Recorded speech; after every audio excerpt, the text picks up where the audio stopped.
she said, let me answer your question. If it's not systemic, then why do we need family court laws? Well, who created it? Why? Thank you, Angela. It was created at a time where women didn't have the options that they have today. Okay. So wait, after a woman raises your kids, who gave the woman the options? All right, I'm gonna let y'all have it since we can't have any. I thought we were just gonna have a discussion. But Anton, what I find to be funny is when I argued this point on your panel, you argued against me 3 months ago. I'm not talking to you. No, I'm not even talking to you. Come on, man. I'm trying to have a discussion with her temporarily, and I said I was gonna drop off, and then y'all can have it and say whatever y'all want to say. I'm not understanding why everybody got to jump in all at the same time as though the show is gonna end right away. I'm just responding to your points. Men are the ones that are giving the women. But I the wasn't things talking to you.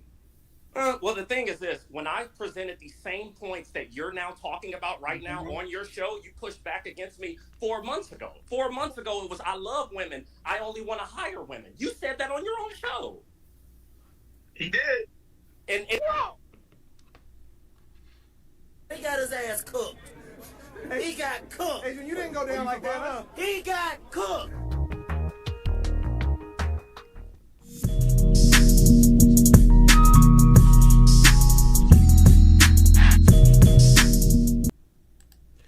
Yeah, LTTV, Blunt Talk with LT, back at it with another video. All right, so what we're witnessing is Anton Daniels popping up on a panel on Team Fatty's channel, trying to challenge Angela Knight's points. He was looking for a moment. He's seen Angela on the panel. Little background, Fatty hit up Angela to do the show. They did a show. We're going to react to some of the back and forth that they had, the debate that they had. Grey Pill called up. Grey Pill, friend of the channel. Shout out to Grey Pill Podcast. But Anton Daniels was also on this channel, or on this panel. This was confusing, and it's always confusing when I see Anton Daniels on that channel, because Fatty says he does not fuck with Anton, or he does not like Anton, but yet he's always on Anton Daniels' channel, on his panels, with Quentin and other folks on this. See, this is the thing. Eric is the guy that made Anton Daniels rage quit because he wanted his moment with Angela. He didn't really want to go back and forth with anybody else on the panel, although it's an open panel. He tried to infiltrate this to try to get a moment with Angela. Did not go that way. It went left. He could not speak. I'm not a fan of Eric. I don't fucks with half of Fatty's channel, or half of Fatty's panel on his channel, like the regular guests. Granville, that fat bitch, fuck that nigga. Like there's a bunch of cowards that I don't like, a bunch of incels on his channel. This move was rather suspicious. Anton Daniels seems like a regular, comfortable guest on his channel. That's why we see Fatty in the thumbnail with the under review on his name, or on his face in the thumbnail. We're putting you on probation. We're putting you on probation. Now, I'm not telling anybody else to not fuck with that channel. Everybody go and support Fatty's channel. Me, myself, I ain't going to be on those panels. I'm not going to be on that channel where I see Anton Daniels as a regular. I'm not mixing in with that. That's not what I'm doing. This nigga's a whole fucking fraud. Coward ass nigga.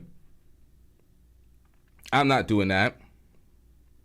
This was a solo show, but he opens the panel after, and I'm pretty sure he probably explained that to Angela.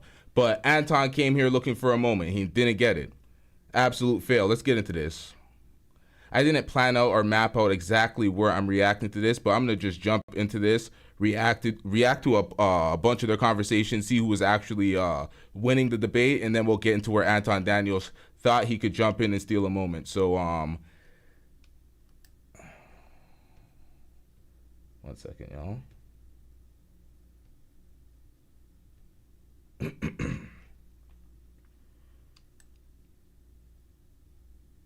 Super chats. Let's go right here. Their family, for their mama, for their kids, for their sister, and we are teaching women what's right for them. We say, oh, be careful with men. Don't let men do this to you. Don't let men do that to you. Be assertive. Be a strong woman. Like we teach actually women. We give them like the weapons for them to actually look at men a certain type of way and kind of be on a defensive position when they are putting themselves first. But when it comes to men, we give them the complete different. Now, the dudes on Fatty's channel are the crybabies in the manosphere that I talk about all the time. I thought he wasn't a manosphere channel, but the people that call in, the folks that call in on his channel are the crybabies crying about modern women all day, every day. Crying for they're trying to, they campaign for men to be victims. Oh, it's okay for men to be victims all day. Crying to me, and I'm not having that. Yep, it's one of these, folks. Approach. Oh, treat her well, send her roses, good morning test, make sure that you are willing to protect her. If she's cold, take the jacket off, walk on the side of the road. So, like, you see what I'm saying? And we do 1, 2, 3, 4, 5, and you get to a point. Destron, you're looking for Fatty's channel link? Type in Team Fatty, you'll find it. When you actually are going to, unfortunately, on this space, especially when we have women that actually are not respectful about men time, about men wallets, about men presence, you are going to see a situation where the women are going to actually abuse the power that they have, and they are going to abuse the fact that they have 7 men, for example. On the morning show, we're talking about rotations, and we had a woman that I'm not going to say the name saying, oh, I have rotation of several. I will actually make them wait 3 months, and after 3 months, I will ghost them all. I will pick the one that I want, and I'm not going to talk with them again, right? And if I'm okay with that, because I can do nothing about it, and I'm not here to change people's minds, I'm actually here to actually diagnose what's going on. Don't you think that actually is necessary, like a counter, like action to this type of behavior? I don't know, you said a lot, so I'm trying to narrow down what the exact... That's fine. You acknowledge whatever you want to acknowledge. You pointed out that women are being taught how to utilize men and how men are just being taught on how to treat women, basically. Mm-hmm. And I disagree with that, because if that were the case, and there would be a lot more happy men and women in this world, and both people are happy. Do you think that men and women are the same? Absolutely not. Okay, so if men and women are not the same, then why are we comparing each other's advantages and disadvantages to each other as if we have the same blueprint to operate with each other? Because we are a team. And if, for example, we talk about this all the time, right? We come on a panel. There are 7 people. They are going to see you. You are Angela Knight, and they're going to be excited because there's a woman here. And they will come here. They will derail the whole conversation because they don't want to pass the ball back. Me as a leader, I will have to make sure that this conversation is not get derailed, because selfish people inside of a team environment, which is a panel, are going to ruin actually the show. So when I bring this to relationships, and we talk about relationships, if you are, for example, raising a man that believes in happy wife, happy life, he believes in sacrifice, he believes in actually cutting off friends, don't go on basketball games, to actually make the woman happy, you are making sure that that family dynamic is not going to be good, because the woman is going to be someone that is going to say, gimme, what did you done for me lately? And what kind of women are we engaging into that the woman is saying, gimme? Well, that sounds like a hose to me. I think that absolutely not. The average woman, when she gets on a relationship, the point of view is, what can you do for me? She will never, like, it's very rare that a woman goes on a relationship and says, I have these and these and these and these. I love you, and I'm willing to give all these things to you, even though I'm not going to get it. You're saying it very black and white, as if it's just that simple. Like, it's her asking, what can you give me? If we're going to go off that premise, then yeah, men and women are both the same. In exchange for you being with a woman, what can she give you? Pussy and peace. If I'm going to be with you, I have to give you something, you have to give me. So it's a fair exchange. But if we're going off the other spectrum, when we're both nobodies, we both have to come off to a commonality that we both like with each other. Where are you going? Where's your trajectory? What's your goals? What's your purpose? I like that. I admire that. I want to be with that. So I think that there's two different scenarios, but it's not the extreme of, like, we're just simply beefing off of each other and just being transactional.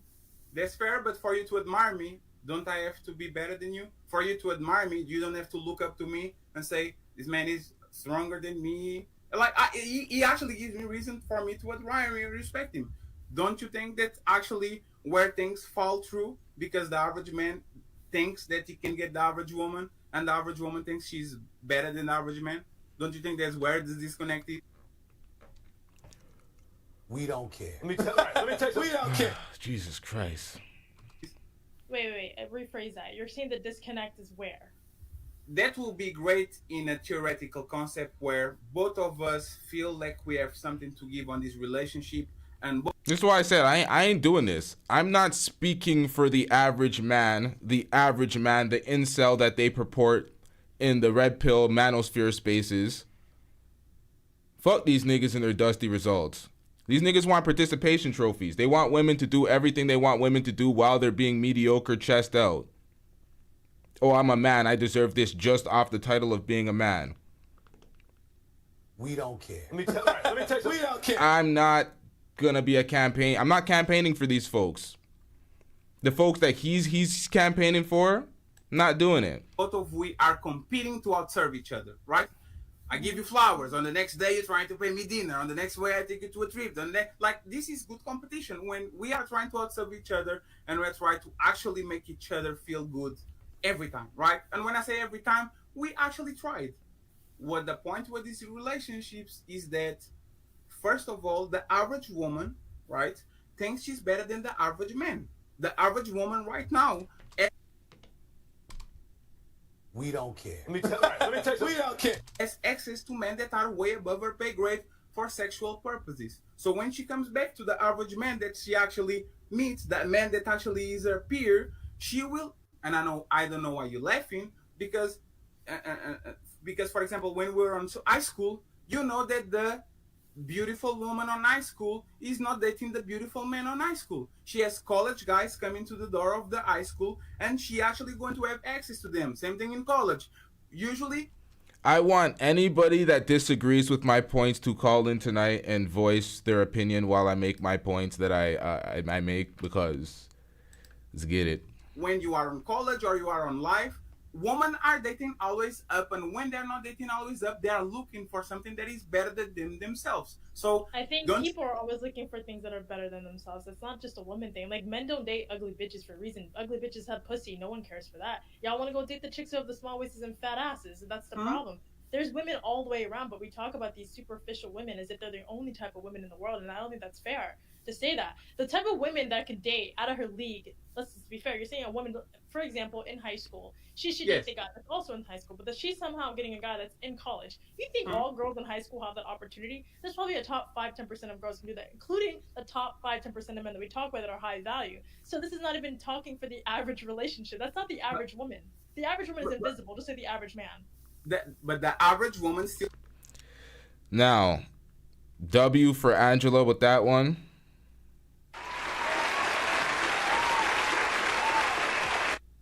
wants the captain on the soccer team. The average woman on high school. The average man also wants to be with a girl with a small waist and fat ass. But that's the difference between man and woman. The average man in the incel manosphere red pill space wants a bad bitch while being a mediocre, uncompetitive man. That's what they want. They want the top of the 8s, 9s, and 10s, and that's what they're looking at, and they're looking at how they treat men like them, using them and shit. And they pretty much just act like that is the field of women. That is all women. The OnlyFans bitches that they're dissing but signing up for their OnlyFans. Let me say this. If I tomorrow fuck Beyonce, I met her on the bar and I'm lucky to have sex, like, damn, I was lucky. I don't think that's my new standard. I don't actually look at Beyonce and say, now next is Halle Berry, I'm going to fuck Iggy Azalea, I'm going to run to all these bad bitches, right? But when it comes to woman, unfortunately, if a woman tomorrow meets Chris Brown, what's going to happen to her mind is that she's going to gaslight herself into thinking that she is a high caliber woman, or she's a woman that can hang at least with men of a higher. I'm gonna have to let Angela make the point because I'm trying to judge their debate, but this point is just a tired, dusty manosphere talking point where they're working out of a fear scarcity mindset. Like, oh my God, I'm inferior to a Chris Brown, so if my girl gets around Chris Brown, I gotta be scared for my life. Oh, shut up, nigga. Right Caliber. there. So Don't you're you saying think a that's the woman, average? the average woman, you're saying if she gets in front of Chris Brown, that she thinks she can Hmm. what? Sleep with him, or she think that he will No. wipe her up? Which one? If she sleeps with Chris Brown, in her head, the average man that she qualifies for is not enough anymore. Not saying that she's going to look for another Chris Brown. I'm saying that she's going to look definitely for men that fair. are up there. So let's say that. Let's say the average woman even gets the opportunity to pay enough money to get in front of Chris Brown, because we all know those Yes. those tickets are not cheap. You have to be close to. Is Fatty live somewhere else right now? What time? His time zone's different, so he might be asleep. I don't fucking know. Is Fatty live? Fatty, call in and explain this trash. Explain this, bro. This needs an explanation. What is this? No. So that already still limits it to the top 5% of women that can actually pay to get in front of Chris Brown. It's not a majority of women are way in the back, where the bathroom is at, where the losers are at, where where you can't even see how his elbow looks like. Absolutely. So are we speaking about hypotheticals that don't exist? Because we can speak and say, well, if she could, she would, and I can't argue with that all day long. No, I'm talking about real life. Like if you are, for example, a fat woman, you still going to have options, and you are going to gaslight yourself into thinking that those average men that are looking at you when you are clearly below average, right? You are going to think, this is interesting. Now, this is complaining about double standards at its finest. And this is what they do in the red pill space all the time. Red pill manosphere, I hate even calling them spaces all the time, but you know what I'm talking about, man. This is what they do. They complain about double standards. Oh, it's easier for women on the dating scene, regardless of how they look, even if they're fat, than it is for men. There's double standards that folks just live with. They don't get online and cry about and frame it every way where a woman has an advantage over a man. Because there's many ways we have advantages, but we're not just, women definitely do cry about it, but we don't care, man. Chirping on the internet, man, we don't care. We don't care. Let me tell you. We don't care. I still But who can get values them. sex? Women or men? Both. No, men. In a sense, we're talking about like who we look at each other. When women look at men, we don't look, oh my God, he looks fuckable. He looks relationshipable. He looks like a husband. No, when men look at women, okay, first off, she looks fuckable. After she looks fuckable, okay, does she look wifey material or does she only look fuckable? Y'all break it up in compartments. Women don't do that. If we want to sleep with you, we want to be with you. With men, y'all are able to disperse it in two. So already within itself, we're still measuring the same blueprint of men and women. As if you're sleeping with women and you're saying like women have more options than men, I will agree, but it's because we're not looking at you from the rate of, hey, he looks fuckable. I'm looking at you from, hey, he looks like he's relationship material. He's not, but he does. He looks like he can provide. He looks fun. He looks XYZ. You're looking at women from just object, maybe wifey and an object. But it's not fair. So that's why there's a complete disconnect on why men feel like there isn't enough women looking at average men, because average men aren't displaying some sort of assertiveness. They're young. They're the same age. You both don't know what you're doing. I have to have something that you want. You don't have what I need. So it's not fair to even compare that. No, both look at like vagina is the most powerful currency in the world. It is accepted on any country. At night, in the morning, in the weekends, that's the most powerful currency in the world. So women actually valued. Yo, let's get these likes up, y'all. These likes are looking rather dusty. Let's get these likes up. Come on, man. As much as men, because they understand the leverage that they have when they actually don't give sex to the man. We just value it in different ways. We value it when we get the sex. Women value when they can do the carrot in the horse, where the horse thinks he's going to eat the carrot, but he actually doesn't. So he runs 7 miles before he actually gets the bite on. I forgot the point that Angela made now because I don't know where the fuck Fatty was going with this point. I'm entirely lost now. But Angela was saying something. She was on. Right? This is two ways of us valuing sex on different ways. And the thing is, let's be honest about it too. Depending on the guy, women value sex for a lot of things. To get the guy that they want, to get the kid with the guy that they want, to get social status. Yeah, but as soon as there's a difference between enjoying sex and weaponizing sex. She's weaponizing it. It doesn't mean she actually enjoys it. She enjoys it because she gets to get what she wants. Men genuinely, you could have a bad shit day and then you would go home and think about sex just to make your day and alleviate it better. With women, we don't think that way. Now, listen, maybe if I sleep with him tonight, maybe he'll buy me a bag tomorrow. Maybe he'll pay the mortgage tomorrow. There's a big difference between the way we think when it comes to sex and how men think when it comes to sex. Maybe I got this wrong. You're telling that women don't enjoy sex, like the act of women only enjoy the physical of sex when there is emotionally connection. But if we're talking about purely transactional, no, you see, you're talking about hoes when they do it for reasons to get what they want in life. I'm talking about women. There's a reason why women don't get wet when they are not attracted to men, because you're not emotionally stimulated. There's a reason why God didn't give us a penis, because we don't just get erected by looking at men. There's a reason for all of these things. So men and women, we're just not designed the same. There's a reason when you guys have testosterone and cortisone shooting out of you first thing in the morning. We don't have that. We have to be stimulated in the morning, first thing. When we look at you, when you say, hey, baby, you look beautiful. Hey, honey, you did a good job today, XYZ. It's emotional stimulation for me to want to enjoy sex. No, so we're not wired the same. Angela, now you're getting... Now, what did I say? What did I say about women versus hoes?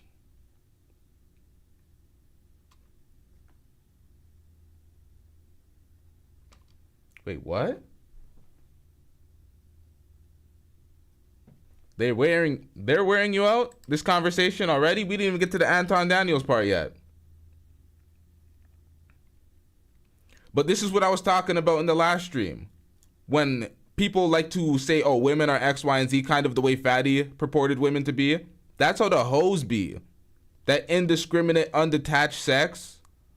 That's how the hoes be. And the hoes be running around rampant. So people think and put that stamp on how regular women are. And a regular woman ain't going to be moving that so indiscriminately with the sex. Now it's getting into the danger zone. Right now, because women are sports fucking lately. Women are what? They are sports fucking. And when you're talking about hoes, we usually used to reserve those words to like a very concrete fringe of the population. Is that fair? Is that fair to say that the average woman is a hoe right now? The average she can be a hoe for her man, but she shouldn't be a hoe for the streets. A hoe for the streets. And now that's where Angela holds her first negative buzzer. You're not a hoe for your man. You're a freak. A woman could be a freak for her man. Not a hoe. Unless you're on some Adam 22 shit. And then she could be a hoe for you.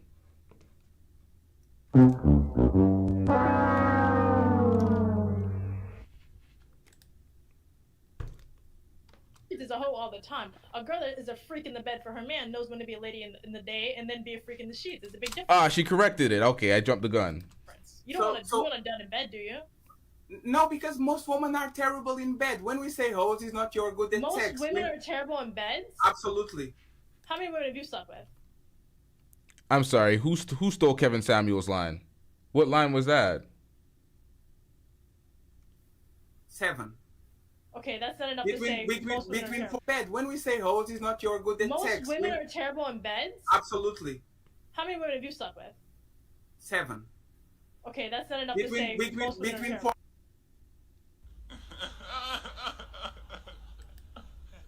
Let's go between 40 and 50. Let me give you that.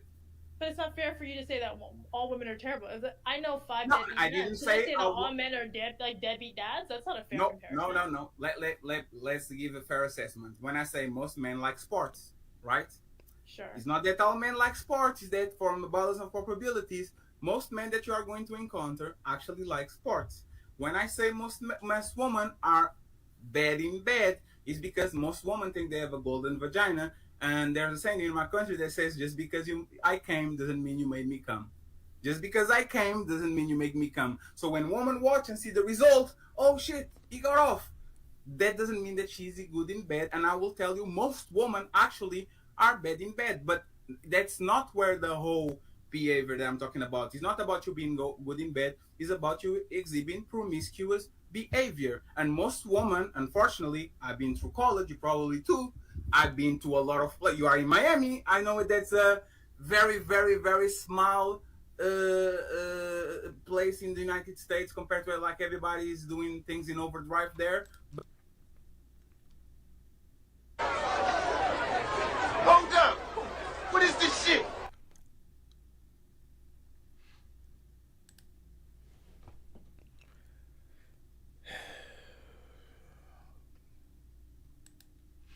But the average woman has a turn of partners before she's 25. If she's not in a long committed relationship, the average woman is being incentivized to have fun, to enjoy herself, and to have good time. Like she actually enjoys it. She's not doing it. I am very lost with this conversation. First, nowadays, the modern woman is a hoe and she's too promiscuous and she values herself way higher than the average man. And then, most women are trash at sex. What is the point? What is the overarching point? What do we... You to go have fun and you have no money in your wallet. Can you go have fun? As a man, no. Okay, as a woman, if you tell a woman to go have fun and go live your life, and she's not hot, she's not attractive, she can't have fun. So we only narrow it down to pretty ass hoes who can have those. You think every chick gets invited on the yacht or the promoters table? The promoters table is the scumbag of the, like bullshit that you get invited to, and I don't even get invited to that shit because I don't look like the Miami. I got called fat in valuetainment for God's sakes. That tells you the caliber of hoes that they're used to dealing with. It's true. I go to parties and they see me. They're like, yo, LT, what up? I'm jumping the line. I'm in the front. You see regular ass girls in the back waiting. We're in a different era. Get over it. Whoa! Of course, the girls with clout status and the hot girls are getting in VIP. They ain't waiting in the lines. But come on, man. So you mean to tell me if I wasn't doing content creating, I'd be able to get on the yachts?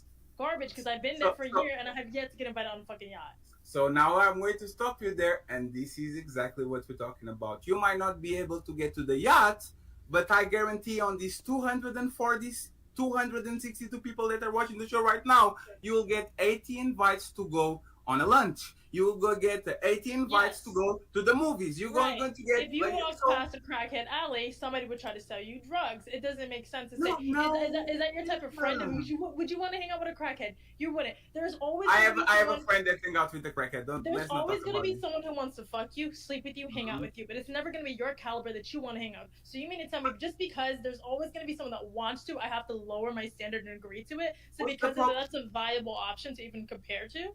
How is that fair? First of all, I don't see no problem into hanging around the lovely crackheads just for everybody to be cool. I respect people that date crackheads. There's the first one. The second one, how is a broke bitch better than me? How is a woman that you said for your own words that has no money and is going? All right, shout out to brother Jumby with the $5 super chat. I'm getting rich. Below average incels arguing the nuance of sex is wild. Zest, dust, they they just ain't got the dog in them, and it shows. Gee.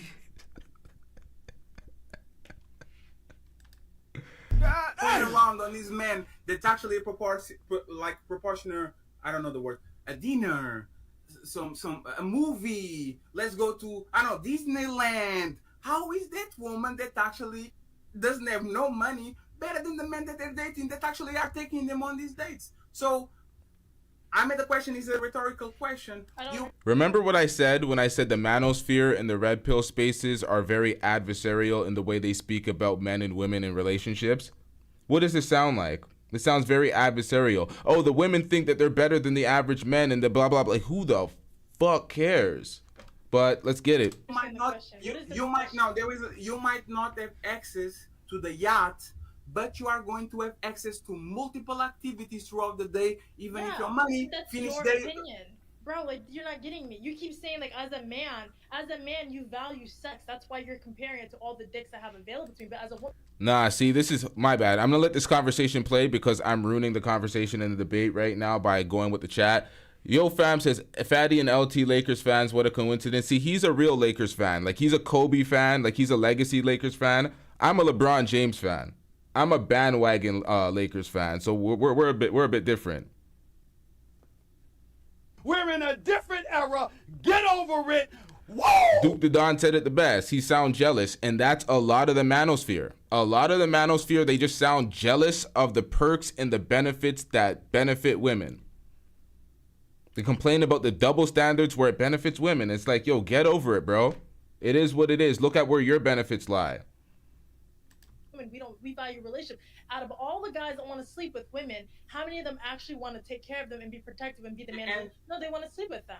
If you had to marry every chick that you wanted to sleep with, do you think that you would be complaining about how? I'm sorry. I'm supposed to let this play.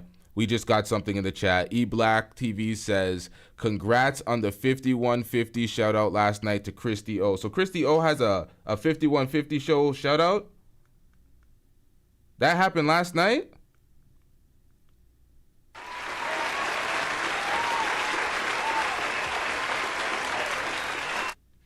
Shout out to Christy O. How many women you're sleeping with? Can you answer the question again? If I was having... If you had to marry every girl that you wanted to sleep with, do you think that you would be complaining and men would be complaining about the limited vaginas that they don't get to sleep with because there's a consequence? You put your dick in her, you have to marry her. You think anyone would be saying, oh, would you get to sleep with X, Y, amount of Z? Why? Because now if you sleep with them, you have to marry them. Your family has to approve them. No, but that's actually not the point. The point that's my point that I'm saying. That's like, it's like me going to another country and me trying to use like a currency that only matters in their country but doesn't matter in my country. The currency that you're speaking about only matters for men, which is that you value sex. That's why there's so many people around that you're saying there isn't enough people that want to have sex with average men. With women, it's not my fault that average men, in my opinion, it's not fitting my caliber. If I told you go pick any job to work at, you're like, no, I want a specific job that I went to school for. I went to school for it. Why do I have to lower my standards because there's so many jobs available? Like, wait. But there's jobs available though. Why don't you lower your standard? Because you want a job, so why not? That's like you told me to lower my standards for men when I don't have to. No.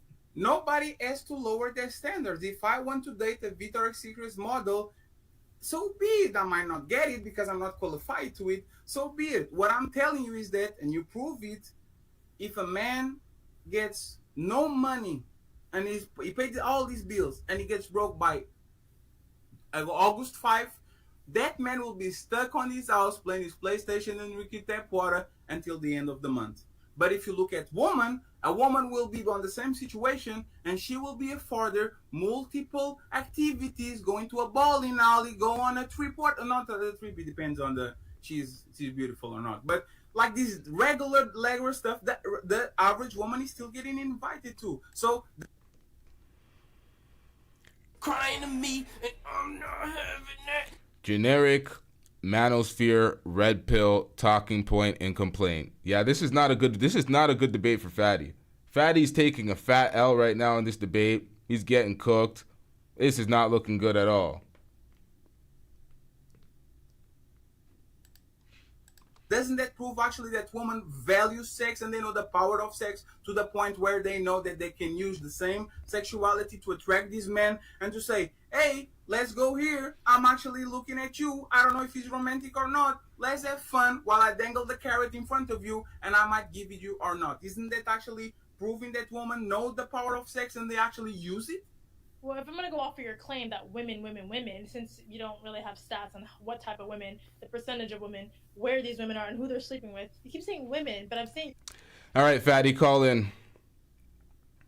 Fatty, call in. I'm full of shit. We're doing this. Fatty, who has Anton Daniels on his panels regularly, a regular panelist. You say you hate him. I'm full of shit, Fatty. Call in. Expeditiously, Fatty. Hit the call-in link. Password is test capital. We exterminated feet, so we're not going to deal with any of those, All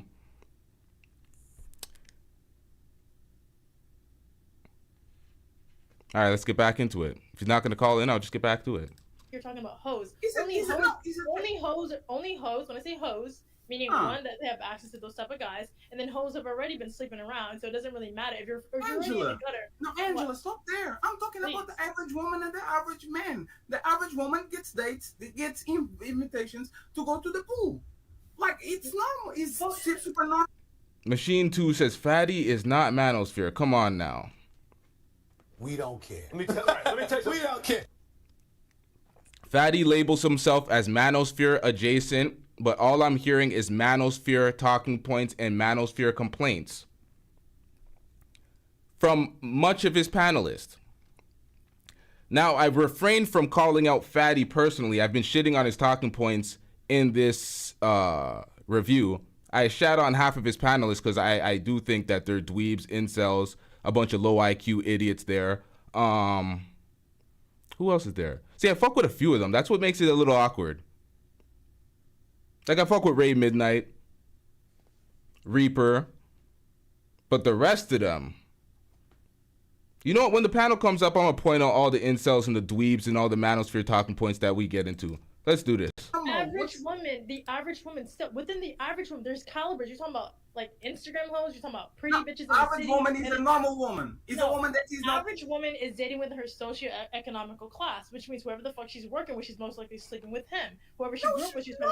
Yeah, bro. Can I tell you how to be a man? Can I tell you how to be a man? Now, hold on. This is bad. We're about to get into some bad territories with this conversation right here. But Moxie says she blames the panelist. She likes Fatty. I am not out here trying to convince folks to not fuck with Fatty and not be on Fatty's channel and not watch Fatty's show. Somebody asked for a link for Fatty's show. I provided them the information to get to his channel if they want to watch his channel. I'm saying, me personally, I ain't going to be affiliated with this shit. I supported this shit for a while, but now I'm seeing Anton there as a regular. I'm like, nah, I'm not doing it. You got fraudulent pussy ass Anton Daniels on the panels as a regular, but you don't like this nigga, but you hate this nigga. You guys are beefing back and forth, but you're supporting all his underlings on their channels. Y'all can do that. I'm not stopping nobody from doing that, but I ain't doing that shit. I'm not. I don't believe in. I know you're going to get it. I'm not going to. No, you can't. So why is it that you can tell me how women think when I'm because I'm not telling you because I'm not. E Black, he's a regular. The way you show up like a regular, the way Grey Pill shows up as a regular. You got Rick Ross, if he was as pussy as DJ Academic, showing up on your panel as a regular, hitting that super chat. Well, I'm trying to get you pussy ass niggas on code on some black shit while y'all niggas is selling out on some bullshit ass black manosphere shit, recycling the same shit y'all did a couple of months ago with the Pearl shit.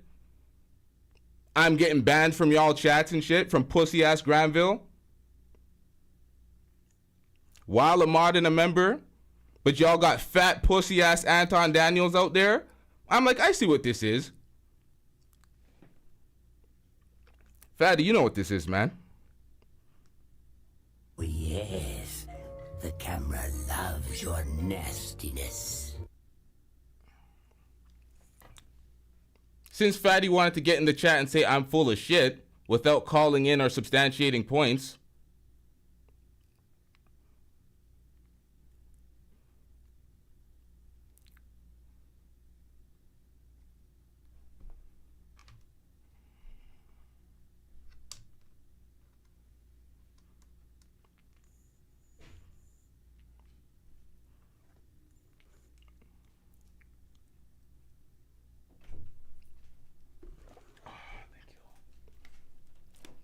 hold on. I'm not telling you how to be a woman. I'm doing a consultation of reality. If I came here and says, but your observation is confirmation bias. That's the problem. So let me ask you something. Do you really believe that the average woman, like every time you go to the mall, every time you go to the movies, every time you go to a place and you see couples together? Now, I'm on my platform, and everything that I say on my platform, I truly believe. So if I don't like somebody, I'm not going to slander their name and say shit that I feel or I think is untrue about them just to call them out of their name and disrespect them. I'm not going to do that. Some folks on his channel, including himself, will get into beef and say things that are derogatory about folks just to say it. Fatty, you know you did this. Moxie called into your show, tried to hold you to a standard. I've seen him do it. She said she was disappointed in you. I'm like, you can't hold him to that standard. He's just gonna say shit. I can't buy none of this right now. This shit is fugazi as fuck. You in the back? Who's in the back? Someone's in the back. Cam up, please.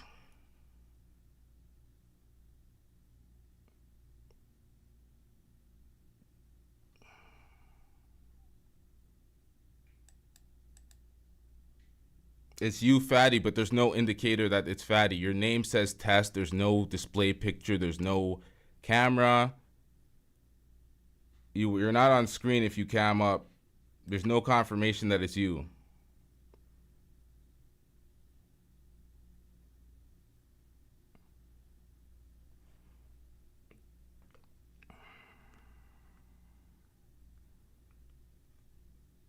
Crying to me, and I'm not having that.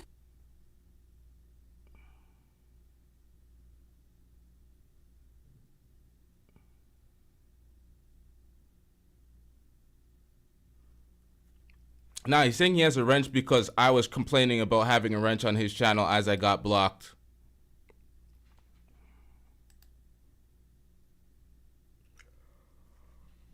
I'm waiting, man. Ain't nobody got time for that. Are you gonna cam up in the back? Are you just gonna sit here with the name test and no display, no indicator that it's you not saying anything? I unmuted your mic.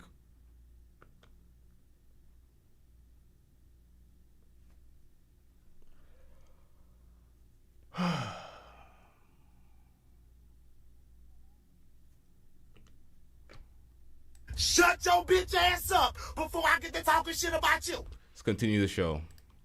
Ugly, tall, short, fat. Dude, don't you believe that those women actually get multiple invites, especially in the social media era, where they could, if they want to, go, oh, let's go to the movies on Monday, see the Avengers. Let's go on a dinner on Thursday with another man. Don't you believe that the average woman has the power to do that? She has more power than the average man, but fuck no, she's not getting compared. All the calibers of women that you're talking about. This is what we were talking about. The average woman has more options and more strength than the average man in the dating field. ... And what? Who cares?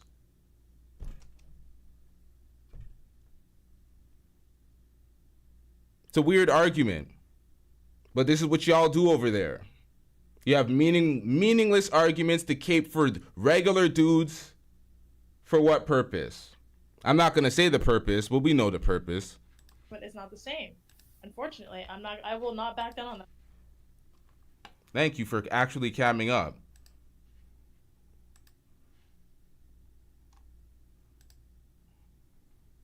Nigga, why is your name Test still?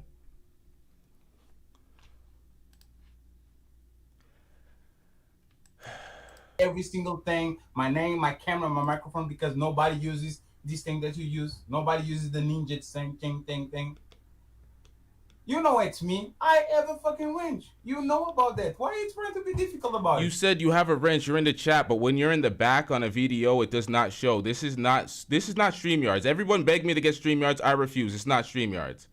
It's video. You can literally click on my name on the chat and see if I actually is my real account or I'm a fake. You can do it. I have a wrench. It doesn't appear in the video, sir. They're different things. I know, but I can confirm my presence on the chat because the chat You is could verified. confirm your presence by camming up and following the rules of the channel, fatty. This is your show and this is your rules. Tell me, what do you disagree in anything you said before? And I guarantee you don't remember nothing that was said on this conversation. But go ahead, please. Tell me, all these points that they were talking back and forth, where am I wrong? Go ahead, sir. Where are you wrong on these talking points? Yes, please. What did I say on before that you actually disagree? Let's actually tackle those points. Fatty, have you been watching the show? Absolutely. So what have I been doing to all your talking points when you've been saying them? What have I been saying? We don't care. I've been saying crying, complaining. I've been saying you're complaining about double standards that are obvious and evident. So you're saying, where have you been wrong? We don't care that you're not wrong about this. You're just crying about double standards that men and women have to deal with and live with. And this I'm is not not. complaining. I'm debating with the person that is next to me and is not verifying what I actually say. You are pausing on the middle of arguments. You are playing sounds on the middle of points. You have no idea because you actually don't let the point finish so you can understand what's going on. This is why I'm asking Fatty, you. I've watched this live. I know what's going to happen before it happened. So totally fine. You have the right to do constructive criticism, right? Instead of saying manosphere this, red pill that, tell me what are the points that you disagree so we can talk about it. What were the points that I actually told on this video for now that you disagree? Go ahead, sir. Okay, so let me actually watch the video, react to it, and let me tell you the points that I agree. Because I just told you the points that I reacted to. It's not necessarily a disagreement with the points. I'm telling you, you're complaining about obvious double standards that exist. So where would the disagreement be? So you are clowning me about me actually telling the I'm truth? clowning you because you're bitching on air on your channel. And I'm doing that on my channel because this is my channel. And this is what I do. I clown folks for bitching. I'm not bitching. I'm having a debate with a woman that actually wanted to have a debate. I never complain about nothing. I always tell people I'm not a coach. I'm not a teacher. I have opinions and I accept reality. If women are winning, it is what it is. If men are losing, it is what it is. Tell me, please, since the beginning of the show. So what point are you to... You keep saying, tell you, please, what point from... Yo, let's get into the show. I need to understand where... Like, let's get into the show. Let's listen to what you're saying. Can you stop before you go to the show? With all the respect, right? This is your show. This proves that you are not paying attention. You are just babbling out of mouth, playing some sounds. You are not paying attention to what you are reviewing. Nothing. For example, are you hold on? Are you paying attention to when you asked the question? Absolutely. You asked me. Listen, hold on. You asked me, what do I disagree with? I said I don't specifically disagree with the points that I heard. I'm saying your points are just merely complaints. What debate are we even having if you're just complaining about the double standards between men and women? I'm not complaining, I'm acknowledging reality. I'm saying if a man gets broke by day 5 of the month, he will stay at home because nobody's going to save him. But if a woman gets broke by day 1, there will be a giant amount of fucking simps and clowns that are going to actually offer a woman to go on a dinner, to go to some movies, to do this, to do that. What is the lie on that? I'm not complaining. And what do we do with that?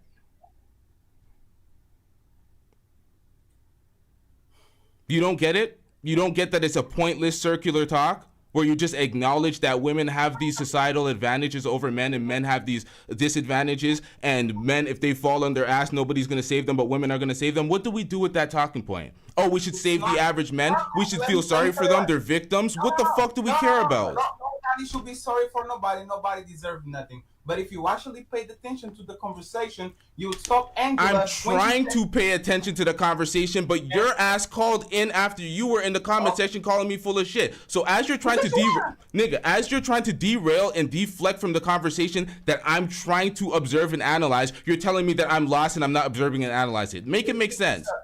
Sir, let me give you an example of why you're full of shit, right? Angela made this fallacy. She said, I am not getting invitations for yachts and shit because somebody called me fat on such and such show. That's a fallacy because she might not be getting these top of the line invites to go on yachts and to be flued out, but she still has a ton of men on my panel exactly that were there and were looking at her that will gladly taking her on some dinner, taking her, like, even if she's not the top of the line bitch that goes on the yacht. That she's not interested in, sir? No, the loser incels that she's not interested? All right, let me tell you why you're full of shit now. You're full of shit because you said you have beef with Anton Daniels and that pussy ass nigga is on your panel as a regular. You don't know nothing about our relationship, bro. You don't know. You said you don't like the fuck nigga. What are we talking about here? And I don't like him and he doesn't like me. It's a mutual relationship of respect.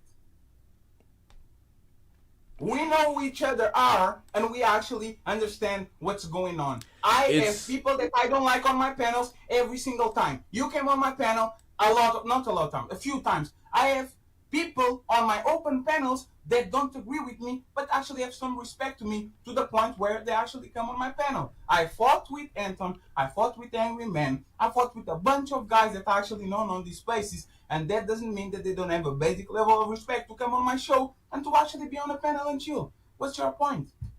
My point is, I don't see y'all standing on anything over there. I don't see any integrity over there. I see a bunch of meaningless babble. You just say things and you just move on. Oh yeah, we're cool. There's mutual respect there. What kind of fishery is this, bro? Like, I don't.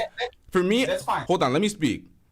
I look at it and I'm like, cool. I'm not trying to destroy your brand. I'm not telling the folks that we have mutual people that subscribe. I'm not telling them to unsubscribe. I'm not telling them none of that. I'm saying that me and what I do in the media and the way I take this shit serious, I refuse to be associated with any of that because y'all have Anton over there. So listen to what you're saying, right? You think that I don't stand on nothing and this is why you don't go there, but you react to my show 5 times a month because what?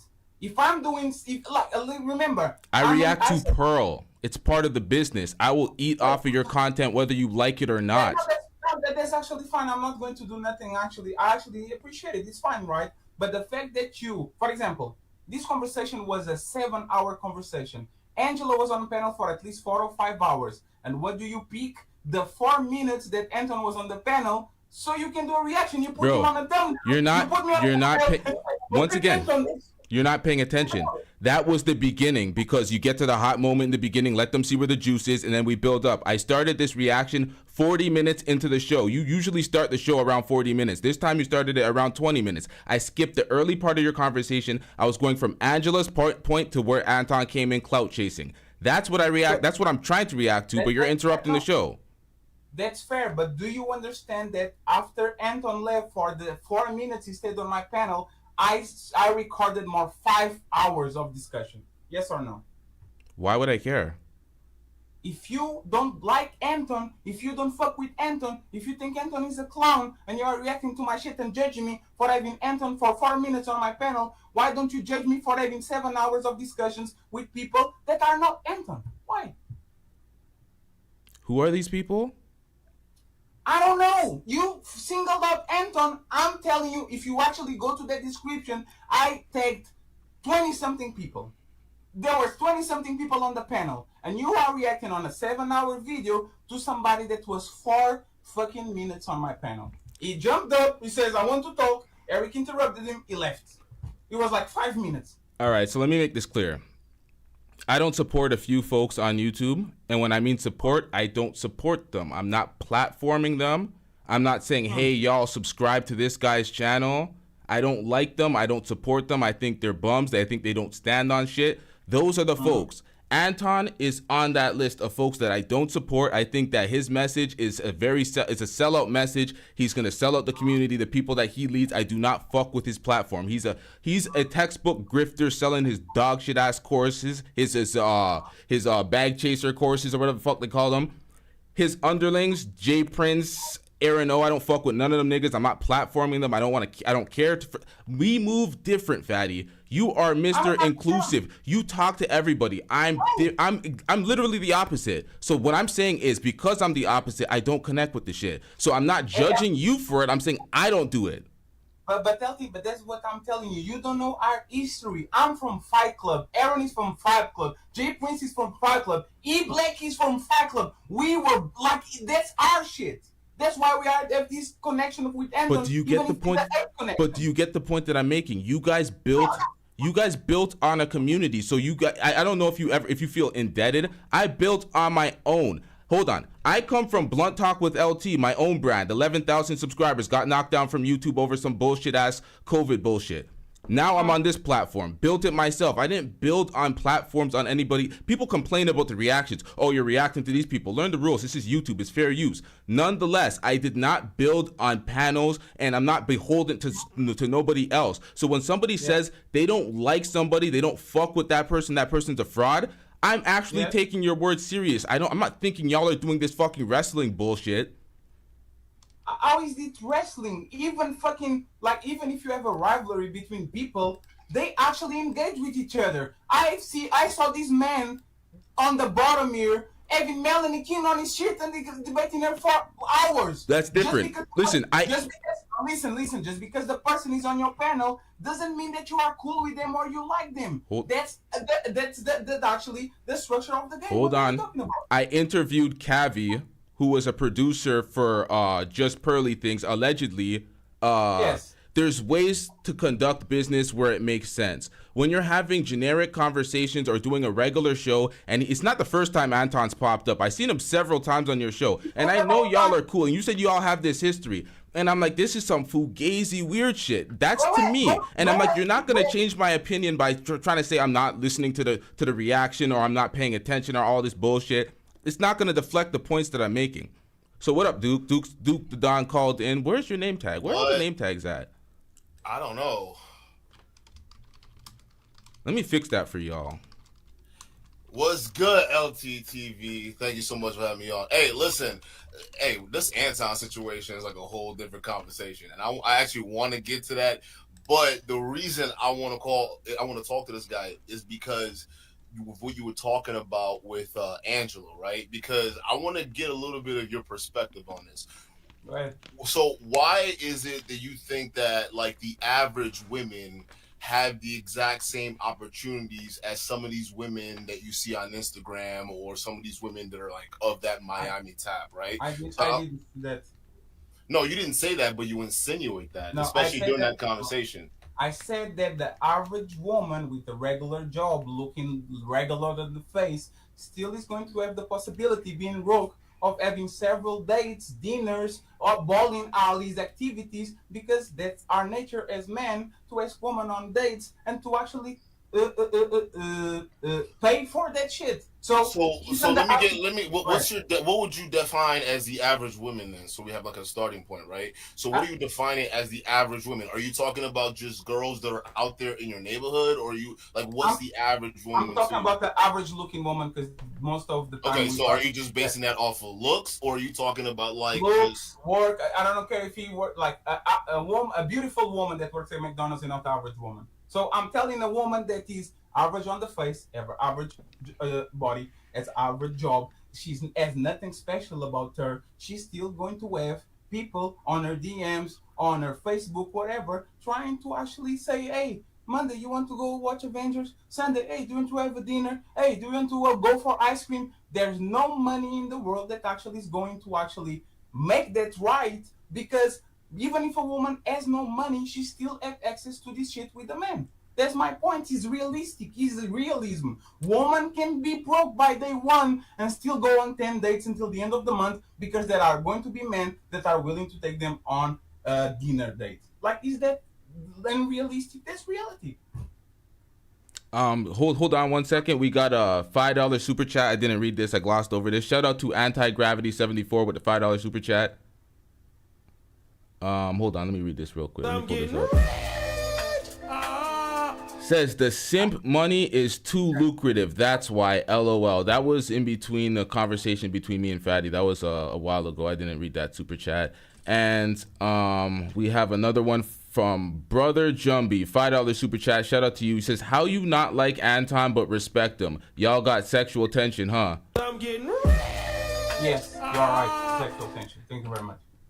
Yeah, but thank you for supporting the show. You made a point. Was Duke? Were you about to respond to his point, or can I respond to his point? Yeah, I was, but then I kind of like lost it in the other statement you were saying. But like, go ahead.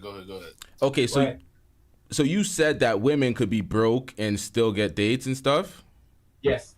Well, men can be unattractive to women, short, fat, and have a lot of money and still get dates. I agree. So what's the point?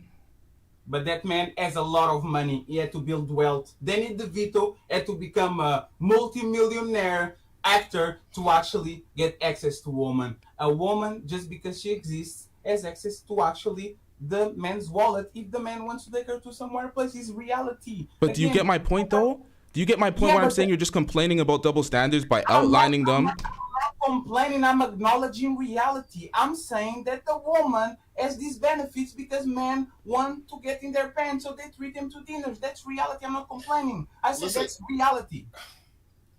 How many times do I have to say I'm not complaining and I'm just acknowledging reality for you guys to actually say, "Oh shit, you just acknowledging reality"? Well, yeah, you're acknowledging reality, and listen. Just because you're saying it's the exact same thing, it's same same concept. Just because you're acknowledging reality doesn't mean you're not complaining about it. That's essentially the same thing. You're just substituting words. All right, like even in that little rant that you went on to, it's like, okay, yeah, these are the things that we have to do. We are different. Men and women are different. I don't know why we have to keep pointing this out in the manosphere, right? So, like, it's in a sense, LTTV is right. We're sitting here talking about why we have it the way it is as men and why women have it the way it is as women. Okay, so if you want to break that down, it's biologically speaking, men are wired to chase women. Why are we complaining about that? It's like, I agree. I'm not complaining. Okay, you're agreeing, but why is that even something we're talking about? Because I was on the debate with a woman. He's reviewing me, talking with the woman that I invited to have a conversation on my show. I'm not talking this all of a sudden. No, guys, you know what's up? Okay. I'm having my show. It's part of my show. What the hell are you talking? Okay, so that's what I'm talking about. Okay, so even in the debate, right, you're sitting here speaking as if you're saying that the average women that are out there they're basically okay. See, listen, I'm not disagreeing that they don't have the same level of access, but the way you're framing it is you're framing it as if it's like, oh, women out there are just doing this, right? No matter what, if women is broke, she'll never be broke because there's a man, right? Do you agree with me? But just so, do you agree with that? What I said? No, I acknowledge that's a reality out there because there are men out there that want to do it. This is the point. Angela, that was debating with me, doesn't agree, and instead of no. I'm telling you what she was disagreeing with you on, because she was disagreeing with you on. You were making it seem as though that's how, like, that's all women out there have that same level of access, and she was letting you know that that's not the case, right? She even used that example saying that when she was on Sosnick's show, right? She's called overweight or something like that because they're used to a different level of women. So just because, like, listen, just because you think that women have it easy out there, which I'm not saying you're wrong on, doesn't mean that all of these women out here are taking, or these average women are taking advantage of this responsibility, or not responsibilities, those opportunities. I didn't say they're taking advantage of said opportunities. I said that if they want to, they would, because the opportunities are there. Not complaining, just acknowledging reality. And there was one part that Angela was actually cooking. You were dead wrong about something. You said something, she rebutted it, she cooked. She was right. The point was a while ago. There was a lot of conversation that happened just now. I'm not going to remember the specific point. If we get back to reacting to it, we can break it down. But this is what you're not going to do, Fatty, because folks try to do this. You can call in, you can state your claims or whatever, you can break down your points, but you're not going to stop me from reacting and thinking what I think while I'm espousing my points, because folks like to do this and be like, oh, you're wrong about this, but I can't even react to it to get to the point. You're just trying to derail it at that point. LLT, I swear to God, bro, I never asked you to stop reacting. What I said is you're full of shit because you're not paying attention to the piece of art you are reacting. It's the same thing as me picking up Duke and Don versus Melanie King, and instead of actually listening to the conversation and says, this is a good point, this is a bad point, I'll be playing, oh my God. You have Fatty, you have the hold on, Duke. Fatty has the most selective hearing I've ever, like, more than a woman. It's like, what kind of selective hearing is this? Fatty, I told you I already seen the fucking footage. So if I'm stopping it at a point to make a point to debate your point, I've already seen the footage. I already know how it happens. So you're saying I am not listening, I'm not doing this. I already seen it. You are not listening because you can't even remember what you are reviewing. Like I told you, I saw this man Duke and Don debate Melanie King for 1 hour and something, and then went to Mike TV and all that shit. I guarantee you, I remember word for word what they were talking about. I remember when Melanie King was crying on Tommy. I remember when he was trying to manipulate everybody. I remember that because I paid attention. Do you know that was significantly more entertaining than this dog shit that I'm reacting to? So of course it's a little bit more memorable, but let me react to the goddamn footage, nigga. What you crying about? This is more complaints. You're just acknowledging what's going on. This is complaining, bro. You called my show to complain about what I'm doing. You said I'm full of, you're saying I'm full of shit because I could potentially be wrong? What full of shit is what you're doing with Anton. That's full of shit to me. LT, let me just tell you something, right? I'm not going to fall for what you said about my show, but the fact that you are reacting to my show and not the other way around show that at least I have a show that is worthy to be reacted to. I'm a Nobody reaction watched show, dumbass. What kind of stupid claim is that? What kind of dumbass sits down and does reactions to reaction shows? Bro, Oh, I got hey, something worth to. Nigga, I have don't two play this platforms that are way bro. bigger than yours. So when you talk that shit, it's like, nigga, shut up. You have a bunch of dusty ass incels and low IQ idiots sitting on a panel all day talking shit. The collective IQ of your entire panel is 12. What are you talking about? Without the respect, bro. I have been 4 months on this shit. I have more life hours than you. I might make more money than you. Bro, you are from Aaron O. from Anton's platform. You did not build from the ground up like a man like me or Duke the Don. Or even Tommy Sotomayor. You built the way the women do in this space. You built on somebody else's ship. You had to be in these spaces, in these panels for years prior to this. Oh, you were on the channel for 4 months. Nigga, you were on the platform for what, a decade now? Let the truth come out. A decade now? I have my Portuguese channel with 1 show per week. What the hell are you talking about? Bro, you just got, hold on, dude. You just got cooked by On the Block with Jen. I have the receipts of this bitch calling you the fuck out, posting this shit. You're getting cooked right, left, and center on these panels. Yo, Fatty, you don't want to do this. You don't want to do this. This will go bad. LT, listen to me. Okay, someone said LTTV sub-shaming. This guy tried to come for my platform like his platform something sweet. No, I'm not. So of course I'm gonna sub-shame. You're gonna talk shit about my platform. I'm gonna look at your subs and talk shit about them. What the fuck you talking about? Fine, right? LT, relax. We're just having a conversation, bro. I'm not trying to root against you or nothing. Jen, I went on his channel, her channel. I took a massive beating. I went on my channel. I actually reviewed that shit and gave the beating back. She gave me 2 copyright strikes. Yeah, that was foul. So who is beating who? When you have to go to the ref and say, "Right, stop, please, no." Who is beating who? Come on, bro. Don't do that shit. Nonetheless, you just acknowledged that you took a beating on her panel. Because she has the controls, and I'm polite the same way I'm here. No, but she actually won the debate. It was the same debate you're having with Angela King or Angela Knight. You were basically complaining about the double standards with men and women, and she was telling you that, Fatty, why are you complaining? You're like, the women complain, so why can't the men do it too? You were making the same circular conversation about the double standards between men and women. Tell me you weren't doing that, and I'll pull it up right now and react to it. Actually, what I said was simple. We men, when we date women that have less money than us, less stature than us, all of that, we don't shame them. We don't call them brokes. We don't call them dusties. We don't call them names. So my question to us was, why do you feel so comfortable about calling these names to these men that you are not even dating? And what did she say? My question. And she said, because you are feminine. She said, I'm a woman. Women do that. But that's the point. If she's a woman, I could say you are a woman.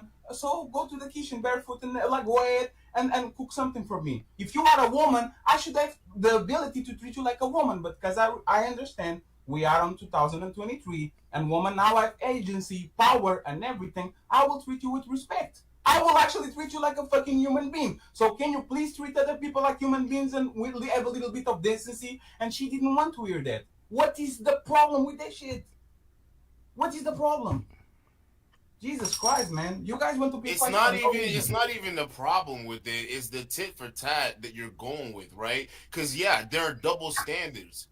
That's life, and then the problem is we're sitting here complaining about it, and when you're not acknowledging, because you're just stopping at the first piece of this, right? Because where this continues to go, because you got to understand the audience that are listening to this kind of stuff, right? You have guys who have a certain mentality towards women that a lot of times the outlook isn't really good. So when you're talking about it, these guys aren't just taking these double standards that you're putting out there and saying, yeah, well, I'm just acknowledging reality. No, they're taking it as, well, it's unfair to me because as a man, why is it that a woman are getting to do this and not? So Duke, it's a form of, but don't you see it's a form of victimization though, right? Duke, you acknowledging stuff, you're basically, I mean, what's the point? Because when women do it on the other side, we call them complaining, whining victims, right? Because that's what the feminine is all about. Listen, because a lot of this stuff, the hierarchical conversation is about the whole feminist debate, right? So listen, the whole point of feminism is women complaining about the double standards of men, right? So what do you think the red pill is? That's what they're trying to say. It's the exact same thing. Just like women complain, the red pill's the other side of men complaining about the double standards out there. Let me ask you something, Luke, before I start to review the video. I have a show My show is entertainment based, but we have dope conversations in the middle, right? It's a long show, 5 hours, 6 hours, 7 hours. I go to Angela. I invite her to my show to have a debate because Angela, she sells, like she said it. I like to fight. Get me some, like I like to fight, Fatty. Let's have a debate. I put some money on her pocket and I say, this is the arrangement that you have financially. Come on my panel so we can actually can have a good conversation. We can debate about it and we can be friends at the end. Bro, hold on. Before we get up to that point, though, do you acknowledge that the red pill is basically the opposite side of feminism? No, right? No, it's not because not the opposite side. Wait, what is that? I'm saying the opposite side of the coin of feminism. Inverse. The inverse. No, let me explain you why it's not. Because the red pill tells men to self-improve and to get better, to get what they want. The feminism, it doesn't just do that. What the red pill does is take those same, and what it does is crazy because they don't see this, right? Because that's what feminism essentially does, right? They empower the women while simultaneously telling them they're victims by telling them, oh, men have all these access and men have all these power, right? But women are stronger, empowered. And then here you come in the manosphere, the same guys are doing this. Well, man, we're physically strong, we're built, we can run the world, we do all these jobs, but we're also this and that because why do we have to keep doing all the burdens of societies, right? So you can't, like, it's the same exact argument. So how can you sit there and say it's not the inverse it's of not feminism? But again, it's like the red pill is a superpower. You can listen, let me finish. It's not good or bad. You can grab that shit and be Superman. You can grab that shit and be fucking Joker. Like, it depends on who you are, if you have the stomach to digest it, if you're experienced with it, woman, if you are socially aware. It's not good or bad. Like feminism, if you actually look at what feminism, the only problematic part about feminism, in my opinion, is the fact that they don't preach self-improvement. If the girl is fat, take me as I am. If she has bad temper, if he doesn't deserve me on my worst, if he doesn't get me on my worst, he doesn't deserve me on my best. It's not the red pill. Like, it's not the red pill. Actually, feminism tells women to be how they are, no matter how bad they are. Feminism tells the woman to be that way. And if the guy actually doesn't want that woman, either you are fatphobic, you are misogynistic, you are insecure. But that's the problem, though. Just like with your other female debate with the average women, right? It's the same thing, all right? Just because there are women out there online screaming about these certain things you see that the manosphere are reacting to, doesn't mean that the rest of the women in the real world actually are sitting there and making those same arguments. It's the exact same thing. We are looking at the small minority with the megaphone. Not all those women think that way. Not all those women are sitting there saying, oh, I agree. Okay, so then, but you're not acknowledging that though, which is not. You are not familiar with my views. Then I don't believe that all men are. I'm not, bro.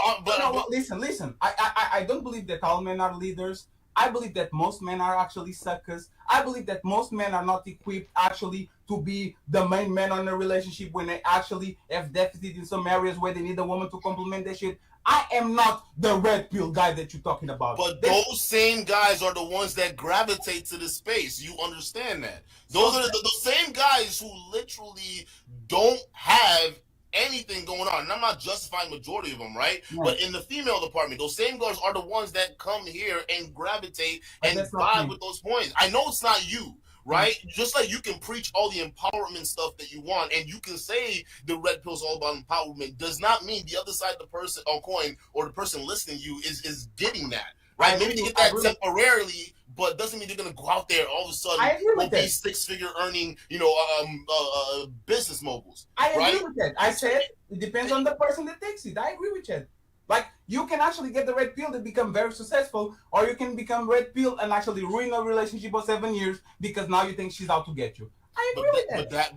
But that's not what the red pill focuses on, though. But brother, that's not me. I'm a nuance. I know that's not you. You keep bringing it back to you, but like, okay, listen. If we want, we can keep it on you. I mean, I'm trying to bring it to what's out. I'm trying to bring it out to what's out there and what's being promoted. That's totally right. So Duke, I know the difficulty of it is to debate somebody where you know nothing about them, right? This lady, this beautiful lady that is down there is called Kai. I was literally for 5 hours on a panel with her, telling women are not children. Please give them they deserve respect. They have their own voice and their own brain. Please stop treating them like they are children and they have no agency. And you are the big boo boo boo boo. I am an alpha. Oh, wait, so what do you mean? What do you mean? So do you think like women out there are just like being acting like women like what do you call it, kids and babies? No, you didn't finish my point. My point was there's men on this place that infantilize women. They say women are children. If you are a leader and if you are this and this and this woman is going to follow you and going to. No, I don't believe in that. I actually believe that a woman is 50% of the equation. And if your woman is not willing to follow you, there's no man that you actually be. It can be Tom Brady, Kobe Bryant, the president of the United States. That woman, if she decides she doesn't want to follow you, she's not going to follow you. I'm actually making the woman point about please don't infantilize them because they fought for their shit and they are intelligent as much as you are. What does that have to do with the manosphere and what the red pill teaches people? I'm not. No, but that was okay. So this is a completely different conversation than the one you had with Angela, though. But that's what. No, what I was having with Angela was not what I having with Angela was a pre-scheduled back and forth that was supposed to go exactly like you went. So you don't believe. So you don't believe in those talking points. I believe in everything I said, but I'm not on the business of changing people's minds. I will talk with Angela, Angela will talk with me, and if Angela doesn't change, that's not my prerogative. I talk with people because I like to think, I like to debate, I like to go on back and forwards, and if that person turns around and goes and fucks 7 guys on the fucking alley, I have nothing to do with that. Do you, girl? I am not going to shame you. Do what you have to do. It's fine. All right, so what? I mean, like, listen. I mean, it is what it is. I mean, that would be the conversation.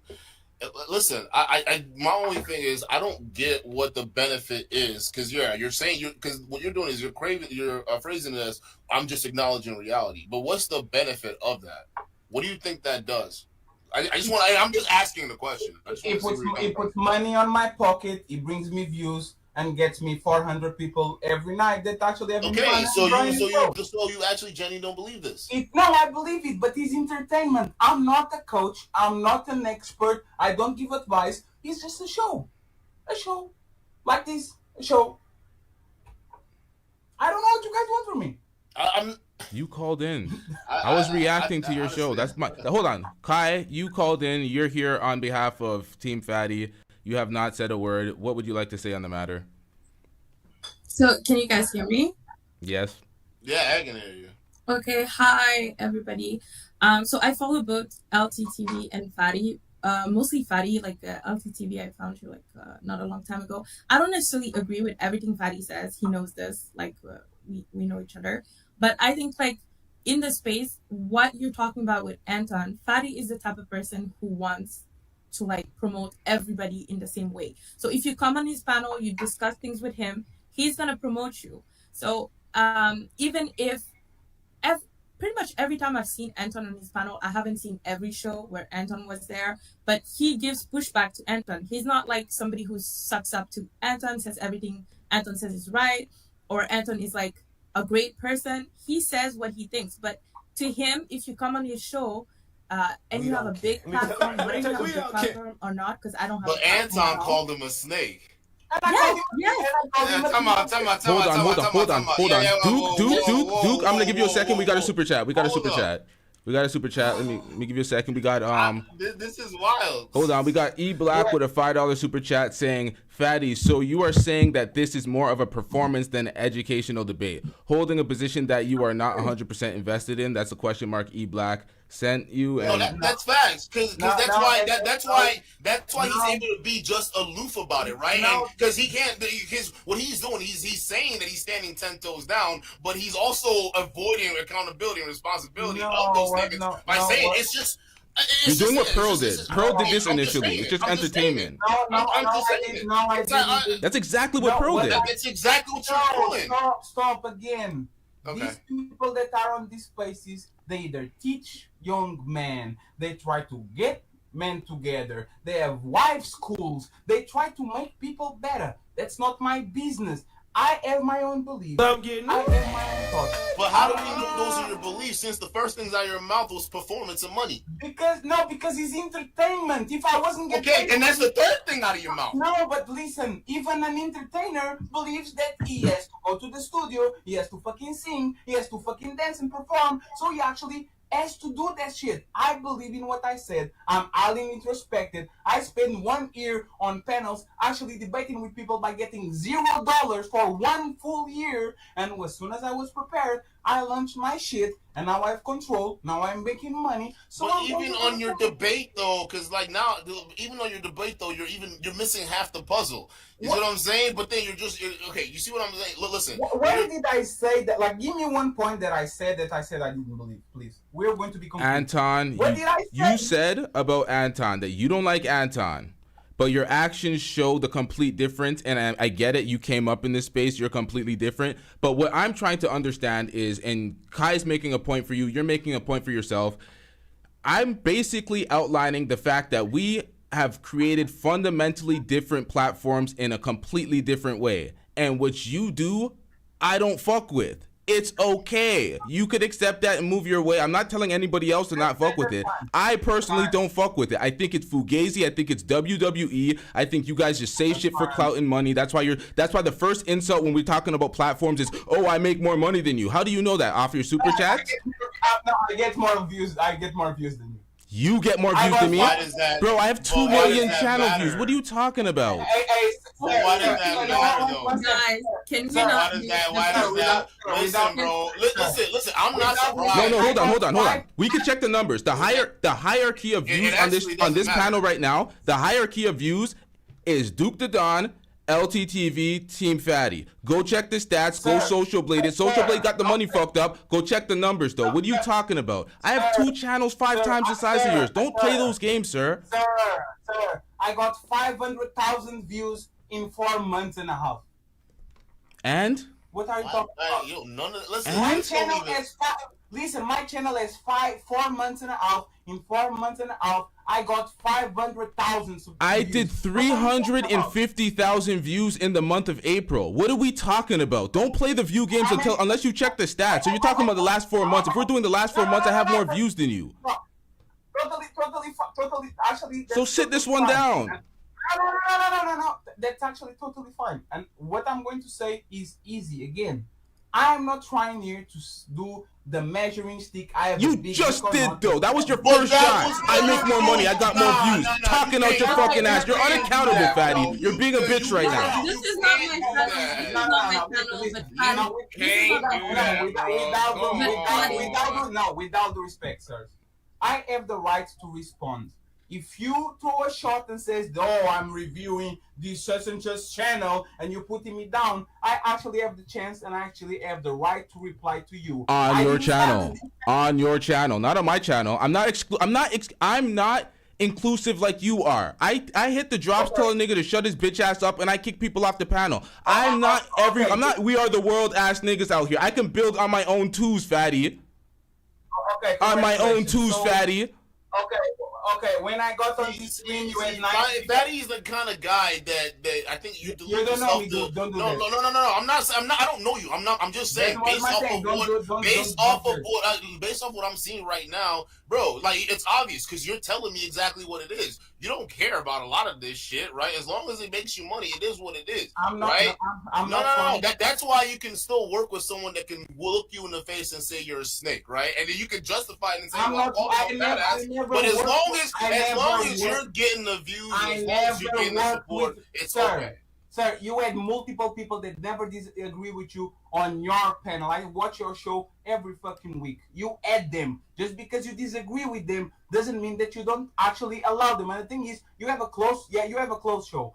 I have an open panel every show. It's like a link. You click on the link and you go up. If you go up, I'm the host. I'm going to treat you with respect. Either you be my best friend or my focus. That's my job. What's the problem with that? What?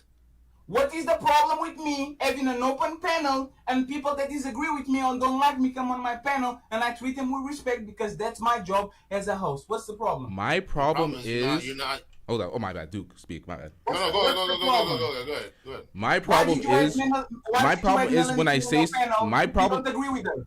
My problem is, I don't care if we disagree on the panel or not. My problem is, if I say I don't fuck with somebody and I don't support them, then I'm going to actually not fuck with them and actually not support them. It's just that simple. What he's not understanding, it's a conversation about character, right? So what he's letting y'all know, like, just to the audience, it's entertainment at the end of the day. God. So why not? Why not just let him on and talk? Listen, all I'm saying is that if you had that sense of character and self-respect, somebody called me a snake, they're never being anywhere near. And you're like, what the fuck? Especially if I haven't done much to you, bro. Nah, it's a rap. You forgot a rat and a snake. A rat and a snake. Listen. Let me tell you this, Fatty. I've actually worked with Anton a long ass time ago, bro. And realistically, at any point in time, right, I could have just been like, I could. Let's say I didn't expose him, right? I could have not done expose me or anything like that, right? Listen, he's one of those guys where for the longest time, if he hadn't done something like, it was a crazy shit that he did that I had to do a video on, right? But realistically, if he hadn't have done that, after knowing what this guy is all about, like character-wise, I don't see myself willingly going on that show and working with them and promoting them and acting like nothing's wrong. That's just putting a completely different face. Listen. If I know someone like that has a horrible character, if anything, it's just a matter of time till I call you out. That's Fatty, just what it is, right? Hold on. Fatty, you were on his show. You were on his show too. You know nothing about me and that man. You know nothing. He tried to flag my channel. Fatty, I have to mute you for a second. Fatty, you're being disingenuous. You were on his channel with Quentin on his channel. Quentin was doing funny business. I'm like, what the fuck's going on? You were there to debate their panel. But I was like, why are you on this guy? Okay, let me unmute you. No, it's fine. I'll be quiet. I'm saying now you're being disingenuous by reframing it, saying he just calls into your channel. You call into his channel. You work with all his underlings. You do this thing where it's just this fugazi shit on your channel where none of it is actually real. Y'all just be saying shit to say shit. And what I'm saying is that's bad for my brand and how I built because I'm the inverse of the way you built. So I'm saying I don't fuck with it. And you can't try to word salad me into fucking with the brand and what the fuck you're doing because you're not explaining it very well. You're saying we don't know the history. We don't know X, Y, and Z, but you're not explaining it and we don't care to know if you're not going to explain it. But that's my thing. You don't know my relationship with Quentin. You don't know my relationship with Q. When I go on that panel, I go on WhatsApp and says, Q, send me the link. I don't go to Anton. I go to Q because there's Q show. There's not Anton show, even though he's on his panel. I have a relationship with Quentin. I have a relationship with Q. And I asked them when the panel is not full to go there. Anton promised I'm not going to go on panels anymore. This is not his shit. It's actually his channel, but it actually is. When I go on Fight Club, same thing. Fight Club is from Aaron, but it's from Anton. I was there met everybody else. This is why me, J Prince, Aaron, No, Cheeky, we met each other there. It's not because I go to McDonald's that I like the CEO. I go to Fight Club to get with my friends. I don't like Anton. I go there to see, oh, Anthony's here, look at the CEO. I don't go there to fuck with him. What is the problem? Like, what is the problem? What is actually the problem? The problem is the person doesn't respect you. He called you and a I don't snake, respect my boy. you too. Do you so know then what why do you you just dumb yourself down and just go on a platform? No, that's what you're doing. You're going on a platform of a person who runs that doesn't respect you, and you're sitting there saying, "What's the problem with that?" Then and you're right. You're right. It's all for entertainment. But then when I call you out on you just doing this for entertainment, you're saying what's okay, how am I wrong in that? How am I wrong in that? You know how you're wrong? If you ask Anton, hey, who is the person that stands up to you the most? I am probably top one, if not top three. I don't go on his panel. No, I can guarantee you don't. I can guarantee you don't stand up to him. Hey, let me tell you something. You know the difference between someone like no. Do you know the difference between someone like you and me? If I actually was sitting up there with Anton right now, you know what I'd be asking him about? Hey, what happened to that tech company? You said you started, right? What was the name of that website? No. Because, like, listen, this man comes online, puts a completely fake face, all right? Builds a platform off of fake it till you make it, and acts like he's God's gift to hot shit. Like, what? No. Honestly. And then guys like you validate him by doing all this bullshit. Like, and the fact that you don't see it is just crazy to me. Yeah, Bro. dude, So like, listen. A guy like Anton wouldn't have the balls to call into my channel because he knows that that's the kind of hard pressed shit that needs to be talked about. But no, he'll come and talk to you because you're gonna be doing this with him all freaking day, and he knows he's not gonna get Yo, Duke's cooking right now. Realistically, that's the point. That's the reason why shady ass dudes like that will gravitate towards platforms that are least likely to call them out on things that actually matter. This guy is scamming his own audience. There are videos out there how this guy puts out like, and even these ideas, right, that he puts out there. He's taking Patreon money. Bro. He's not qualified for stuff like that, right? And you're sitting here saying, oh, out of all of that, he just comes to my show and I call on his show. And he can call me a snake. And it's okay. But I call him a piece of shit. Comes on my show. Angry Man comes on my show. Anton comes on my show. Angry Man, hey, listen. No, all more frauds. More frauds. Just name more frauds that come on your... Daddy, you're proving the reason why I don't fucks with that. You're naming all the frauds that come on your show, and I don't want to be surrounded by that. Is that a crime, Fatty? Is it a crime to say I don't fuck with the show anymore? No, the LT, that's fine. I didn't ask you for that. You don't have. Then why the fuck did you call in saying I'm full of shit then? Because you are not actually watching what is happening. So why don't you do that on your panel? What are you trying to convince then? This is more mining. This is a part of your personality. You just complain for no reason. Circular conversations with no there's no resolution. What is the point of this? What resolution are you trying to get to? This is what I'm talking about. Y'all are not solution based.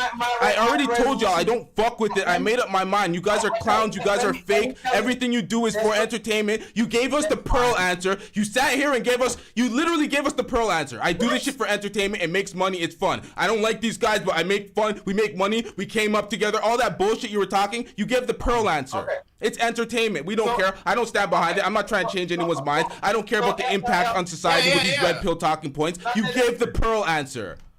That's why they do these background deals, LT. This is why they do these backyard agreements. That's just what it is, right? And then they'll come up there and say, well, you don't know how the relationship really is. No. He wants to make peace and be cool. I don't care, Moxie. I'm not doing that. No, guys, let's do this, right? This is what we're going to do.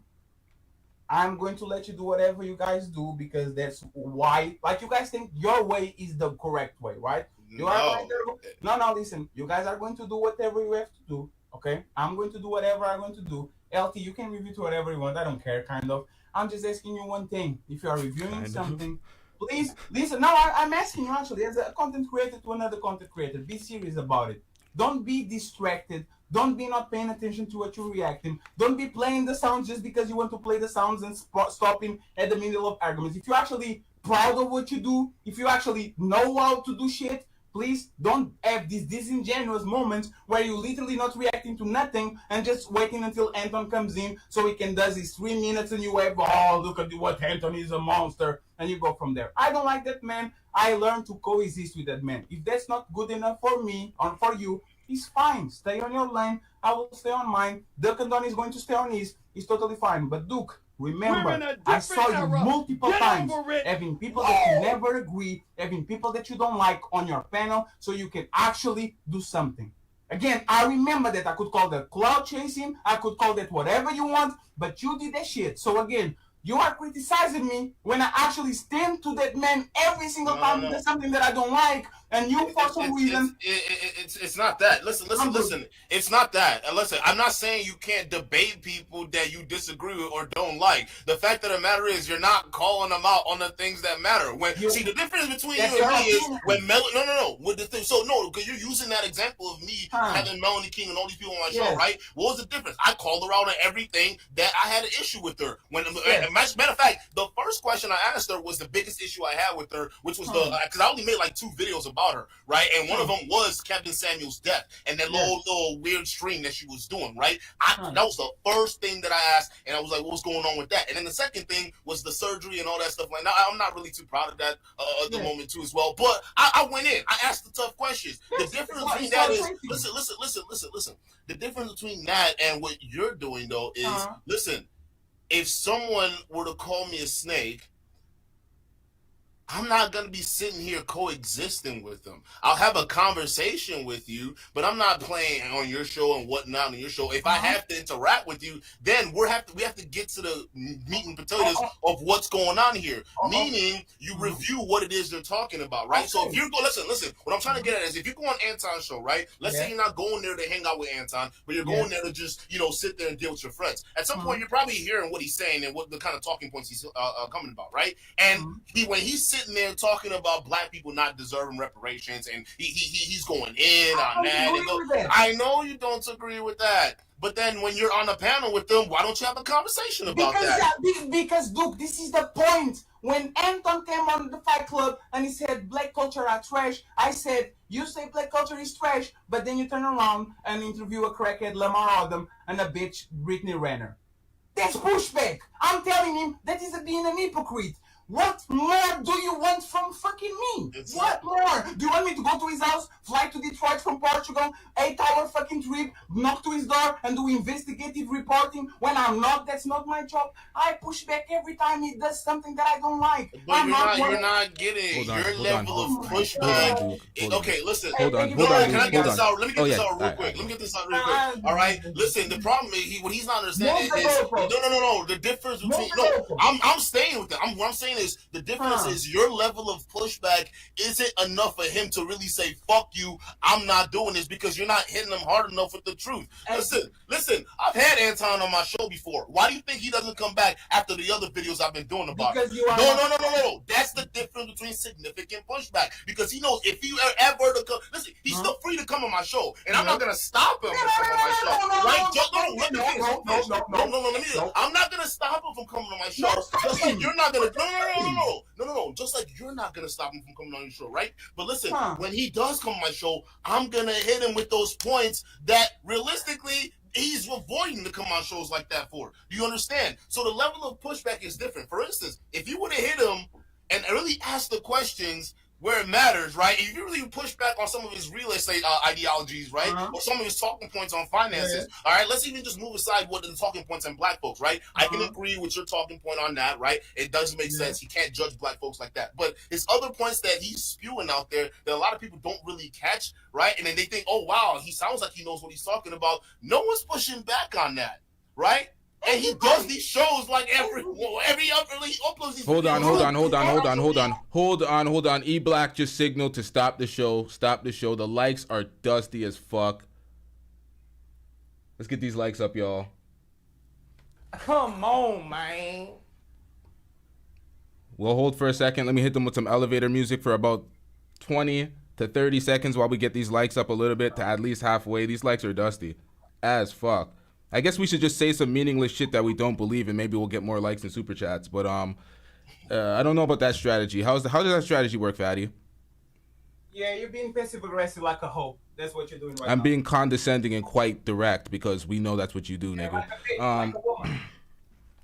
Now, what you did before is you told me how to run my show because you don't like it. Don't stop it. Don't do X, Y, and Z. Don't hit the drops. Nigga, this is my show. You're sitting back telling me how to run my show like you own the shit. You didn't build anything ground up. You built the whole way.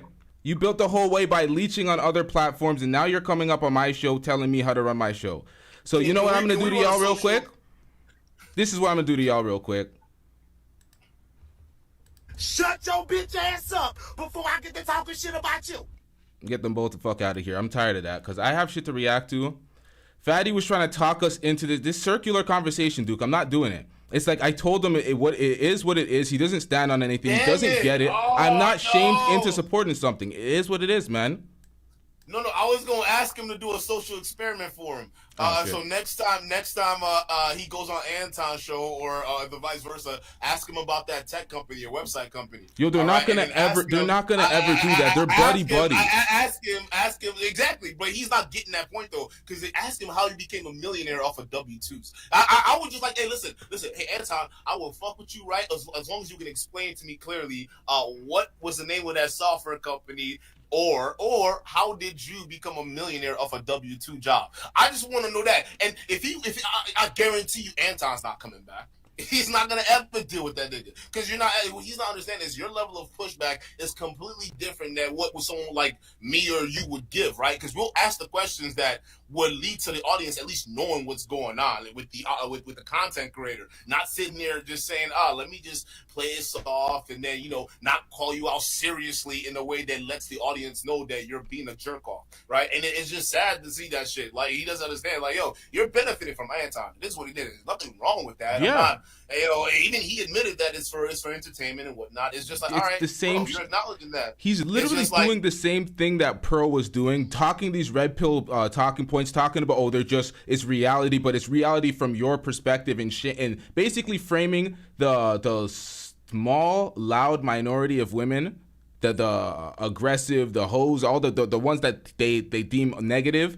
Framing those as the majority of women and scaling the same fresh and fit shit, profiting off of it, not caring about the damage and just saying, yeah, this is entertainment, fucking with niggas that call you a rat and a snake, and it's all right, go on. I was gonna say, explain, and then when you explain to him, like, okay, so yeah, you're explaining why there's a double standard out there. Why are we even focused on that, right? We're men, right? We're born men, right? We benefit from being strong. We benefit from being able to handle harder and tougher situations. So why are we complaining about why we have to do these things, right? And women are the opposite of that. So they have it however they have it in this world, right? So why are we complaining about that? And worst of all, why are we comparing ourselves to women when we know we're not equals? What's the point of having this conversation? We're sitting there knowing that we're not equals. Men and women are not equals. All right. So why are you pointing it out? Right. Well, we want to make sure the women know. Don't you think the women know that? Like, what the fuck? Yo, they're trying to police a group of women that aren't theirs. It's not your bitch. You can't control her. You can't talk to her the way you want to talk to her. You're just, these women, we're holding these women accountable on these panels. And it's like, you don't know them. You're not leading them. I'm sorry. Kai was in the back. You were collateral damage. I don't know if you're here for the same conversation with Fatty's channel, but I don't care to talk about Fatty's channel. He interrupted my stream. I was kind of lightballing him on the stream. My whole thing is I don't know the way they built, but the way I built is different. You're not obligated to a content creator support. And if you're doing something contrary to what I'm doing, and I think that what you're building is negative in towards what I'm building, I can say I don't want to contribute to that. I don't want to work with that. I don't want my brand associated with that, because what Fatty fails to realize is that being associated with him makes me lose validity in the things that I say, because those clowns get over there on his panel and say whatever, and their shit they're just random 8-hour streams of clowning each other, sending each other money, doing this fuck shit, and it's like there's no real substance, and y'all aren't really trying to further anything. There's no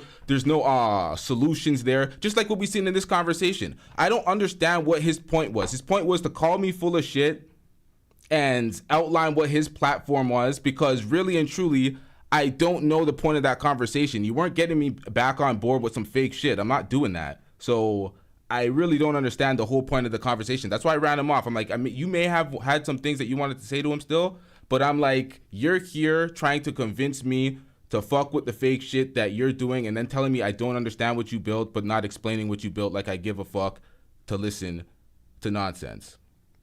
No, you're absolutely right. Now, hold on 1 second. Fatty's in the chat saying, sounds like I'm jealous. Is this what all the bitches do? When people, like, I react to so many people's material. I don't have them crying in the comment section, sounds like you were jealous, you have no substance, and you're here watching. See, what gets me is that, like, these guys, man, what I don't understand is, like, we could easily do the exact same shit. We could easily have content or channels where we just have nonstop conversations about the different differences between men and women, and women's hypergamy cycles, and dating cycles, and whatever the hell, right? We can easily have those channels, but there's a reason why. I'm LTTV. I'm sure you know a lot about women. I know a lot about women. 1 second. I'm sure you know a lot about dating, right? We absolutely do. I'm sorry, Duke. I'm not going to cut you off and let you finish your point. He's just talking back and forth in the comment section. He says, I'm watching because you are reviewing my show, dummy. There's many folks that review my shit that don't fuck with me and talk negative about me, and I don't watch it. I don't review it. I don't give a fuck about what they're saying. There's no validity in the words that they're saying. Now, Fatty came here. You know what? My bad. Finish your point. I'm over this. I I was gonna say is point is like we know all these things that's going on. We know that men and women are not the same. We know all these things, right? And we can easily have channels where we're doing the exact same thing. But the reason why we do it is because we know shit like that's not freaking important, right? Shit like that only furthers the divide between this gender war that's going on. Yep. And it's like it's more divisive shit. So what we instead do is like, hey, instead of doing what we know we have the authority or power to do, we're just gonna go in and just clown y'all and talk about the clown shit that you guys are saying, because at the end of the day, there's only so much men are different, women are different conversation that you can have before it starts getting redundant. And that's what's eventually gonna kill the red pill. It's gonna die because there's only so much of these men and women divisive conversation you can have, because a lot of this shit does not reflect the real world. At the end of the day, there's not a hypothetical scenario where there's gonna be a bunch of men working to provide for a family of a wife and 4 kids. You know, the economy is not built for that anymore. Chances are your wife's going to be working just as much as you, so you need to learn how to compromise. We're sitting here complaining about a reality that doesn't exist anymore. That's why these guys are sitting here stuck in Cloud 9 about the 1940s and 50s. We're not going back to those times. Pearl over here is having conversations about women taking their rights to vote and shit. Like, why are we going all the way back there? Do you know what's going to do to the economy? You know how badly it's going to fuck up the tax base for men? You know, what do you think the tax burden is going to shift to? Do you think it's going to shift to the rich and powerful? No, it's going to shift to the average men over there if the women stop paying taxes. So, like, I mean, y'all don't like these guys that just don't think. They're just stuck on talking points and feeding it to their fans. The thing is, in this reaction, there's a moment that comes up where he kicks somebody off a panel for something, and this guy screams, Eric, the same guy that cooks Anton, the same guy gets cooked on the panel, and he screams, I'm a paying customer. You're going to do this to me? I'm a paying customer. So we know what's going on in these panels. We know the circle jerk. We know the talking points that need to be put a light on in the average incel dudes that are represented on this channel. And we know what it is for. We know the grift. We know like Fatty needs to stop it. It didn't need to go this way. It just needed to go a way of separation. But when you try to stop the message, it comes out worse. I didn't even plan on cooking Fatty in this review. I was shitting on some of his talking points, but that's what we do. So I don't know why he was so emotional about that. He's like, finish the point, don't do this, don't hit the drop. I'm like, do you know what my show is? That's what I do. So he's trying to police the show at the same time. But the way I look at it, it's like, don't complain, use your power. My power is I'm a content creator and I have my influence and I have my audience. I can support and help certain people, or I could not. I'm not going to complain about their platform and what they do. I'm just not going to support it. I might cook it, might react to it, might leave here with something, but at the end of the day, it's like, come on, man. I'm not going to tell him how to run his platform. I'm just not going to fuck with it. I'm going to outline exactly why I don't fuck with it. I'm going to outline the things that I think that you do that are not solid, that don't stand on anything. It just seems very performative. And he still couldn't explain his Anton relationship. He said that I'm reacting to a show, but there's no substance. The point I was making in reacting to a show was that I'm separating from this type of shit because Anton Daniels is here and you guys do some fake bullshit. Outside of Anton calling into the show and looking sad and calling in, I agreed with a lot of the things that Angela was saying in this reaction. If I could have got to the points, I could have outlined the points I agreed with and why I agreed with them, but we didn't get there.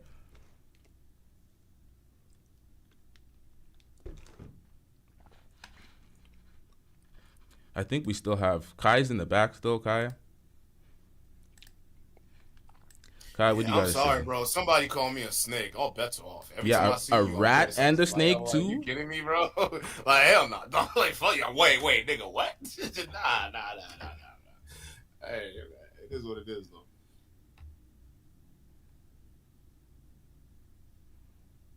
Kai, oh shit, you're still on mute. Sorry about that. Oh. Can you hear me? Yep. Okay, so I was saying that, I can leave because I wasn't sure what you wanted. But I think, like, you don't have to listen to me. This is your show and everything. But I think it would be more productive to just react to the video with him because to be honest, I like both of your talking points. Not necessarily both of your talking points. I align more with what you say, but I think Fadi is very fair. Like, you may not agree with me, but I see how he does. I don't think he shows Anton any love. he just accepts the fact that like Anton comes on his panel and brings him views. You might not agree with that. I completely understand why, but at the same, you can criticize him and he can run his panel the way he wants. What would be more interesting as a viewer for me, being that I follow both of you, would be to have him up here reacting to the video with you, so you can have actual pushback on your talking points. You know, I don't know if you agree with that, but that's what I would suggest. I really think, you know, I'm not going to tell you what to do, but I think Fadi is very fair. Like, I don't agree with everything he says, but he tries to acknowledge everybody that participates on his show, because they don't have to. They don't have to be there on there with him, and he gives pushback to Anton, not as harsh as you. I'm not sure he's aware of everything you talk about. I even wasn't aware of it. I had like a really bad conversation and interaction with Anton. I think is ugh. I don't like the guy at all. You know, that's just my stance. But you can respect each other. As content creators, I don't think he should try to police you the same way you shouldn't try to police him. You've distanced yourself from him enough. Let's just have a conversation on more of the talking points where it's more interesting, because I think that's where there's a huge contrast with how you see it and how he sees it. And but the thing is that we kind of did, but like he you saw no, how you he was. didn't. I disagree. He kept deflecting, not reacting to it. We didn't react. Like I didn't get the chance like to react exactly to it. Saying. Yeah, I disagree with you, Duke. When we tried to talk about the talking points and narrow it down, he was being aloof with it, right? Well, no, I disagree with you. I'm just acknowledging reality. I'm like, yeah, I know you're acknowledging reality, but you're not acknowledging all of it, right? Just because you're an average woman doesn't mean that you're out there seeking those opportunities, and that's just the point. But like, again, it's the same point over and over again to justify to these men why they should remain in the spot that they are right now, and I can't vibe with that, especially it's coming from a guy. Well, I mean, I'm not him, but like Anton from is who I'm thinking about right now. Yeah, but you're talking to Fatty Duke. I don't know you, like, so I don't want to pass judgment on you at all, because I don't know where you're coming from. But if you're gonna have you're two people that are eloquent, capable of talking, if you're gonna have somebody else, just allow him to talk. I'm not saying he wasn't able to talk, but the talking points are more interesting to debate. I think Fatty would be willing to. I don't know if he would be, but I think that would make for a better discussion, because you actually disagree. Like, knowing LTTV, I think he's a lot more, in my opinion, pro-black, and really like somebody who wants to stand for a message. While as Fatty, like he told you guys, he always says that he's not trying to change the community. But I think having somebody who pushes back and listens to his point and pushes back on his points can be more interesting, can be entertaining at the same time. You know, Fatty's going out sad in the chat right now. Fatty's going out very sad in the chat. Trace outlined it perfectly, and then he said, what principles? Of course he doesn't know anything about it. Fatty doesn't understand principles because he has none. So he's in the chat still debating this stuff, using it for clickbait, blah, blah, blah. I wanted to react to the footage so I can debate him on the point. He wanted to do the circular talk. He did not want to react to the footage. He just kept wanting to talk. He wanted to be like, oh, LT, you don't even remember what was said X, Y, and Z. You don't even remember what you were saying back there. Tell me what you didn't disagree with. And I'm like, let's react to the footage. And he's like, oh, but you don't remember. See, you're just talking shit. He was using all sorts of feminine deflective tactics to get away from the actual reaction. But guess what, buddy? If we don't do it today, we're doing it tomorrow.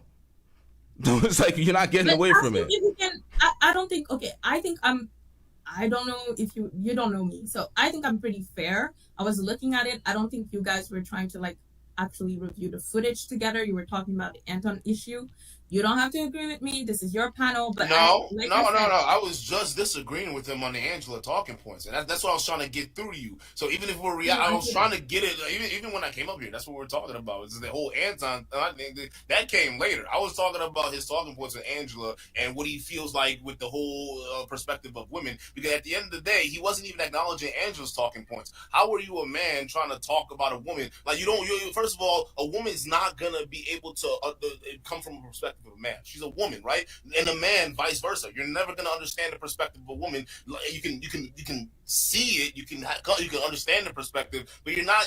It's a woman. You don't have those experiences, right? So for him to sit there when he had that conversation with Angela and us trying to bring it back there, I mean, obviously he was playing these games.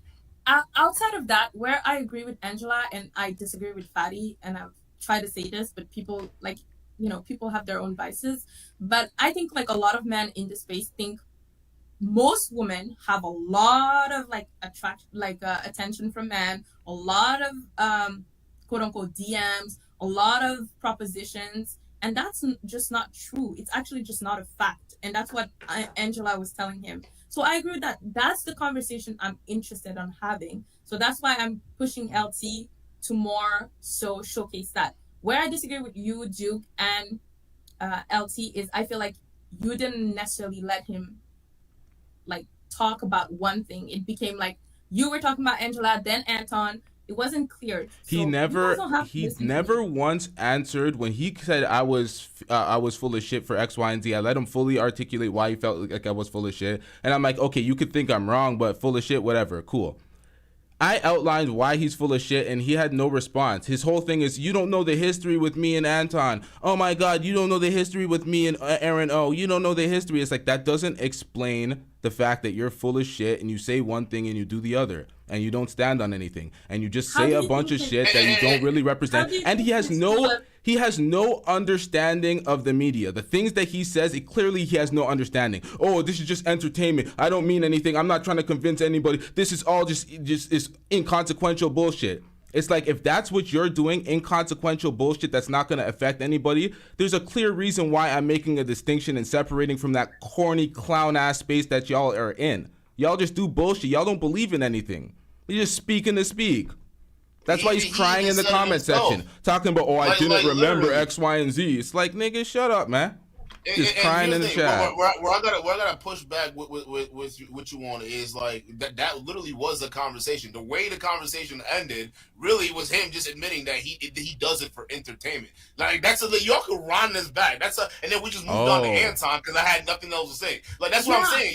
You're saying no, time out. You're saying you would rather have that conversation, but that's the conversation I had, and the end result was this is all entertainment. Like so he doesn't care. It's like so at the point you could literally play that back. That was his endpoint, and then we moved on to Anton. So exactly. So like I mean, he said why that take to someone me like that seriously? Yeah, he said that to me in the past. But the thing is, you guys, like, I haven't been following LT for that long, but I know LT has talked about Anton.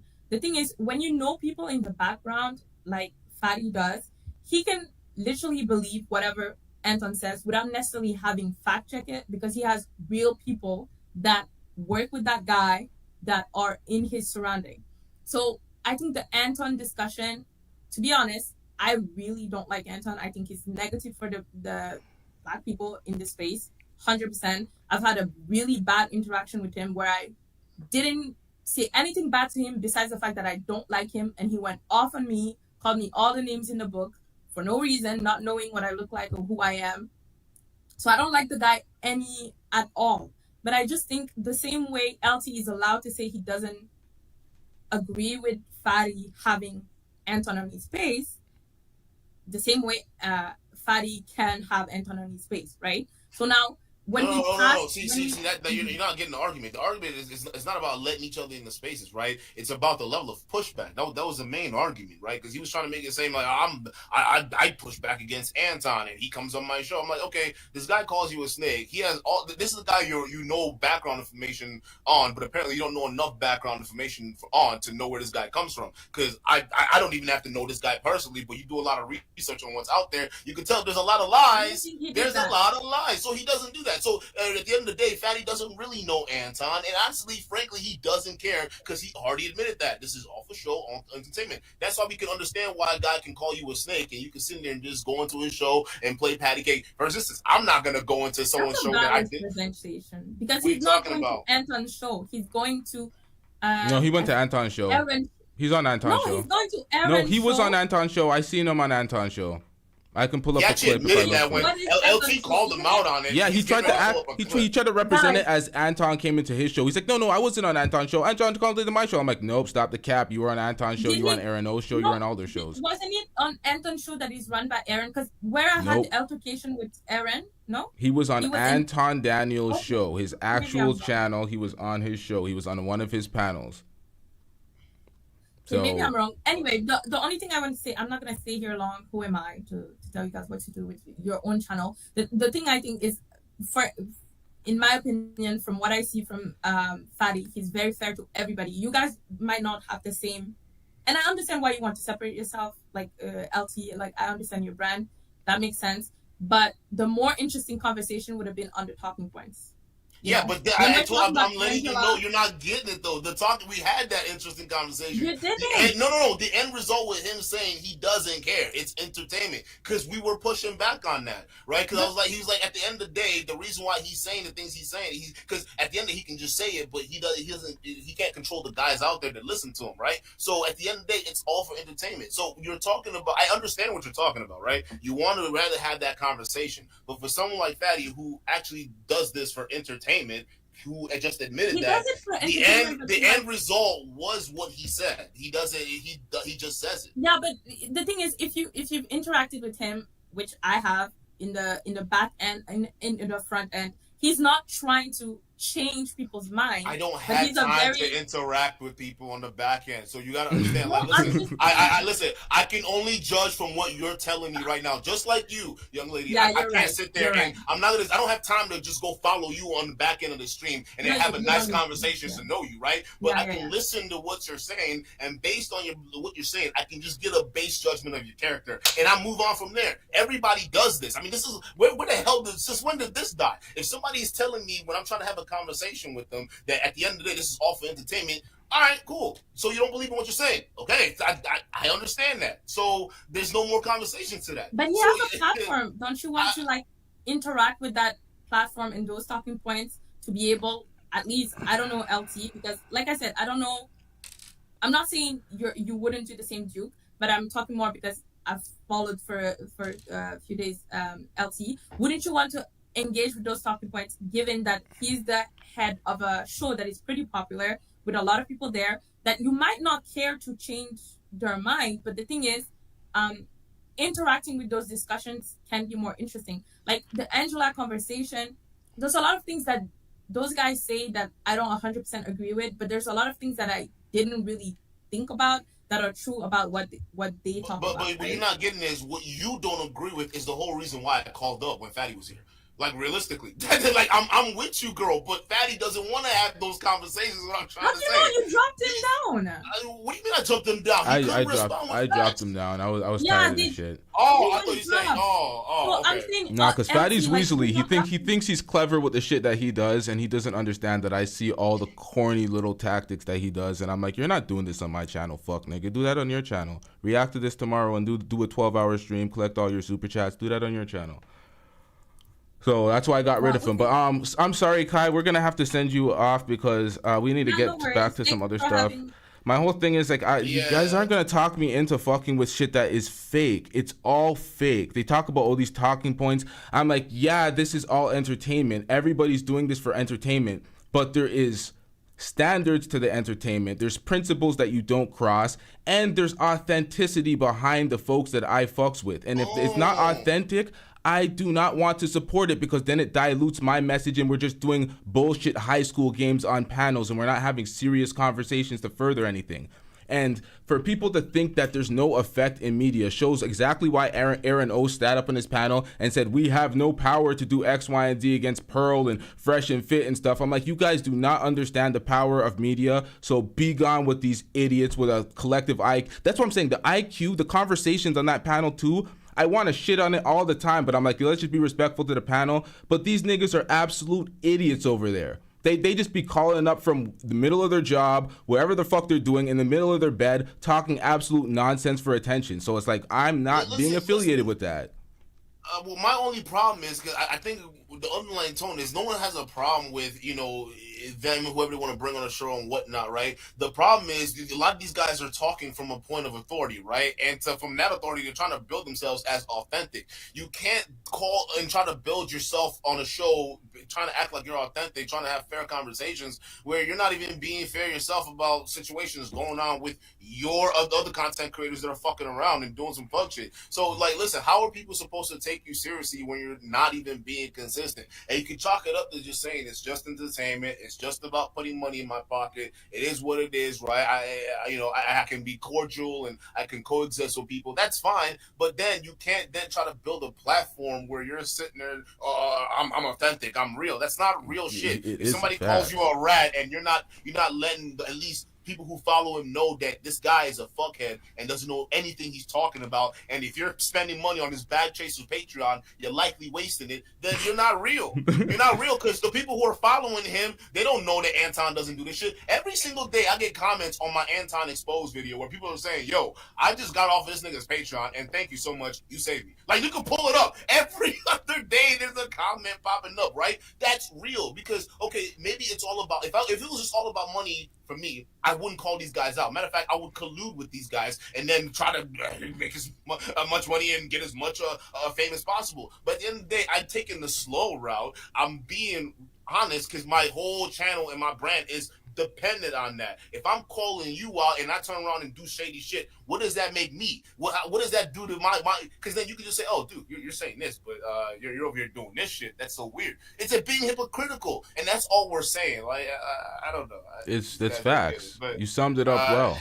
That is facts. See, Reaper's in the chat arguing to death about this, but he doesn't get it. It's like, at the end of the day, I did not come to do this reaction to disparage the character. I just came to say that, you know, he's wrong about this point, wrong about this point, wrong about that point, outline it, and pull up the part where Anton came on the panel. I disagree with Anton's point as well, and I wanted to get to that, and I disagreed with some of the things that the caller said that I wanted to get to.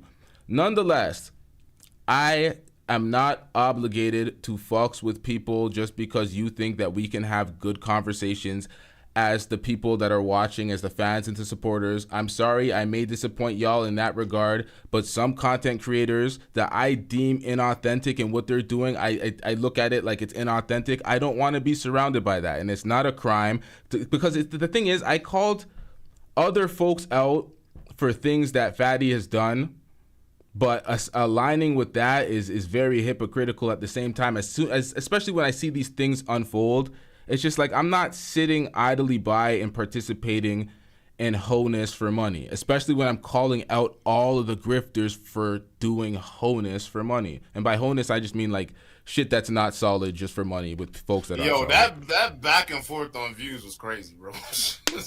I'll get more views. I'm like, yo, what the fuck is this shit? Now, he was thinking about views, because I wasn't calculating his views, but once he said he got 400,000 in the past 4 months, I'm like, I got him, because I don't know what your views are. I'm not searching them, but I got him then.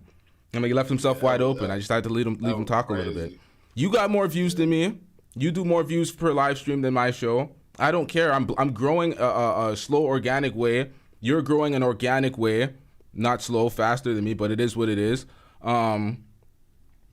No, organic and organic and slow is the best way to do it, because you're actually growing with your audience, bro. That's the best thing possible. It really is, and also it doesn't lead to fucked up ratios like you see on other people's channels too, right? You're looking at all these ratios. Some of them are not even getting comments. Their views are all off, and they got these sub counts that are high, but they're getting the same views as other. All these people are not even engaging with these people, so it's like, it's just. It's better to just build it where you're all growing. And people who come in, they're like, all right, this is a good channel, and I'll stick around, right? Then you want people who come in, they want to hit that notification for all whenever you go live. Yep. And people are talking about the views thing. I never brought up the views. I don't ever go for channels' views, because usually when I'm debating folks, I'm the smaller channel doing less views. So I don't go for the views thing. But if you come for the views thing, it's like, whoa, what are you doing here? You got to be accurate a little bit. Yeah, I mean, that's an argument you can use against someone like Pearl, who her views don't make sense. Then yeah, but it's just going back and forth. Okay, it's so not something that's Reaper, I gotta address Reaper's point. He just said LTTV. Just admit you don't like Fatty. Period. You've taken shots at him before, though, my G, and and then you went on his panel. I've seen it. I was quiet, but that's not real, my G. What are you talking about, Fat? I was introduced to Fatty via Tommy Sotomayor's channel. I called in to speak to Tommy Sotomayor. Fatty was there. Fatty challenged me on a bunch of points. I didn't really know who Fatty was outside of using a 2-minute video from his channel that had nothing to do with him at the time, so I didn't know who Fatty was. Nonetheless, that's where I first found out who Fatty was. I called in on his channel, But that was prior to seeing the Anton shit, prior to seeing the Aaron O shit, prior to understanding the dynamic of what they got going on over there. I called in for a few minutes. I didn't really say anything because I didn't know the order of what they were doing. They said, I tried to speak at one point, but they're like, hold on, this person is in order. So I dropped off shortly. I didn't really say anything. But that was one time I called into a show. There's no crime in that, but my whole thing is I'm separating from that because I don't want to be synonymous with shit that is just not real at all. And if they have a problem with it, it is what it is, man. I don't know what to tell them. Yeah. No, it's all about brand, man. Protect it. I mean, that's important. You want to build a brand where people, because that's the whole point of building authority in the first place. Because a lot of these dudes are just faking it, right? That's why it doesn't make any sense. If you're trying to act like you're coming from a perspective of you're real, you can't be seen with fake people. So you gotta build on that reputation. That's just it's what it is. That's like me knowing, listen, that's like with Zesty Boy. That's like me finding out all this bullshit and then just saying, I'm still gonna have him on because I'm just gonna tolerate it. Nah, yeah, bro. Fuck that. Exactly. That's exactly like you having Zesty Boy on. Everybody would be looking at you funny, but nobody's looking at Fatty funny because they know they cultivated some fake ass shit over there. Reaper's out here fabricating tales now in the comment section. Completely fabricating tales. And then I went on to his panel. If you have a problem with his panel, why do you go on there? When I went on his panel, I did not have a problem with his panel at that time. Don't practice revisionist history. Order of operations, sir. Keep it in chronology. Because right now it's not that. I went on his panel a while before I had a problem with I can't remember the no-name brands' names now, but yeah, I don't like the folks on this channel. A bunch of incels, a bunch of losers, a bunch of dweebs complaining 24/7. There's nothing to talk about if you're just gonna whine and complain about the advantages women have over you and the fact that women feel like they're better than you and they're not taking you serious and you're a man and you deserve respect because you built society and all the bullshit ass talking points they have over there. It's like. And honestly, if you push it deeper, men are the ones at the end of the table financing these women in the first place. They're the reasons why they'll be able, like in Fatty's world, these average women are all getting dates because men are flooding their inboxes. Okay, so you're acknowledging the reality that men are causing this problem.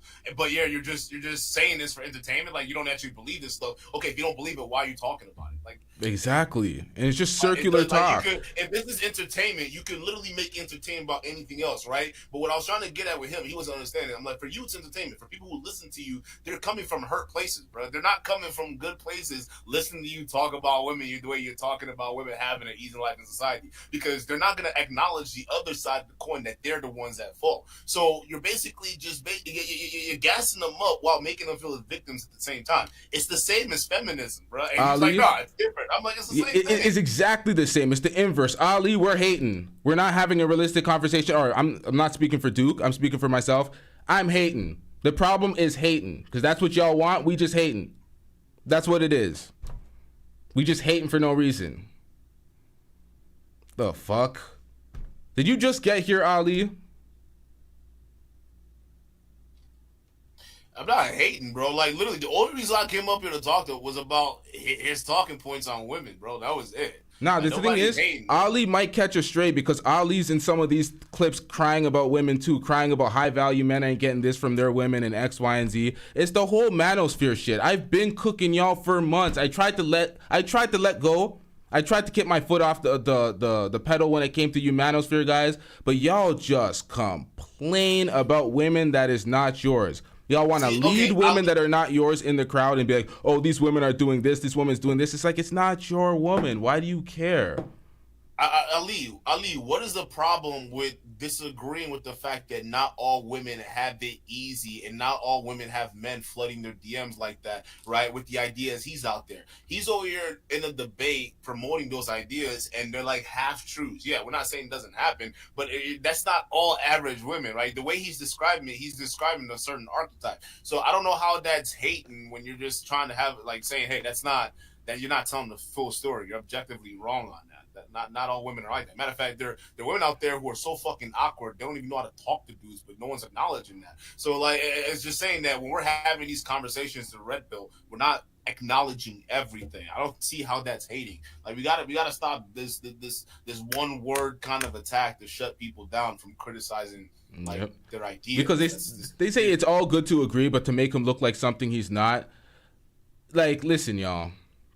If I see something my way and this is my subjective commentary, You guys aren't going to be able to just argue the points to try to change the points. I see it this way. I see that he doesn't stand on much. I see that this shit is just all a finesse and a hustle, and all the words I can't take serious. So I don't want to buy in or communicate with that. Now I'm going to have more people calling in to try to make me team up with Fatty or be cool with Fatty still. It's okay. I'm telling y'all that you guys could support all day. I'm not trying to bring anybody away from Team Fatty's channel. I'm just saying that for my brand and what I'm doing on the platform, I want to only work with folks that actually say what they mean and mean what they say and actually follow through with it. Not say one thing and then your actions don't reflect something or reflect something completely opposite. Those are I didn't build community oriented. I didn't build on platforms jumping from panel to get my relevance up. I did not do that. I built on my own twos. So as somebody that built on their own twos, I have the right to go my own way at any given time and say, fuck everybody. You don't even need to have panels to even build a channel either, right? And that was another thing. Like, yeah, our platforms are completely different because, yeah, like, Fatty, you got to have a panel. You're jumping around panels, but other people who build a channel don't even have to do that. Right? Ali's not in the back. Sorry. I got a message. I thought someone said Ali's in the back. Ali's not in the back. My bad. I just read it out loud. My bad. No, I'm just saying, it's yeah, you're right. People can style their shows differently, but it's just like I don't know. It's all about how authentic you're trying to present. If you're trying to present yourself as a real person, well, you can't be seen around like fake people. And if you are around fake people, you better be calling them out and not the weak shit that you're saying. I'm holding him accountable, like on his talking points, like really holding him accountable. Because I guarantee, if you ask Anton Daniels about how he became a millionaire working at a W2 job, he's not coming on your panel no more. He's gonna avoid you like the plague, bro.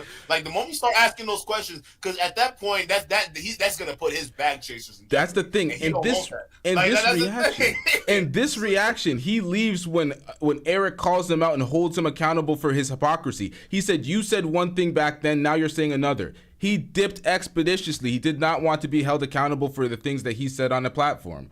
So if you actually hold him to the fire for things that he said, he's gonna do the same shit, and that's what we were trying to react to. So he can't objectively say he pushes back on Anton, because I know how Anton is. When you listen, you go to my Instagram right now. I haven't updated in a long time, but like you will see us having a conversation with Anton. It wasn't until after I criticize him, he's not coming back. He will never come back, bro. That's how he is. People like that they avoid real people. They avoid real conversations because it exposes them for the frauds that they actually are. And it's honestly just sad that people just buy into this nonsense. I don't think there's any conversation that you could have on your platform that will take fans on your platform to understanding that Anton is a fraud, to understanding Anton is a fraud, because all your fan base, they already know. They've seen so much footage from your channel and the way you broke it down. It's like Anton, if he comes and tries to debate that, he's battling from a losing spot, because they've already seen all the evidence, they've already seen all the proof, they've already seen everything framed in a way where it's like, hold on, what's going on here? What is this? So it's like, you're absolutely right. That's the difference, because like I respect my audience enough to at least educate them and help them understand that. Listen, even though I criticize these content creators, I go in depth on a lot of their scams. Like my channel was the first channel that exposed Saint the Sinner for him and his fraudulent companies. Other than that, I didn't know. Allowed him. No one knew that. Like everybody was collabing with this guy. All these manosphere dudes were being fake, playing the same background game that Fatty was doing. Until I came along and I'm like, oh, hey, what's this? You said you had a tech company, but none of that is true. And all of a sudden, everyone now knows him as a fake, right? Everybody now knows him as a fraud. That's what we're trying to say, bro. If you know this shit, educate your audience so they're aware. Because at the end of the day, if you're hosting these dudes on your platforms, or you're allowing them to come to your platforms, and people are following you don't know who they are, like, you could literally lead them astray. That's all we're saying, bro. You're not being 100% authentic. That's just what it is. All right, so we have Ali from, I guess, Team Fatty's channel, or Lapeef. I see you on Lapeef. How y'all doing, brothers? What's good? How y'all doing, man? I'm trying to see what's going. I'm coming in peace too. I ain't one of the people just coming out here saying, try to cuss y'all out or say y'all to be disrespectful. What I'm trying to figure out what is the the assumption y'all are coming to about Fatty. What are y'all saying? What is the accusations? Like, I ain't making like y'all making this serious accusations, but what is it that you saying and misunderstanding about what he's doing? Because I'm not sure about what's the other brother's name? What is it? I'm LTTV. This is LT. I've seen you before. I try to catch you a little bit. I try to catch a lot of y'all. Duke TV, you somebody he shouted out a lot of engaged support to before, and seen you as in trying to put out genuine content. So I'm trying to figure out why. Is it something you're seeing from afar and think he's doing something? What is it that you think he's doing? Because I No. So I'm not saying he did anything wrong. You can even run this back. No one's saying anything he did anything wrong. The only reason I came up here because I disagree with his talking points on women. Right? I was just saying. Listen, okay. What you were saying. I was actually trying to keep it on task with the Angela situation on that tape. So when I was talking to him about it, I was saying not all women do that shit, and all these average girls aren't like having these dudes trying to fly them out and all that shit. Right? But he believes that too. No, I know he believes that too, right? So we're going back and forth, but the end result is because when you have that conversation, we both believe it. I'm like, all right, cool. So then why are you saying those? Okay, we're having a debate. I'm like, okay, yeah, but if you're having a debate with Angela, you're coming from a perspective that's not honest because you also believe the same position that I believe in, that not all women do that. Yeah, but I'm doing it because it's a debate. I'm like, yeah, but if you're doing a debate, you still have a responsibility to be honest. So then the conversation ended up being, well, I just do this for entertainment, and that was it. I'm like, all right, cool. So you don't really mean this shit. No, I do mean this shit. I just want to put money in my pocket. There's nothing wrong with that. I'm just saying that, like, if you're saying two things and you're just saying the reason why you're doing this, the opposite thing is because you're trying to what do you call it? Debate someone. That's fine, but you just got to be honest about it. I actually don't have a problem with them, right? But how wasn't he? How wasn't he? He's very transparent about everything he does. He'll tell you he entertains. He'll tell you his perspective. He'll show you how much money he makes. He's completely open about everything he makes. And then he don't like echo chambers. I don't like echo chambers. I don't like sitting in somewhere where everybody agrees. He sets an environment so everybody comes there where they can speak, and he makes sure people are respected. No one said he's not transparent. I actually got the fact that he was very transparent. He said he's doing this for entertainment, all that. He was very transparent and open and honest about it. Right? Just because you're transparent and open and honest about it doesn't mean I have my qualms about it. I'm like, listen, if you're just doing this for money and whatnot, that's fine. But I mean, let's just be honest. Then that means you don't really believe most of the stuff you're saying. So you can't just. You're honest about it. That's fine. But that's the truth. No, but he means it. I think that's taken out of context too. When he said he's doing it for money, everything we do in our life, brother, is for money. Like everything. When I step out this door, I'm gonna do for money. When you do content, you couldn't sit there and not do it for money. You go. You would have a place to stay. You wouldn't have no shelter. You wouldn't have anything. You couldn't provide for your family. That's the way he don't even have to do this anymore. I think it's being taken out of context when he says he's doing it for money. Every content creator, if you on here and you're not at least making money from it, I don't even see the point of that. Just being honest and transparent as well too. Not really, because that's how I built my brand. I didn't care. I don't care. My brand is still like, listen. Even though I can be, if I really wanted to make this about money, I'd be doing a lot more. I don't even have a Patreon or all that shit like that. And like, I'm just all on YouTube. I just come in, do what I need to do, and I leave. Right? And like literally, right. Of course, it's like the base level. So if I really wanted to do this about money, you'd see a lot more activity than you see right now.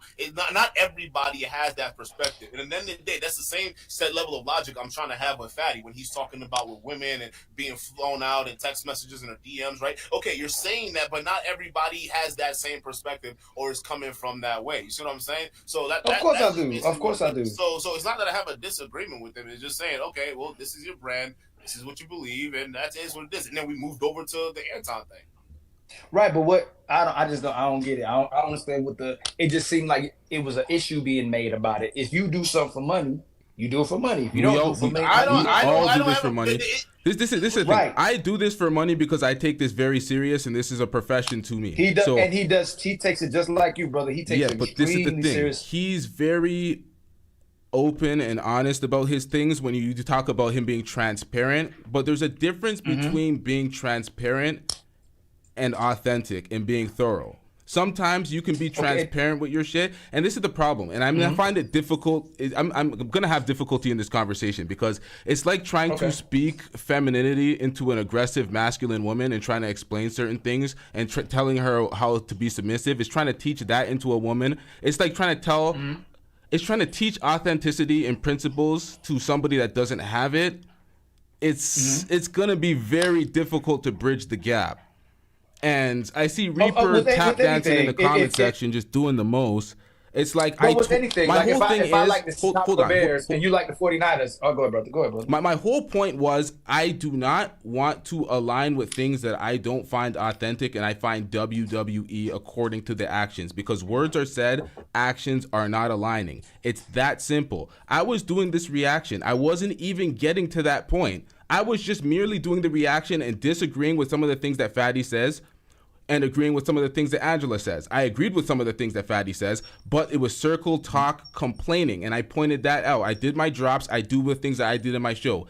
Fatty did not like the show. He called in, took it somewhere else, talked about views, talked about money, talked about, I'm not paying attention, I'm not listening, all this other bullshit to try to derail my show. So it went left. And then I told him about his platform and his folks and many different ways and what I think about it, because I wasn't even planning on doing this. I was going to keep it on Anton when Anton called in, trying to catch a moment off of Angela.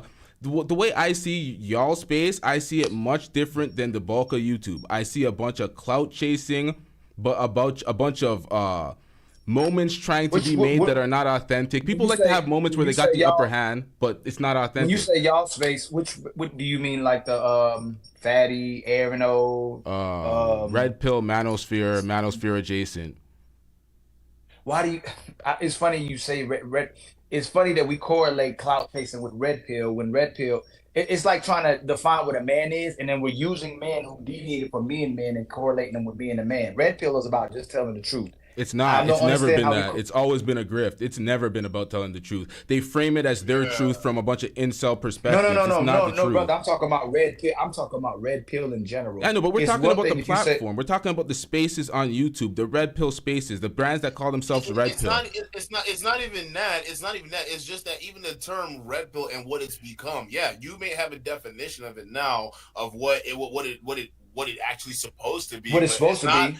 But it's not what it actually is right now, and it's not filled with the people who are leading this space, because the people who are leading this space, what's end up happening is they're the ones who are, I mean, you see all the conversations heading to, it's getting really anti-Semitic, bro. Like a lot of these dudes, they're gravitating towards the whole Nick Fuentes and Pearly action. It's getting kind of weird, and they're pulling a lot of young men into it. This, when you ask anybody out in the streets, what is a Red Pill? They'll just say Andrew Tate and then some of these other guys too. They're not, whatever Red Pill you're talking about, that brand is not going to see the light, and that's just being honest, right? Because it's done. So either you call it something else, which we can call it reality, but not about nobody wants to talk about reality. That's why when we criticize and do all this stuff, right?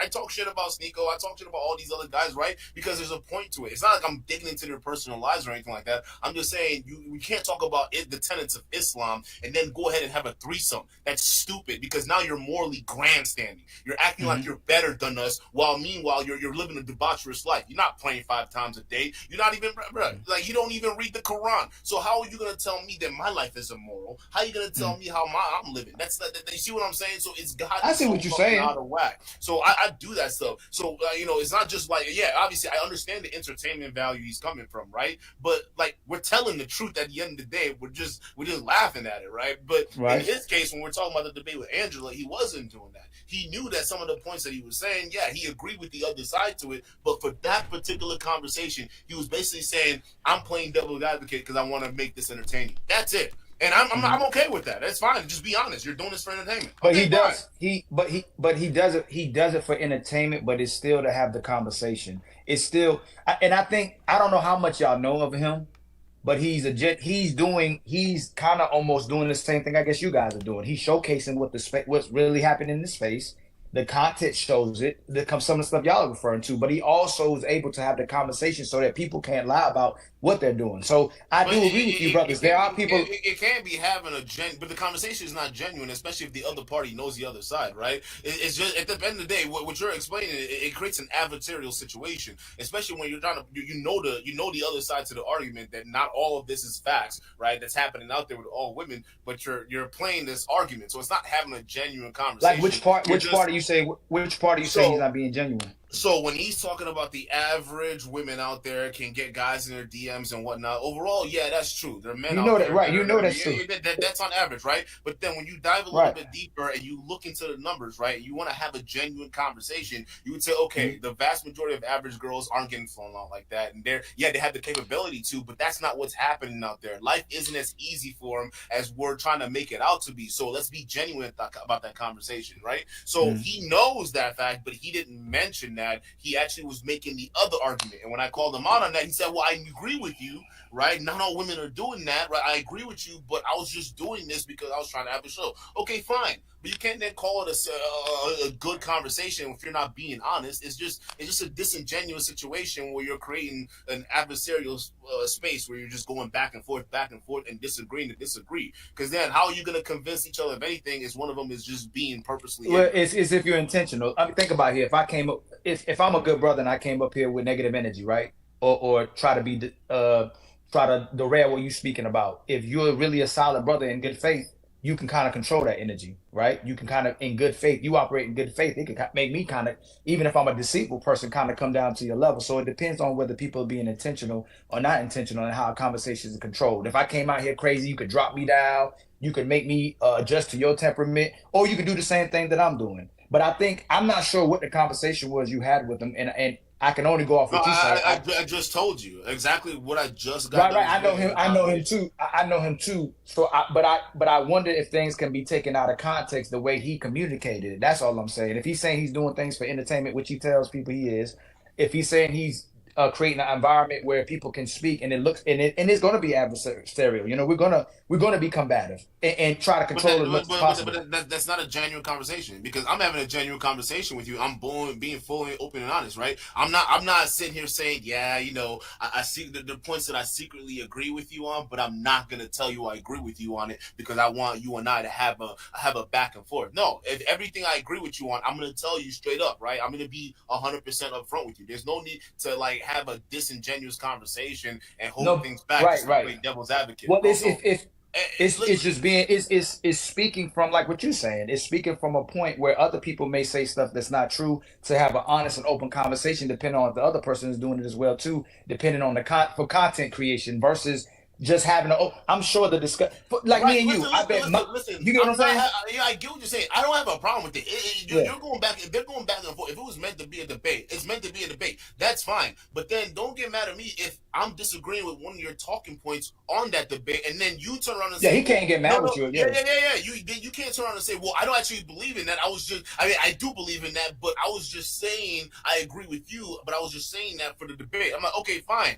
But I was arguing the talking point you get on the debate. That's what I was arguing. That's it. Listen, if you want to make it entertaining, it is entertaining. It's a debate. Debate's going to make it entertaining. That's fine. But you can't then call it a genuine conversation because it's not a genuine conversation. Not all the facts are being presented, right? So listen, debate's fine. Creating an adversarial situation is fine for entertainment. The manosphere does that all the time. But you can't then call it a genuine convo, right? It's not. I see it from good faith. I can see it from Sir Hale. I can see it from like just other people in the space that have more. I don't know if you watch Sir Hale. I know. There's other men in a space that you would see as in a positive light where they say certain things to create the content to see the person's response. They're not really trying to lie. They just want to see the person's. It's like being devil's advocate. You know, just seeing how the person will respond. It's not trying to be disingenuous. It's just seeing how the person will respond to it and how they feel about it. They're doing it. They're doing it for a reason. They're doing it to see. Of course. But it's not. Right? It's not always trying to be. But like, and then again, that's his style of content because if then someone responds, it creates a certain kind of environment that they want. So that's fine. You can do that. That's their style of content. But it shouldn't. Just like me and you. Look at me and you. Look at our conversation. The only way it can escalate is one of us. If I go, okay, dude, that's it. That, you know, if we want to escalate, I don't want to escalate with you. I see you as a brother, and a lot of content that you share times I like. No. The reason why is because we're all just being genuine. I have like no intention of escalating, so I'm. But he's like, I'm telling you, I don't know if you know him personally. I'm not sure what he did with the other brother he pulled up. I don't know what happened left, right, but it's certain things where he's a genuine brother that supports human beings and people in the conversation. And that's him on the other personal side. If he's genuinely supporting people and supporting conversation, that's fine. But yeah, I was talking about.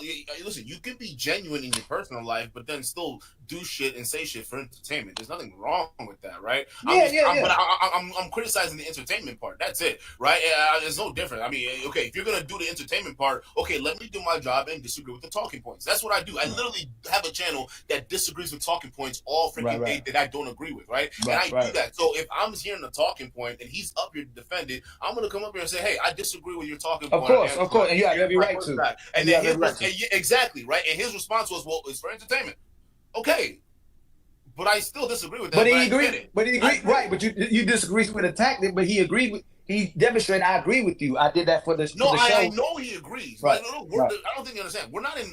I'm not like this is not. I don't have a problem with fat or anything like that. Like I don't know where he's gone, but I hope he can come back. I don't have a problem because I was actually going to ask him a question. Hey, listen, next time, hey, Fatty, if you're still listening, next time Anton's on, all right, let's do a social experiment. Please ask him how he was able to become a millionaire working at a W-2 job at the time. And if you want all the facts, I'll send you all of the facts you want, bro. I got all the facts on him. Like, so if you really want to test that hypothesis that Anton, if you really push back on him, he'll still be real enough to talk to you. Let's have that conversation. Here's a social experiment. Ask him the real questions and see what happens. I guarantee you it's going to be the same results I got.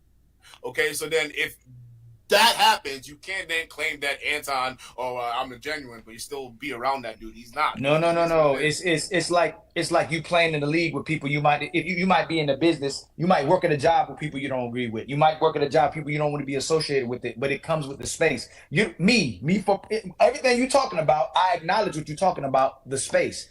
People's personal lives, I stay away from that. I'll discuss the conversations because I don't want to move in a manner where you're gonna have to stay in that lane for a while. You move in a lane where that's a lane you kind of got to stay in, and you put yourself in a slippery slope anyway. But you want to deal with that. That's your. You get what, I don't. No. At the end of the day, you get what I'm saying? No. I mean, I get what you're saying, but at the end of the day, I respect my audience. I don't see them as a thing just to put money in my pocket. I believe you. What I'm saying is that that's your lane. I know that's my lane, but like I'm just saying, but that's where my lane and his lane is colliding. It's just saying, hey, I disagree with those talking points, and then you say you're doing this for entertainment. Okay, well, yeah, I get the entertainment, I get the talking point, but the overall talking point is what I disagree with. My channel is built off of disagreeing with manosphere talking points that don't make sense, and that's where we're going back and forth. That's what the whole debate with Angela was going back and forth, right? But then you can't call yourself genuine and say you're having a genuine conversation because when me and him were talking, and I was voicing my opinion. That not all women do that. He's like, I know, I agree with that. I'm like, okay,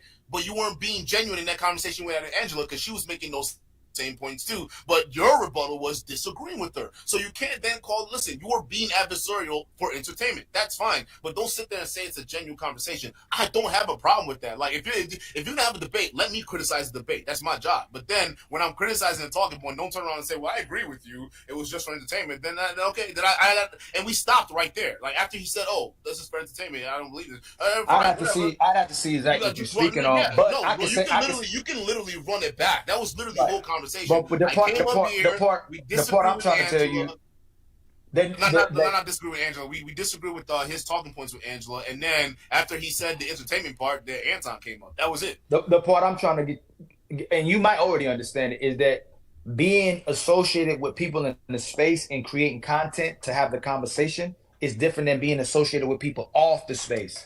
So would you associate yourself with someone that calls you a snake?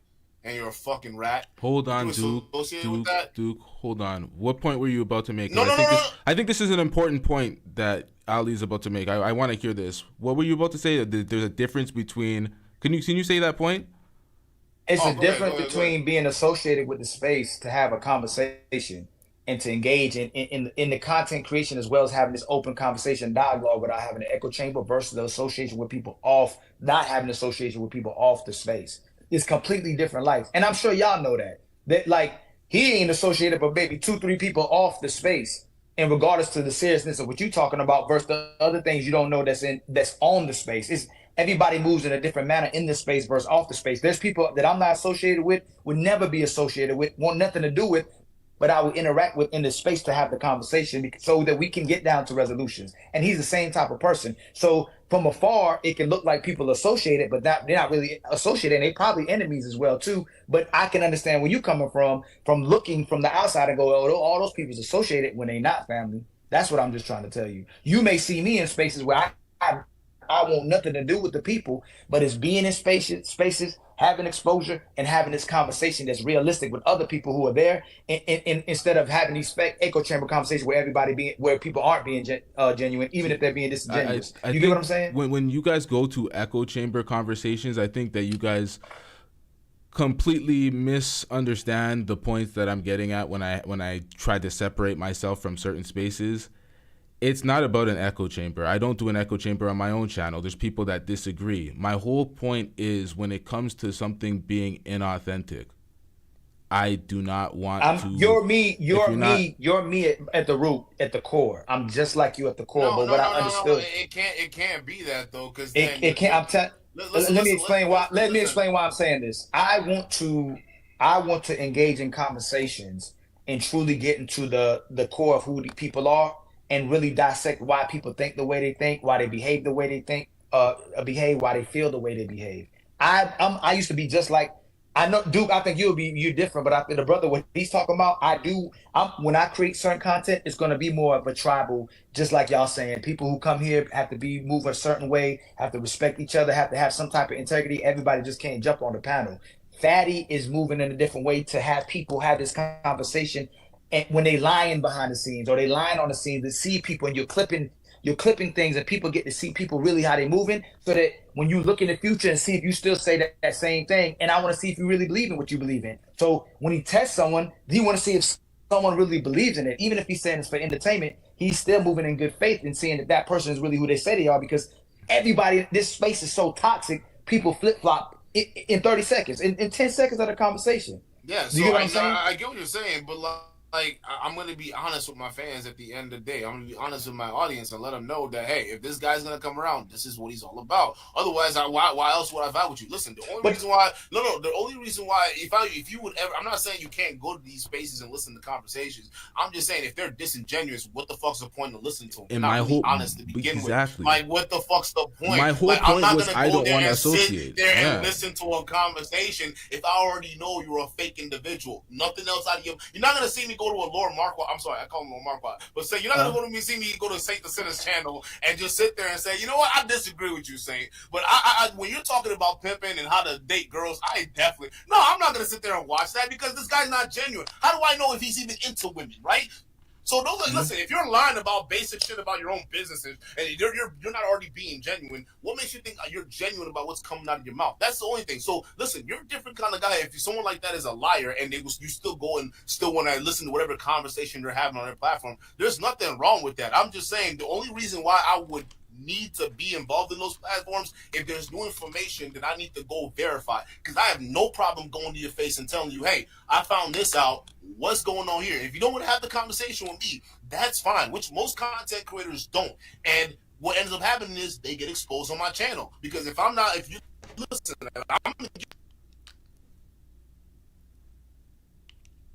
I'm just gonna be honest with my audience, because I respect them. They need to know the truth, because a lot of them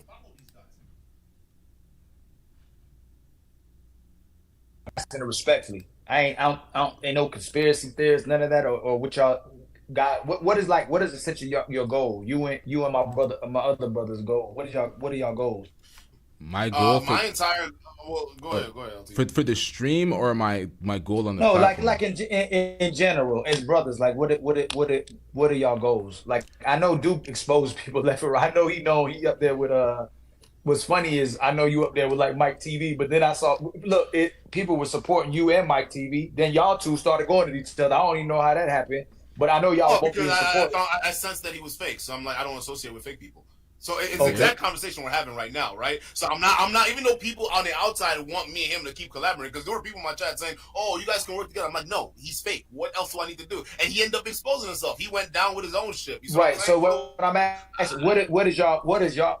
So I told you what the primary goal, what Fatty's doing, and y'all don't know the primary goal what I'm doing, but I told you about Fatty's primary goal, especially understanding what you're saying, and regardless to not being able to change everyone, but still being having a conversation. But what are your two brothers' goal in this space? My goal, I'll just read my channel. I'll just read my channel description. My channel description says social commentary. LTTV is our channel of raw, unfiltered, blunt breakdowns of anything and everything, coverage of trending topics, celebrity news, with objective breakdowns via reaction videos. This channel is for critical thinking, basic common sense, harsh commentary with sarcastic and sometimes arrogant wit. This channel is not for the sensitive. That is the description. But the thing is, I cover an array of topics. Sometimes I get caught in pockets because I know the way the algorithm works. So sometimes an Adam 22 video will come out and then there'll be like 3 more for the rest of the week because it's a hot topic. Sometimes a reaction of a manosphere content creators, like a Lapeef show, will be on the list. But it's just reactions of everything, breaking down things. This is one of my 2 channels. Okay. How about you, Duke? Yeah, literally, it's really not that hard. It's literally exposing like just the horrible mindset of a lot of the red pill stuff, but doing it in a comedic way. That's it. Because when you start to hear this shit in the real world, it's bad. I keep saying this. And this is just me being on a more serious note without the comedy. We're gonna head towards a generation with these talking points that a lot of these manosphere people are promoting out there. We're gonna have a generation of lost men because we have a situation where a lot of the manosphere is just a bunch of men complaining about the fact that they have to be men in society, right? Yeah, granted, you're not getting appreciated like certain things like that. I understand that, but that comes with the territory, right? So why are we complaining about being what we are and then comparing ourselves to women? That doesn't make any sense. That's not the right mindset. The right mindset should be, okay, tough. Now what are you gonna do? Keep moving, because the only thing you're guaranteed is death, and interest rates. That's it. I'd love to engage with you brothers too. I'm sure he would too in these conversations. What makes you think that it's just that way and it's not deep? It's not a deeper a deeper occurrence that's happening with that. Like, what makes you think the red pill space or red pill guys are just like us? I get what you. Because the reason why is because of all the scams that we've uncovered. Like all the scams that we've uncovered. But is that fair? Let me ask you. Okay, so hold on. So you're not talking about men in general. You're talking about a lot of these red pill content creators in general are scamming people. That's what y'all talking about. Yeah, they're liars and scammers, including Anton. Anton's a liar and a scammer, and we're working on something about. Let me shut up because I know he's probably watching this shit. But we got people investigating shit, bro. So you're speaking more so in the men that's in the space that y'all believe blind leading the blind. Okay, I see. You don't mean the general population of men who are trying to speak the truth, communicating. And you talk about it. I got brothers in the real world, and you got family and brothers that you talk to. I get what you're saying. So men already have these conversations anyways. Not that they went away. It's just that the wrong type of conversation is happening online. And these young men would rather engage with these bozos online than with real people in the real world. So they're not getting genuine perspective. Versus young men aren't going to. A young man would first listen to Andrew Tate before he comes to you for guidance. That's a problem. You understand that, right? Who is a serious actor and not a scammer on the red pill? What? Scene? Tell me one person that is not a scammer, is a good actor on this red pill scheme that you actually could look at and says, hey, go there. Tell me one. Nobody. Do you want to know? I can't name one. Tell me one person. Who's a good actor? Yes, that is not. There's this guy called Alex from Playing with Fire. I think he's pretty good. There's a guy called there's a guy called, I forgot what his name was, but he's actually good. Winning with women. He's actually pretty good. He red pills a lot of guys. He doesn't put down women or anything like that. He just tells the game how it is. There's no spin or anything to it. A lot of these guys exist, but people don't pay attention to him because they're not adversarial. They're not creating that divide. They're not promoting that. They're just out here talking facts, and then their channels are just there. People gravitate towards the channels where people are just like going back and forth, wilding and having these same conversations about the tired talking points. There are other red pill channels out there that are not having these tired ass conversations and are actually giving value to men, but no one's paying attention. Doesn't Alex do what I did with Angela on this show? Going on the back and forth of a LT debate where everybody's happy at the end because he doesn't belittle the woman in front of him, and everything is good. Doesn't he do that most of the shows? Yeah, and I'll have my disagreements with him, and just like I judge, but that's not a win because I had my disagreements with you. So I'm just saying that I it's would kind go of there, and interesting. I would, yeah. It's But just doesn't mean he's interesting not. that the guy that you recommended is the same guy that does exactly what I'm doing with Angela right now, and you guys talk and Yeah, say, but then, this but when is I not genuine. but when It's I not- disagree with you, you said you'd end up agreeing with my points. But you can't agree with my points if it's a disagreement with what you said on the debate, because No, then that means you tell weren't me- being genuine on that debate. Don, I woke up because somebody told me that Ali was here, right? Tell me, what did I say here that I don't believe?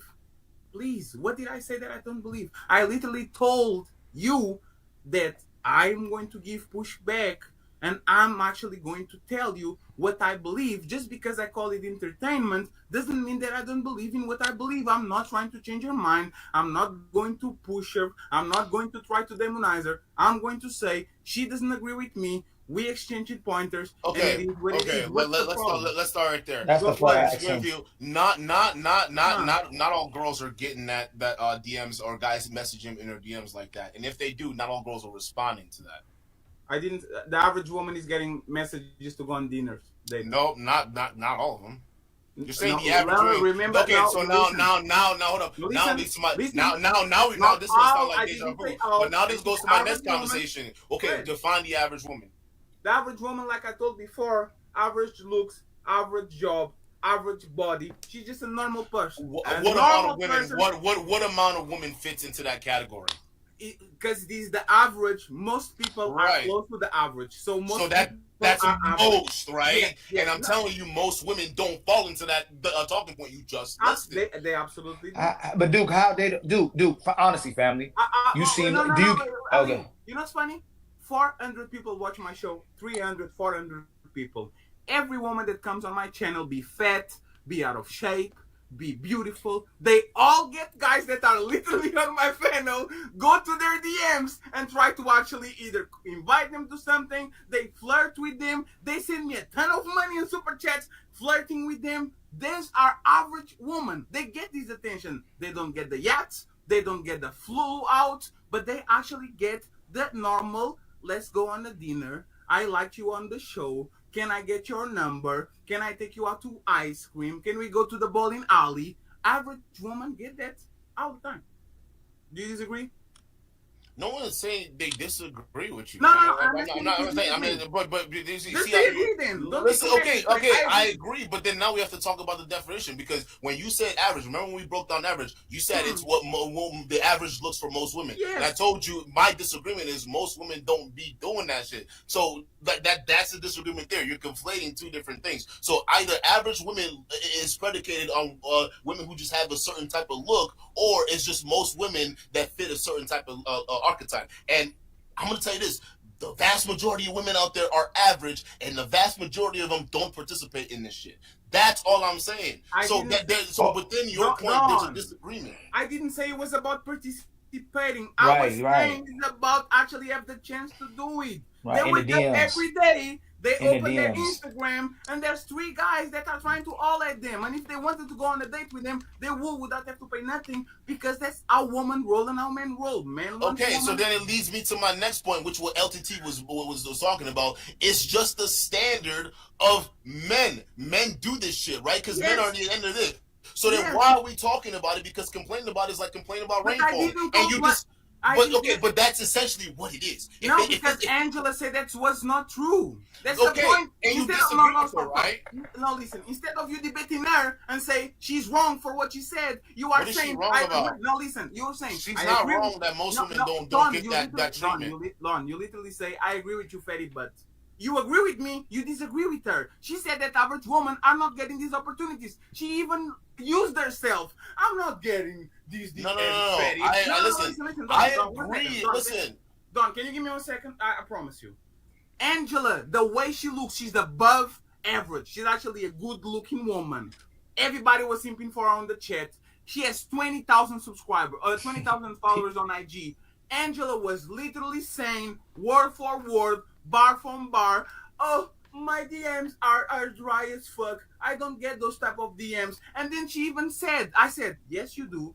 It's just for the guys that you actually don't want. And she said, oh, but I'm not going to take an invitation from these guys that are beneath They work at McDonald's. They work at McDonald's. They're going to take me at McDonald's and work at McDonald's. So she actually, again, she proved my point. She gets those advances. She doesn't just X on it. She says, I watched that part. She said that she doesn't get many advances, and the advances that she gets from folks are folks that she doesn't want to check for anyway. So it's pretty much like getting no advances, because that's a woman's job. A woman's job is to remember, we go out there and we hit on girls, we chop girls, we slide in the DMs. So they're gonna get hit on. So when you're thinking about, oh, we don't get hit on the same way, we're men. We're the one that are hitting on the girls and sliding in the DMs. But if she's hold on. If she's hold on, y'all, hold on.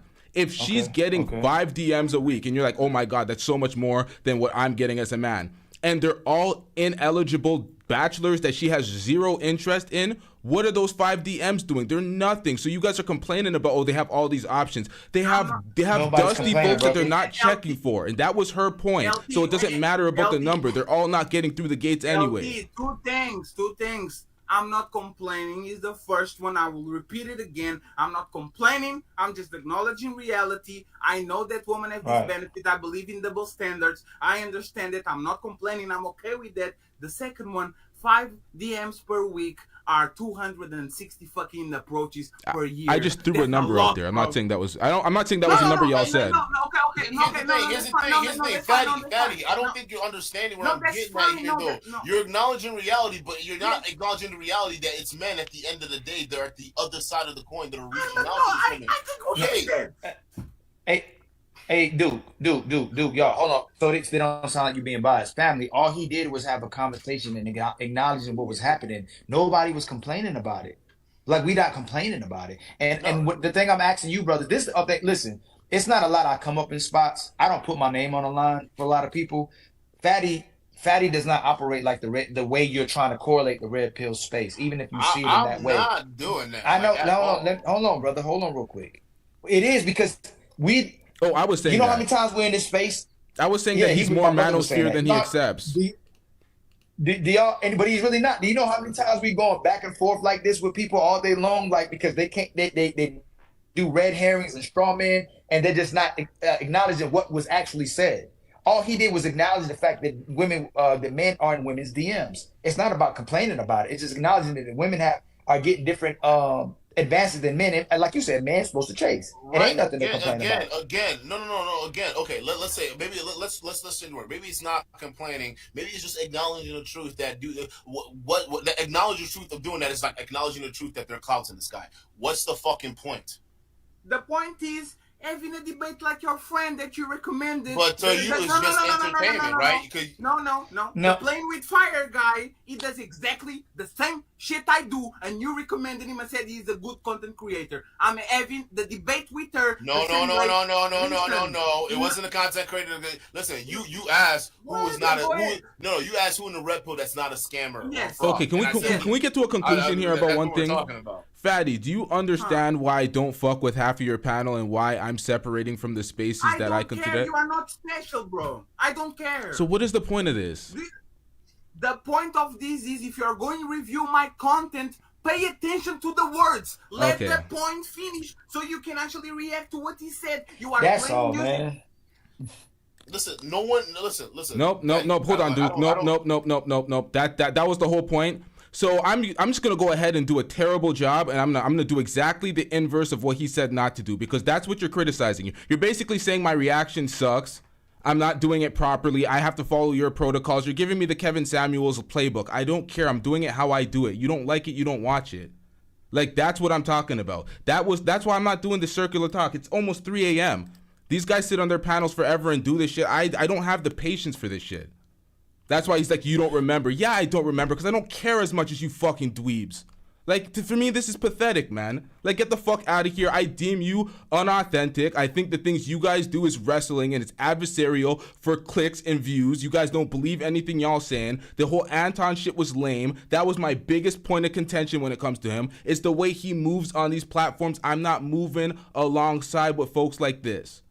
That's my whole point. And it was not that serious. You didn't have to come with all these attacks at the platform and have us doing all that shit. I just don't fuck with the platform and what y'all do in the manosphere space.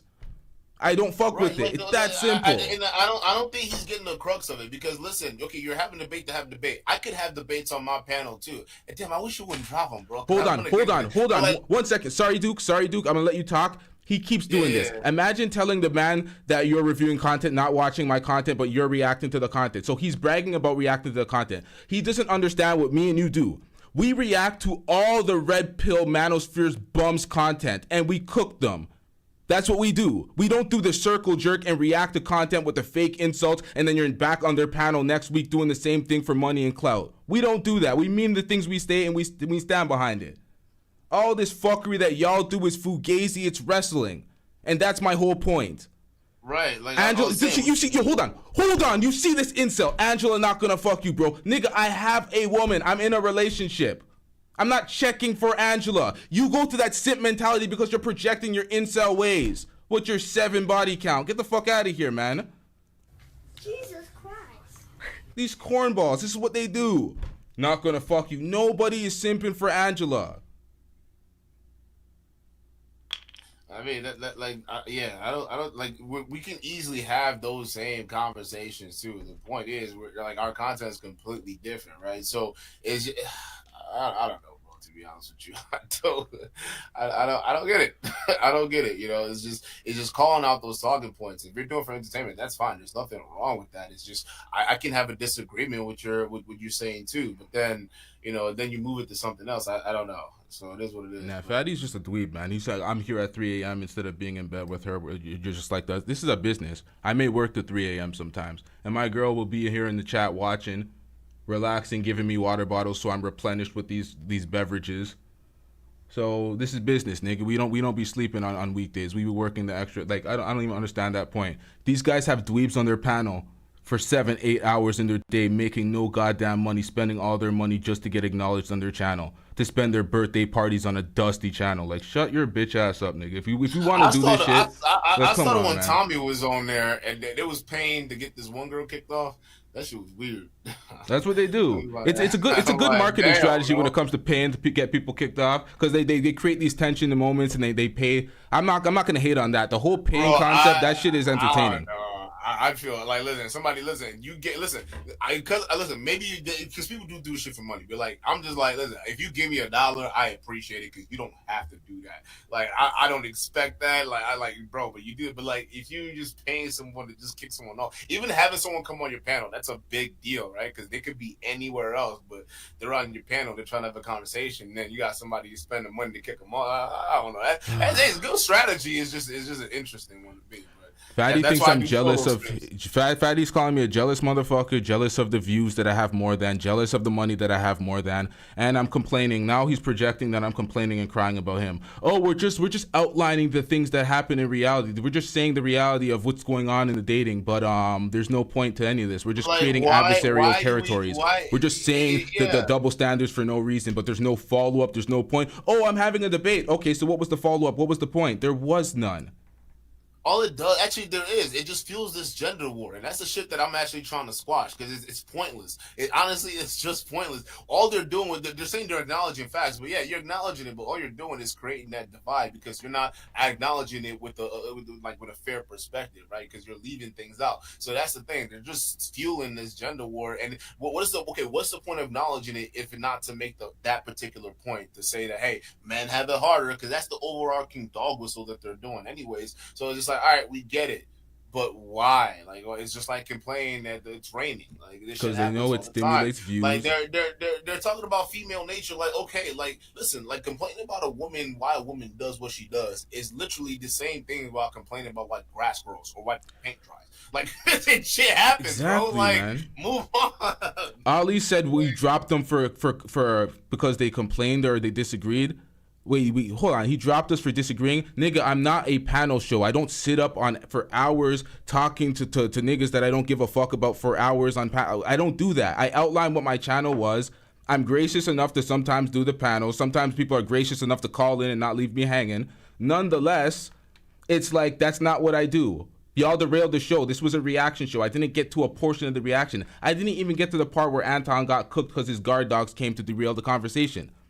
And this is the thing, man. It's like, I don't even know why these folks are still there. We're not obligated to fuck with y'all. I do not do the manosphere shit. I do not do the manosphere panels with 10 people complaining about women all day. Y'all know what you... I can't do that. I used to do that too. That's what's crazy, because like we could easily run shows like that, but I get bored, bro, because I love women, but talking about women all day is so boring. Because like, why? That's so uninteresting. Like, why? Like, look, honestly, I found it so uninteresting. I would much rather just clown niggas that are having horrible talking, because it's just so weird. Like, we're sitting there planning out women's sex cycles and shit. Like, oh yeah, the hypergamy. Like, what do I care? Like, who the fuck about that shit, bro? Like that's the thing. That's a problem. We're paying attention to the wrong things. This is the thing too. They'll be like, this is outlining the differences in men and women and blah blah blah. But it's the same talking point 24/7 to the same incels that are having dusty results with women.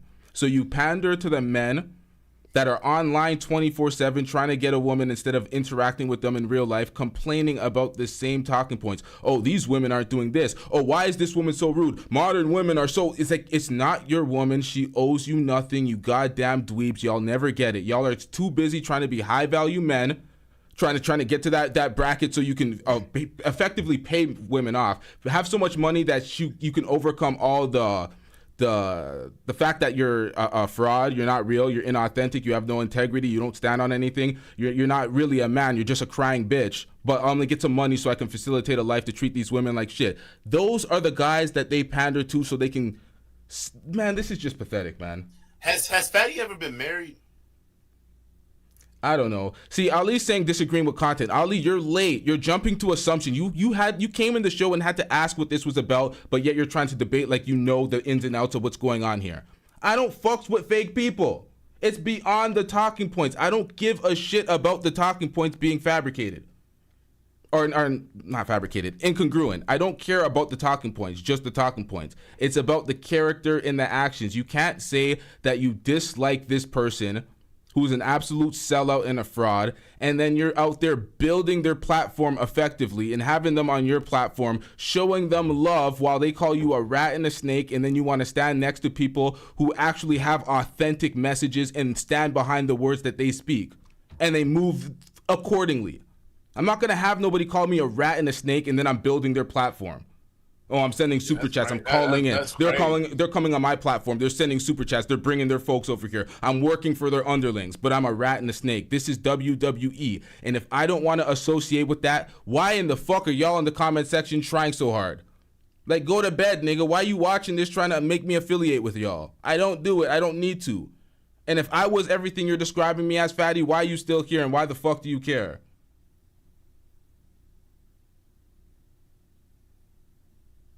This is honestly pathetic.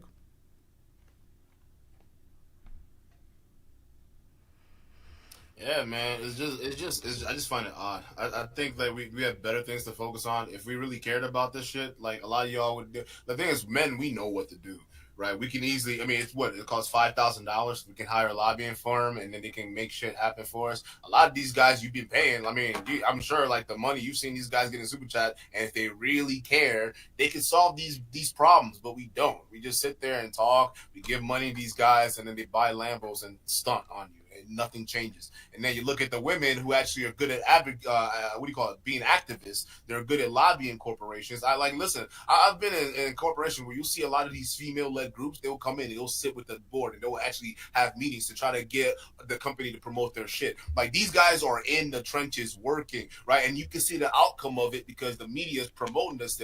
That's the outcome. But when I see what's going on with the men, a lot of us are just sitting here. We're not doing anything. So then, okay, if we're not going to do anything about it, what's the point of talking about it, right? Why are we still talking about the same tired old issues? In the length of time that this manosphere has been in existence, we would have had some real tangible shit right now. We should have like shelters to help men or a designated manosphere attorneys to help guys during divorce and all this stuff. But no, we just like to talk about the double standards and, play victim. And I can't stand that shit. Like, what's the point of having these talking points if we're not going to do anything about it? Exactly.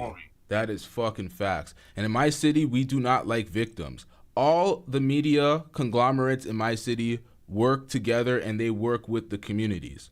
So when I see this stuff, I'm like, this is fugazi to enrich an individual's pockets. There's no actual community work. They're not trying to build community. They just want to complain and make it adversarial.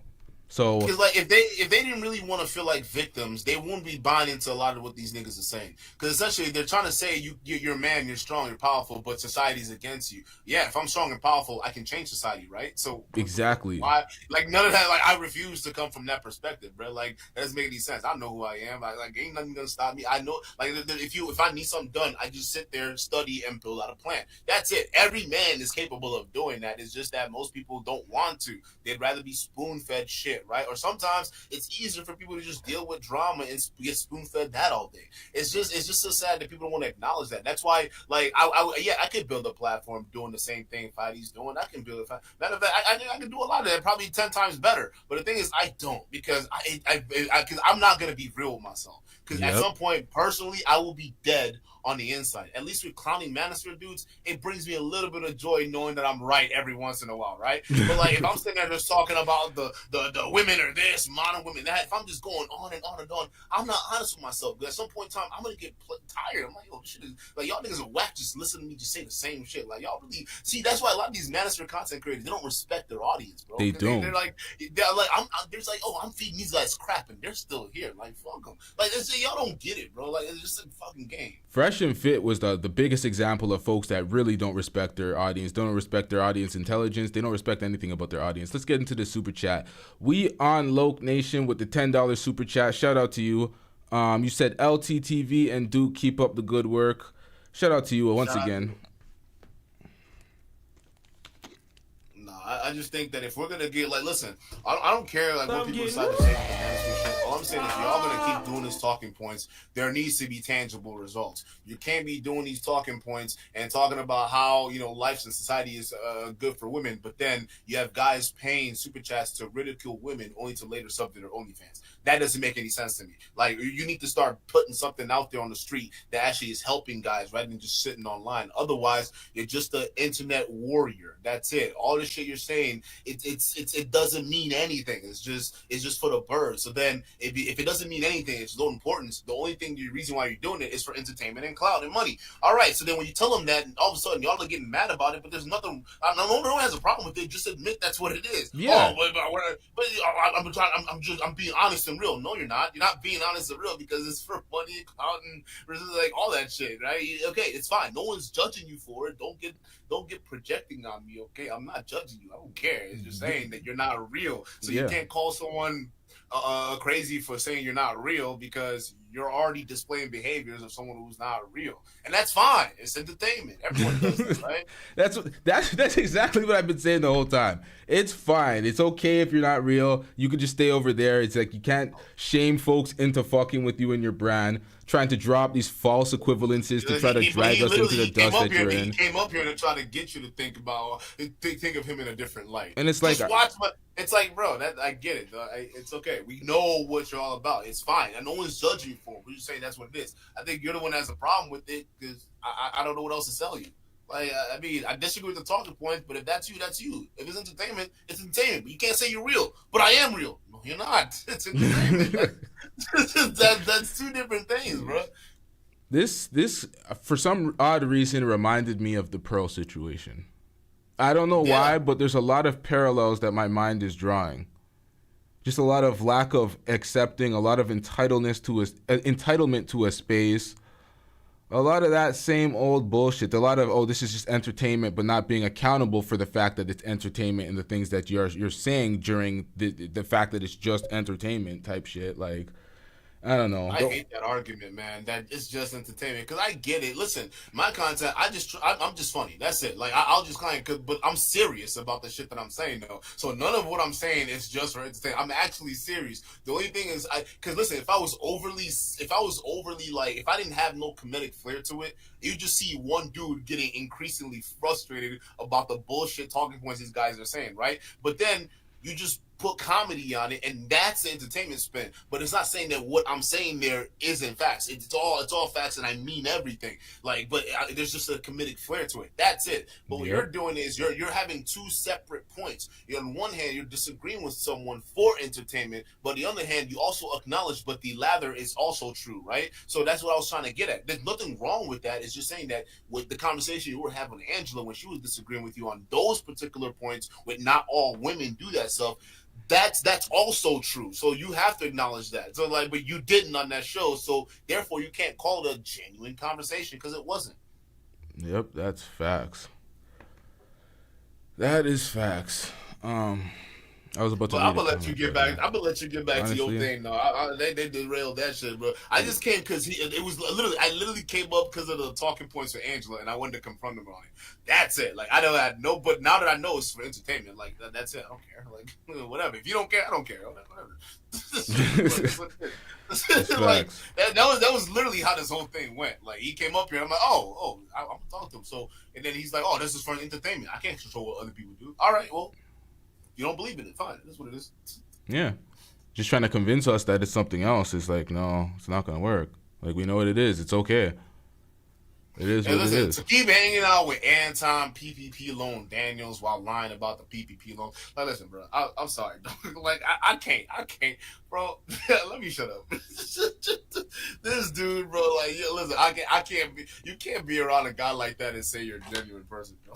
Like, I'm sorry, I don't care, dude. Keep that dude out of your vicinity. He's got a lot of fucking problems and he's not honest with people. But hey, LT, I'm gonna catch you on the next one, bro. Shout out to you for calling in and debating your points and speaking your mind on these matters. Really appreciate you calling, Duke. Appreciate it, man. Yeah, this has been a long, late show. This is not the way it was. Man, Anton dodged the bullet with this one. We didn't even get into Anton's clout chasing ways in this one, because that's what he did. He knew Angela. He knew Angela was the girl that was exposing the red pill grifters, and he clearly wanted a moment to try to challenge her on some long-ass diatribe about how men should not be married or not signing up for marriage. That was the point of the stream. That's what I find funny. That it was more about Anton, but we ended up going into this whole other direction.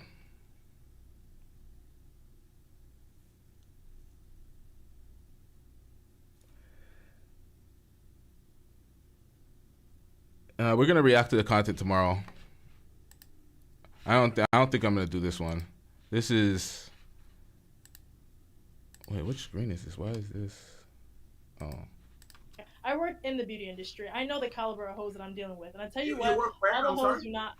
Beauty industry, nails, hair, all the above. I know how women operate, so I know the type of women who have been dead dry pussy for years, women who are just actively out there, and women who try to be and they're completely neglected because they don't have the caliber to catch up with the rest of the girls, because now the market is getting ridiculous, the competition is getting real for men and for women. You can look all you want, but again, if you say, hey, my friends, my uncles, your friends and your uncles, for example, have to think and act like you for you to get their opinion, because you have to get along with each other. With women, the type of women that you guys like will be the type of women that you like, so there's already a confirmation bias. You're not going to talk to someone you don't agree with or like. It's going to be the same thing. And this is the point of the talking point. Average women don't respect average men or men in general. Ask average women if they're average, watch their language. And this is what I'm talking about. They're saying that they're just stating these points. This is the reality. But what is the point of stating these points if you don't want someone to react to them? You want it to be a complaint, so you're debating this point that is... Who cares that average women don't respect average men? How about you go find yourself a woman that respects you and you move accordingly? These talks are very adversarial and pointless. That's the point. It's like we're just pointing out these things. The average woman thinks she's better than the average man. Congratulations, we don't care. What does that accomplish? Let me let her finish her point. No, because I am right now a YouTuber, right? There's 300 people here. I see shitty woman, fat woman, average woman, looking like, and everybody here, and I don't say everybody, I send a message, hey Fatty, I was on your show and I got 22 messages. about guys that saw me on her show and they want to know something about me. They're interested in me, want to take me on a date. That's already not an average woman. That's not an average. She's on social media like this. She's not an average woman. If she's actively put, average women go to work and go home. That's why I keep saying, clarify between you say average women. And they are still, and they're still. Angela's right. That's what I'm saying. They take this small, very vocal minority and they represent them as the average women.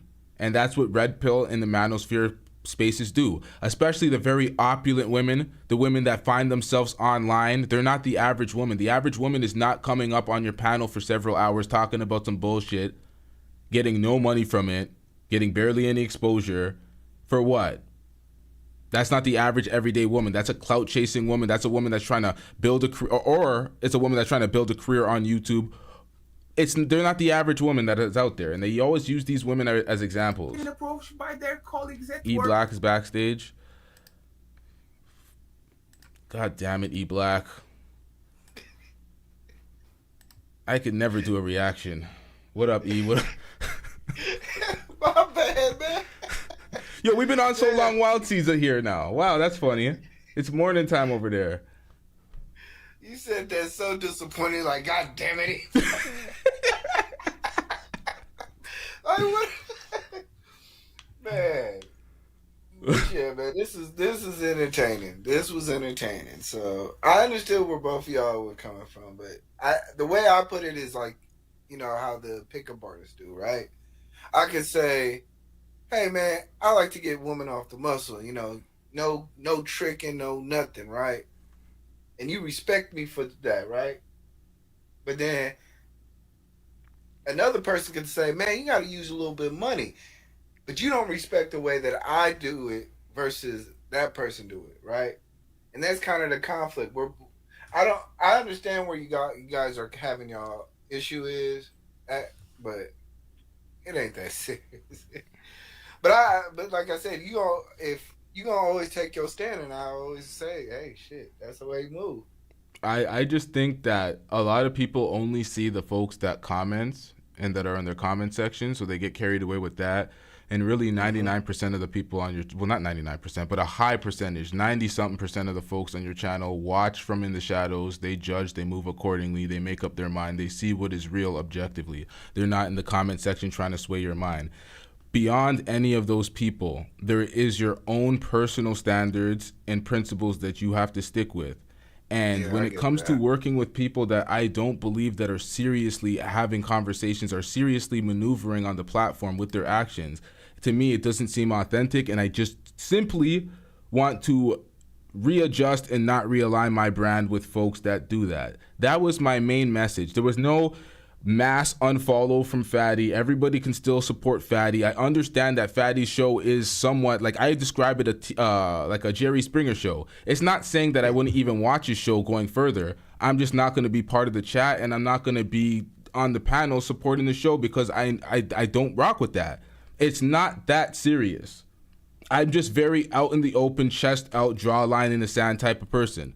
I'm not just going to be moving in the shadows like, oh, I'm just going to, you know, like I don't do that. So it's kind of like, this is what it is. Yeah, I get that. And that's the way it is. You know, everybody don't have to be friends, even though that, you know, it may seem like a good partnership or a good thing, but your partners aren't always the people that you want to hang with. So I've had to cut a lot of people out that I don't even go on their panels because of certain things that they may have said. And I've recently had to do that with another content creator because he started talking about some stuff, and I was just like, look, I can't be associated with this.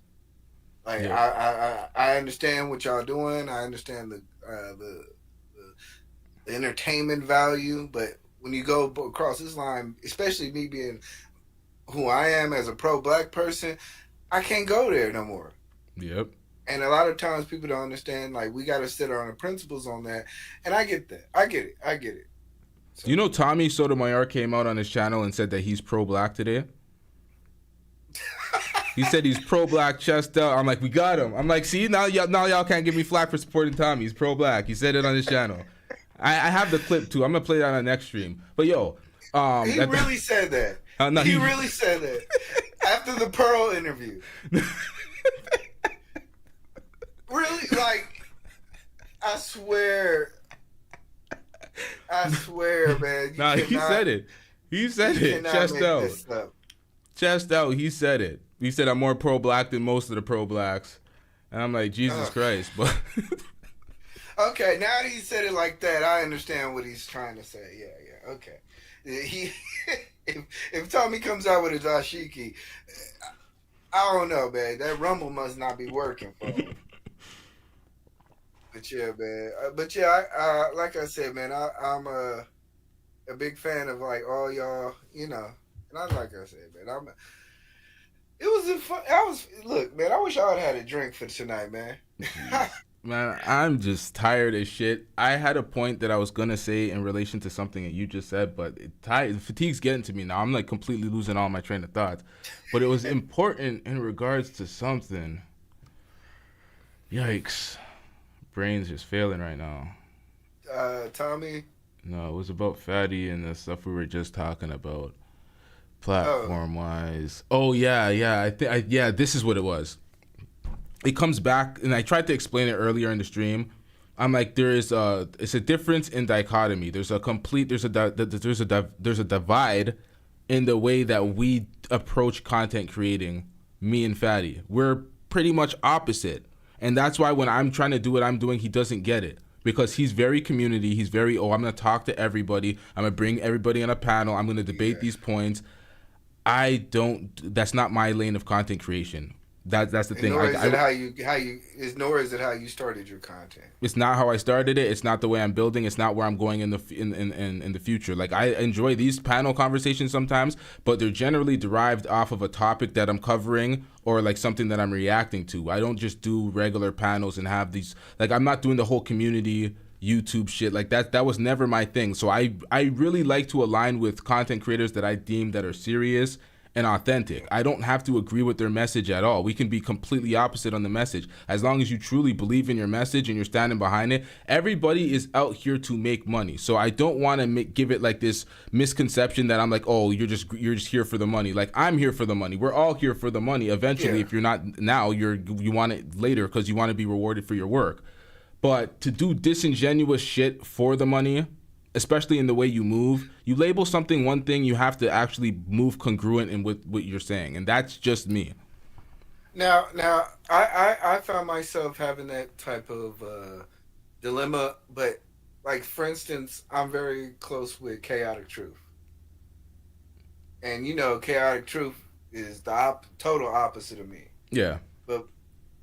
But the reason why I associate with Chaotic Truth is because he helps bring the stuff that I bring to the table out. You know what I mean? So sometimes it could be that type of relationship where, yeah, you can be a total opposite of somebody, but as long as it's a genuine kind of like I know that he's not there to set me up. You know? Yeah. And it's a bit, and not only that, I benefit because I get to shoot. It's so much of an opposite that I actually benefit because I'm like I don't even have to be really like super Sarah Sunsetty pro-black. I could just be regular, just a regular black male pro-black because he's so far on the coon train. It's like okay, yeah. So it's like you know. It's like Stephen A. Skip Bayless natural. They naturally just think everything opposite, like they're contrarian to each other. So I get that.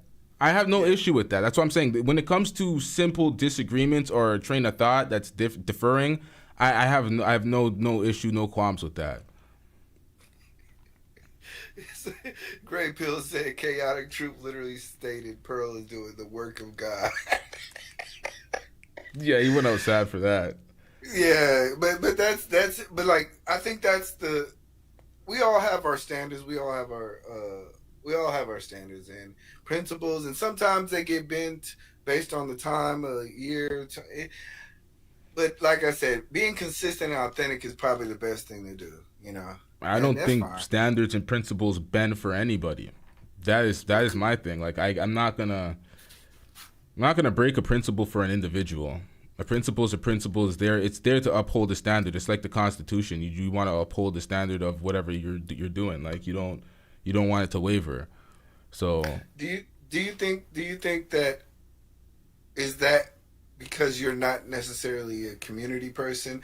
Because a person who's probably more community based would say, "Hey, I have to bend because I'm dealing with more people." Nah, I'm not really a community person. I'm a soloist. I'm not really a community. I'm a community person within my own actual community. Like in Malvern, Crosstracks, the hood that I grew up in, like I'm community oriented there, and then I'm community for my city as well.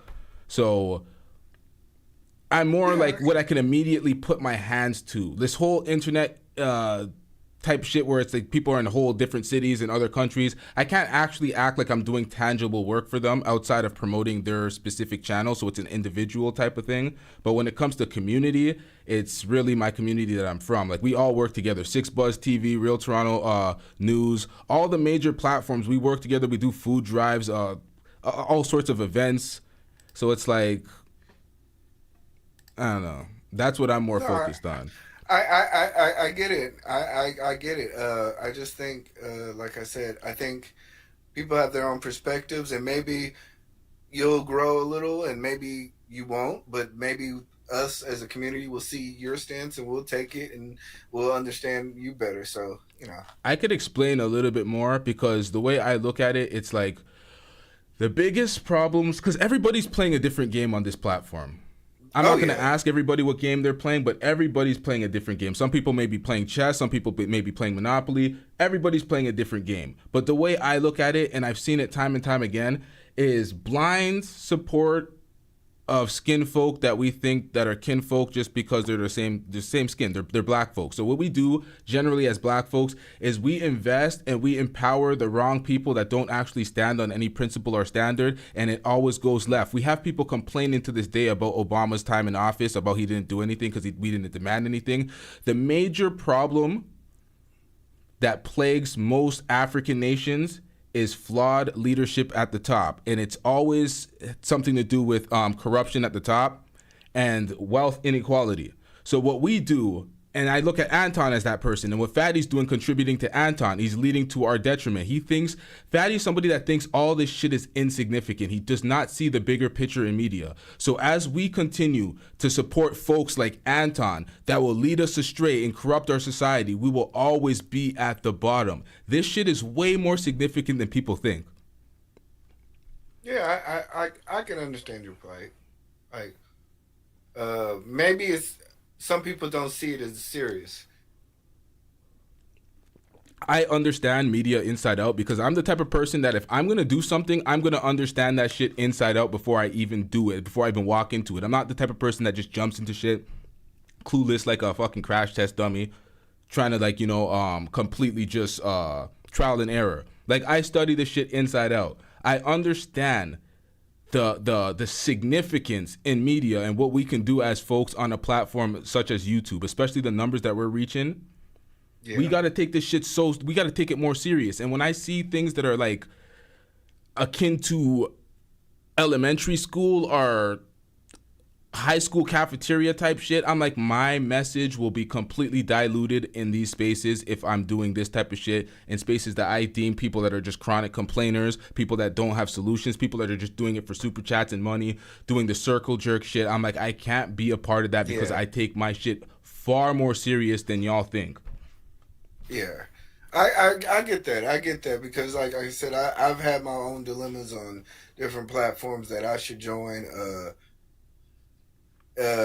Been part of different platforms, like when I first started out, I was heavily on Anton's platform, and then when he started talking about black culture is trash, I was like, man, look, LT, that panel we did with Fatty and Angela, I have the Anton is clip, right?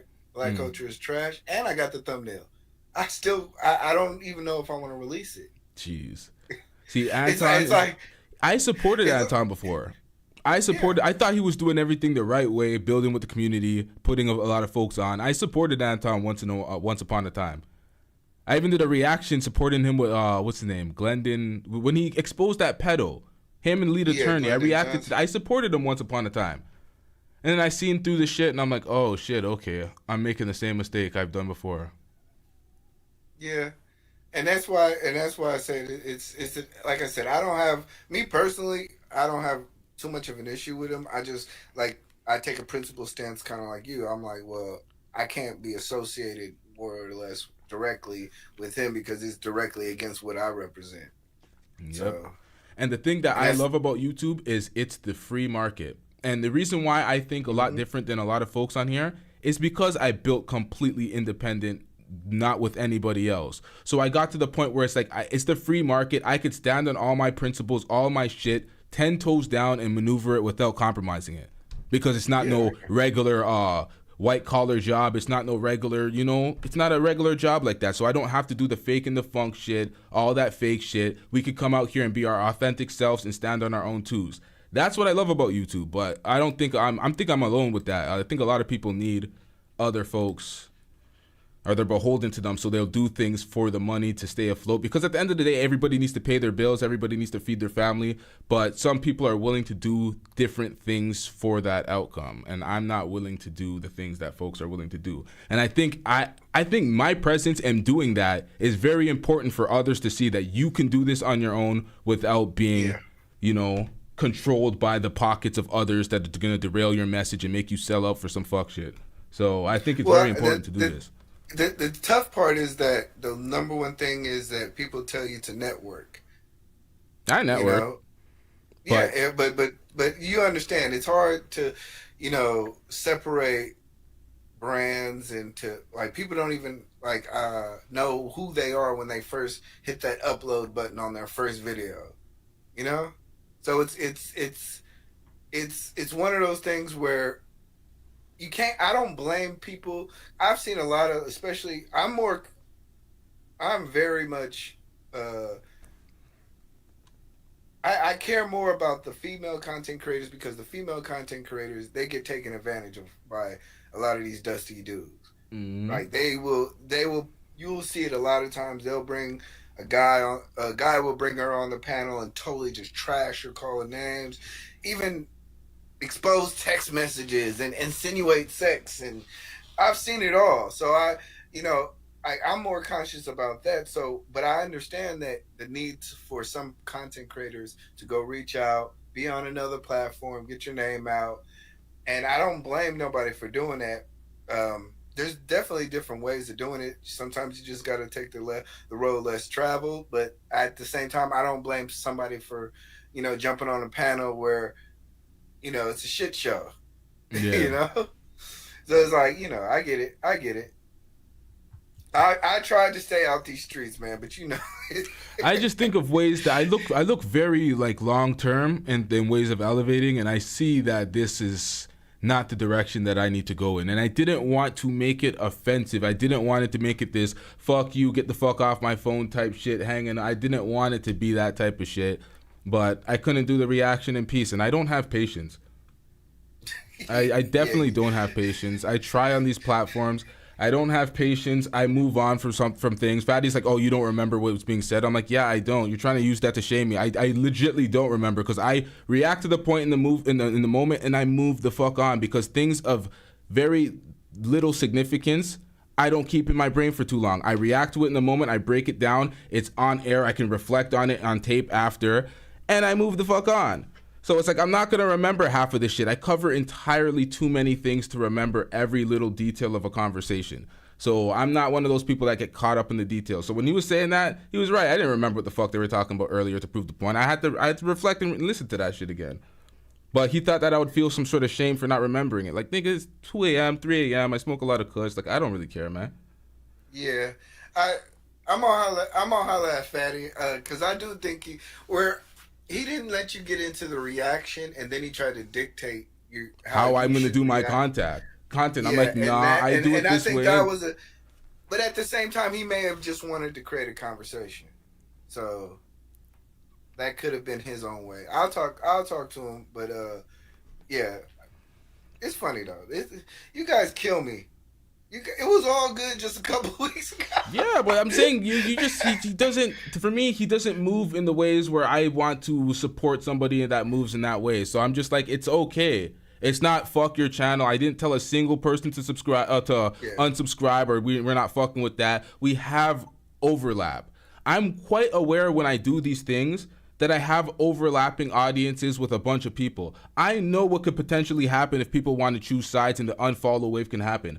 I won't care. But when people come to the crowd and try to say something, oh, I'm trying to be a fan, but take my advice on this, I'm like, no, nigga, you either get down with the channel and enjoy what you're watching, or I don't care. Like, at the end of the day, you're going to cultivate the fan base that rocks with your material, and if you try to switch up to their shit, you're going to get lost. And you're just going to be some person grifting from audience member to audience member trying to please everybody, and I don't got time for that. Yeah, that's the thing. That's the reason why I don't put out as much content, because I try not to get so caught up with catching the trend, because it's just, once you start catching a trend, then people expect the trend. Then you gotta say what the trend is. It's just like the whole Cappy, what's that girl named? Cappy Russell? Carly Russell Smollett? Yeah. The dark skinned girl, the dark skinned Smollett. Yeah, like I wanted to do it. I don't want to follow that trend. Like, I want to do a show, but then at the same time I don't. And then next thing you know, you have to let things play out, and it played out exactly how I thought in the beginning. Like, it didn't sound right. Yep. It didn't sound right, so I waited, and then you start waiting. And even with the Keke Palmer thing, like, I wanted to cover that, but like I said, you get caught into feeding the beast, and then you lose your part of yourself because you got to feed the beast. What is everybody saying? How should I say it? What is my audience gonna think? And I, like I said, that's why I'd rather slow down and kind of like put out the best quality stuff that reflects me than to just do it willy-nilly, and then next thing you know you're in the red pill space. You know how people do collabs and do little things with folks that they shouldn't do for the money because they need it to fuel their stuff. That, I think, covering topics like that is the equivalent for me, at least. Like, covering, because I covered that earlier today, but that didn't do that much views, and at the time it's just like it was a little late for that. I cover a lot of things. A lot of it is to keep up with the trending topics and keep in line with the show, but sometimes you know that this is not it. This might not hit. This might not do the views. I might not be interested as much in this topic, but we still got to cover it type shit. That's why I hit the we don't cares and all that stuff sometimes, because it's like, if I'm going to do it and cover a topic that I'm not too invested in, I still have to cover it authentically. And some people don't like that, but I'm like, that's what comes with the territories of covering everything. You're going to fuck up and you're going to have some weak performances here and there. Yeah, you definitely got the talent for me, because I ain't got it. I'll tell you right now. I stick to my little stuff that I know, and I move on, man. But it takes... everybody has their own gifts and their own talents. And I'm hoping that people can understand that. Like, it ain't easy doing what we do. Or try to do. That's what I was trying to get clear to Fatty, too. I'm like, Fatty, we have different... Because he likes to say superpowers. We have different superpowers. By going by that, we are in two different... I'm in an anime, he's in a comic book. Like, we're two different powers. We do two different things. Our journeys are completely inverted. So I'm like, it's only a natural progression for me to go a different way and not really align with that. And I don't think it's such a big deal anyway. I really don't. But he didn't want to hear the criticism. Yeah, I don't think it's a big deal. But y'all be all right, man. Y'all... Yeah, trust me, he's already started with Jen. And he's like, he's finding out I got some weird friends. Yo, the whole Jen thing was, Jen put copyright strikes on him though. That's foul. I could I could have told him that. That was the one thing that, like, I was out on the beach. If he would have told me that, hey, I'm gonna go on Jen's page, or I'm gonna like make roasting Jen's page stuff, I'm like, bro, she gonna hit your shit up. She's, if you don't, I don't know if you remember too much of last year, but she's done with these dusty niggas. And I'm not calling Fatty dusty, but like, she sees everybody as dusty. So if anybody comes up against her, she's gonna smack them. Like, there's some stuff that I know behind the scenes that, like I said, she's not the one to play with. So yeah, you know. Like some people channel, like I said, I was shocked when I got a copyright strike from Mike. Yeah, I was shocked. I was like, yo, he really struck me for, but like, you don't know how people react until they're under stress, and then you got to believe them when they do it the first time. Like, Yeah. That's just the way it is. I do not fuck with that copyright shit though. If somebody does copyrights or they hit somebody else, I just don't react to their content at all, or I just don't want. Actually, that's a cap because Fresh and Fit hit people with copyrights, but they stopped. Nonetheless, it's like if they're known as a copyright person like Mike or even Jen, if I say something wrong about Jen when I react to her, I'm not reacting to her show. We get hit with those copyrights for no reason. I gotta fight that off. Nobody got time for that. Yeah, it's some people you do like. What I've started to do is if I have a clip that I want to use, I literally will bug the person, send them a $1 super cash app, say, hey, I need to react to your content. You know, like check your messages, check your email, whatever. Like what's that girl name?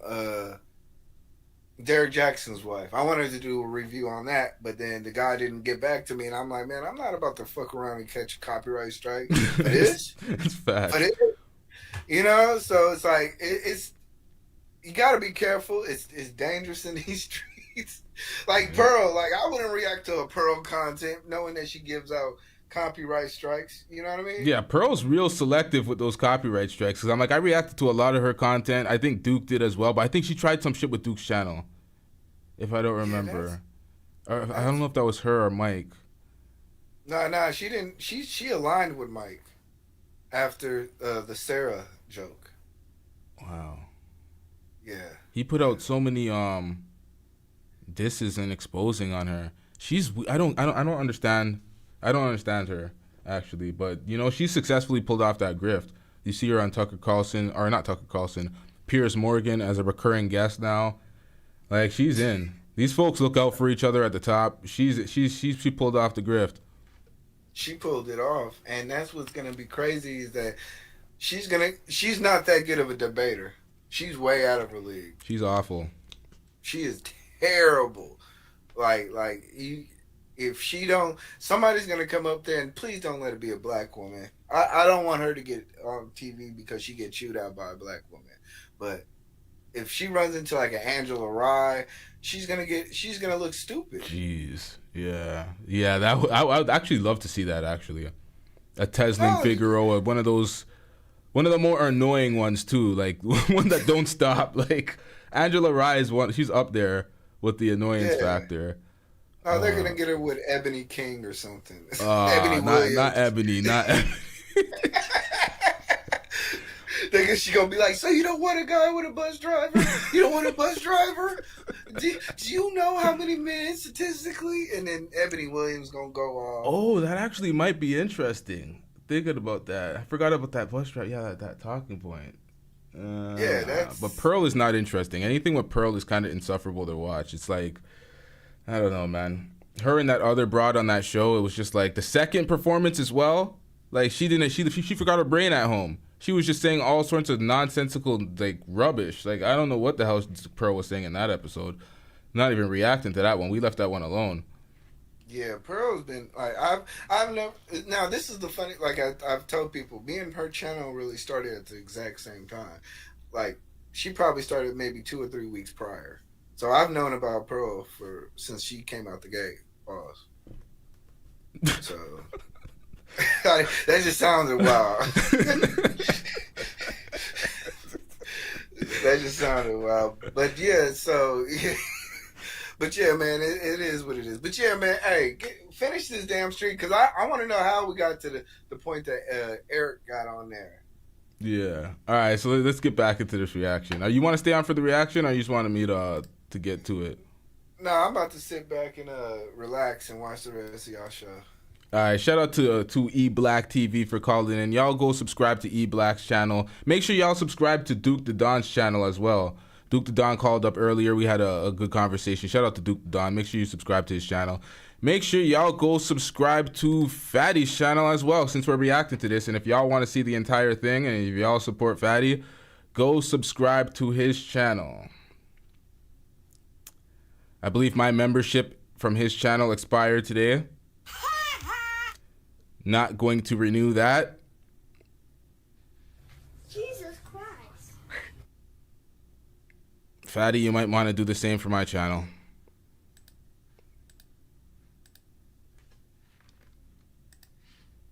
By the college at school, by the supervisor, by the But I landlord. didn't deny that. I said that men and women are different. Men are obviously not getting because they're approaching women under the average. Like, okay, I want to get fucked. Women are approaching men. I want a relationship. There isn't many men wanting relationships, so I'm only gonna give myself to men who may eventually want a relationship with.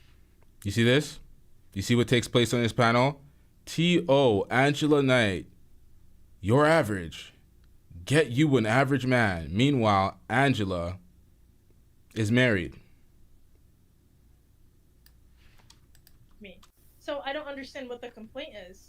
How do you get to the point where men don't want relationships? Because we talk about men being starving. Relationships, it requires some sort of caliber. You're not just gonna wipe up any girl. The girl has to be some sort of. She has to be wife material. She has to want to at least be submissive. She has to be sweet, modest in some type of way. Another super chat. This is what I'm talking about in regards to his channel. I'm not even paying attention to the debate. The super chats. Home Depot girl prove women can date across class. So Home Depot girl, one viral girl at Home Depot that got a DM from Shaq. No, that's a lie. What do you mean lying? This is on our space that we talk about feminine, friendly, The real man doesn't have the tools actually to see what's in front of him. Wait, are we talking about the reality of what they want, or are we talking about what they have? Because now what they actually get. This is my opinion. Feminism is the biggest religion on the West right now, Angela. True and true. People don't believe in Christianity like that. They don't follow it. They kind of say they are, but they don't follow it. They walk around through life floating. But women actually believe in feminist dogma and indoctrination. So what happens is you're going to have this hard-headed woman, this strong woman, this working woman, this educated woman that will actually still going to get dates and still going to get romantic approach and getting cuffed by men, because men, most of men, I say this all the time, are suckers. Most men look at women and are happy about looking at you. Oh my God, I don't care if he's hard-headed, if she has 72 bodies, if she's flaky, I will still want that woman. This happens all the time. Don't you agree that most men are suckers? Most men are actually on a, when I say suckers, most men are on a starving position when they actually starving for love, affection, attention from a woman. Most men, don't you believe in that? Now, this is what we're talking about. This is feeding into the red pill talking spaces. The talking points. My bad. You are talking about most men as if they're some desperate incel losers. That's what you purport as the average man. And that's what's wrong with red pill in the manosphere space. They have the small, crying minority talking so much about men's issues all day, every day, that y'all think that the losers and the incels on your panel are the average everyday man. The average man doesn't spend half the time on the internet on these panels that ain't making them money. They're going to work, they're coming home, they're taking care of their family, rinse, repeat. They're paying their bills, it's like the average man isn't reflective of what we see on YouTube or Twitter. Same as the average woman is not reflective of what we see on YouTube, Instagram, and Twitter. They're the most propagated individuals, the small and loud minority. Never denied that. So? Isn't that a fair assessment to say if you are starving for something, when you actually get it, you are going to appreciate it more, fight to keep it more, actually to try to maintain it? Because people that are on abundance, they are the ones that actually don't want to give relationships to nobody. They are the ones that say, I have time to wait, it is what it is. But the person that doesn't have it, when they actually get it, they're going to cherish that person more. Isn't that the first assessment in common sense? It's not. It's not. That's like saying because I get a lot of girls, I won't value the woman that I'm with. At the end of the day, you could only choose one to settle down with. So the fact that you have an abundance and you have all these choices, it doesn't make it any better for you. Women aren't out here looking to fuck every dude. So the fact that they have more options to fuck dudes, it's not a win for them. The average woman, not the hoes. Not the hoes that are reflective in these spaces that y'all speak about all day and think that they're the regular average woman. That's the issue, man. Wait, you're saying that because the guy fought so hard for the pussy, he wants to marry that girl immediately? The fact that he doesn't have that pussy available to him. I'm sorry when I say pussy, it sounds bad because of my accent. Because if he has to fight so much to actually get said pussy, he's going to value it more than the man that actually had tons of that and now is looking at it as an option. That is a man that actually is not going to give you a relationship willy-nilly. The average man will gladly give you a relationship. Do you think that is a healthy picture to even paint out? The fact that the guy had to work so hard for... No, I don't think it's healthy. Because if you had to work that hard for a girl to get her in her pants, that means she's already not attracted. That means you're just convenient to her. So whether you have a nice wallet or a nice size junk. So already, as a man, you're already being disrespected in that relationship because she's not respecting you. She's not following your lead. So you actually think that that's a healthy even picture to even paint out that men want that? Men don't want that. They tolerate that. If you're tolerating it, that means you're not actually happy. So that's not even a healthy picture to even talk about. Perfect. You see what we're talking about? You see the frame? You see the framework that you start off with? You start off with this men are at this deficit in the weak position, and let's have a conversation because this is how you see the average man. Which is not true. But let's continue. It's not healthy, but it's reality. Women look at you as tools. Women look at you as a nice bag. So what do we... You hear this? Women look at you as tools. Women look at you as a nice bag. He is talking about the hoes. This is the manosphere red pill talking spaces where these guys sit online and talk to women online, and they're always sliding in DMs, and everything is online. There's no personal. So that's reflective in them because all they're looking at is the hoes. And they're basing their ideology and saying women are this, but these are the hoes, sir. So what do we gain from talking about what is, and when do we talk about what can we do to solve that? Because when I go to... Like, y'all need to know, the only folks that are looking at relationships so adversarial and so transactional are the incels, the dweebs that are building to be high-value men, and the hoes. They're the only folks that look at this shit so transactional. The regular folks aren't doing what they're purporting is being done in the world right now. To attack the situation and point out the obvious that men and women have different metrics when it comes to what we're looking for in relationships. It doesn't just stop at we find someone attractive and we just want to sleep with them. If we're talking about hoes who cope with sleeping with people, that is their fault. I don't address those. I'm talking about women who actually want to be in relationships, and there is a subsection of women who want that. But if we're talking about city girls who listen to Meg Thee Stallion, I don't talk about those tricks. I don't know them. I don't affiliate myself with them. So take those out of it, like I told you. And this is, I think, the disconnect between us. Woman, a normal woman, since she was 14 until she's, let's say that she's 29, this is the average age of marriage, she's been approached thousands of times, Angela. By older guys, by younger guys. I'm 28 years old. I have not been approached by thousands of men, so I don't Angela, we're going to do that. You think I'm going to sit here and lie? So let's do this. If I say hundreds, that's fair? Huh? If I say hundreds from 14 to 29, that's fair that a woman was approached by a man, either man, because the thing is, like, you're talking about men that approach the type of men that approach women are the men that aren't even deemed as men. Those are the thirsty crackheads men in the corners. Bro, the type of men who don't have any... If I pulled up my DMs right now, I'm not going to say this as an example. The only reason why I even have DMs right now is because I'm working on social media. Prior to even being on social media, I didn't have people flirting in my DMs. But even if you look at the type of men that are in my DMs, it's like saying some crackhead little hobo wanted to fucking sleep with you. That's not even a fair assessment of an option. Like, oh yeah, I have options. We have Craig, who lives at home in his basement with his mom, doesn't have any chin hairs, and by the way, he wants to sleep with you and possibly marry you, Ange. Why don't you take him as an option? How is that even a fair fucking option for me to say that? Is that even a fair reason? By the way, we have Exhibit B, Robert F. He stands at home all the time playing video games, and he has a calcium, just growing tumor in the back of his head, but he wants to marry you after you sleep with him. How is that a fair fucking option to say for me? And this is exactly what I was telling Fatty in the conversation. I'm like, this is exactly what she said. So you're talking about these options in abundance and it's not fair. But where does that even lead to? Please tell me that. Like, why do you think you are better than said men? That's my question. Wait. You hear that? This is what I dislike about the manosphere the most. Why do you think you're better than said men? The dusties that are hitting on her. This is what I'm talking about. Fatty should have been around for this. And this is what he tried to derail. And this is why I'm annoyed now reacting to it. Because this is the participation fuckery that I was talking about with the men in the manosphere. It's participation trophies. oh, they're oh, why are you too good for them? So you're gonna tell me that you're gonna have the average man sign up for a woman that's 400 pounds, masculine, aggressive, dusty, hygiene all fucked up. Oh, she's a woman. You're supposed to provide and protect, right? She's a woman. You're supposed to love her. She's a majestic. Like, what are we doing? The ultimate participation trophies.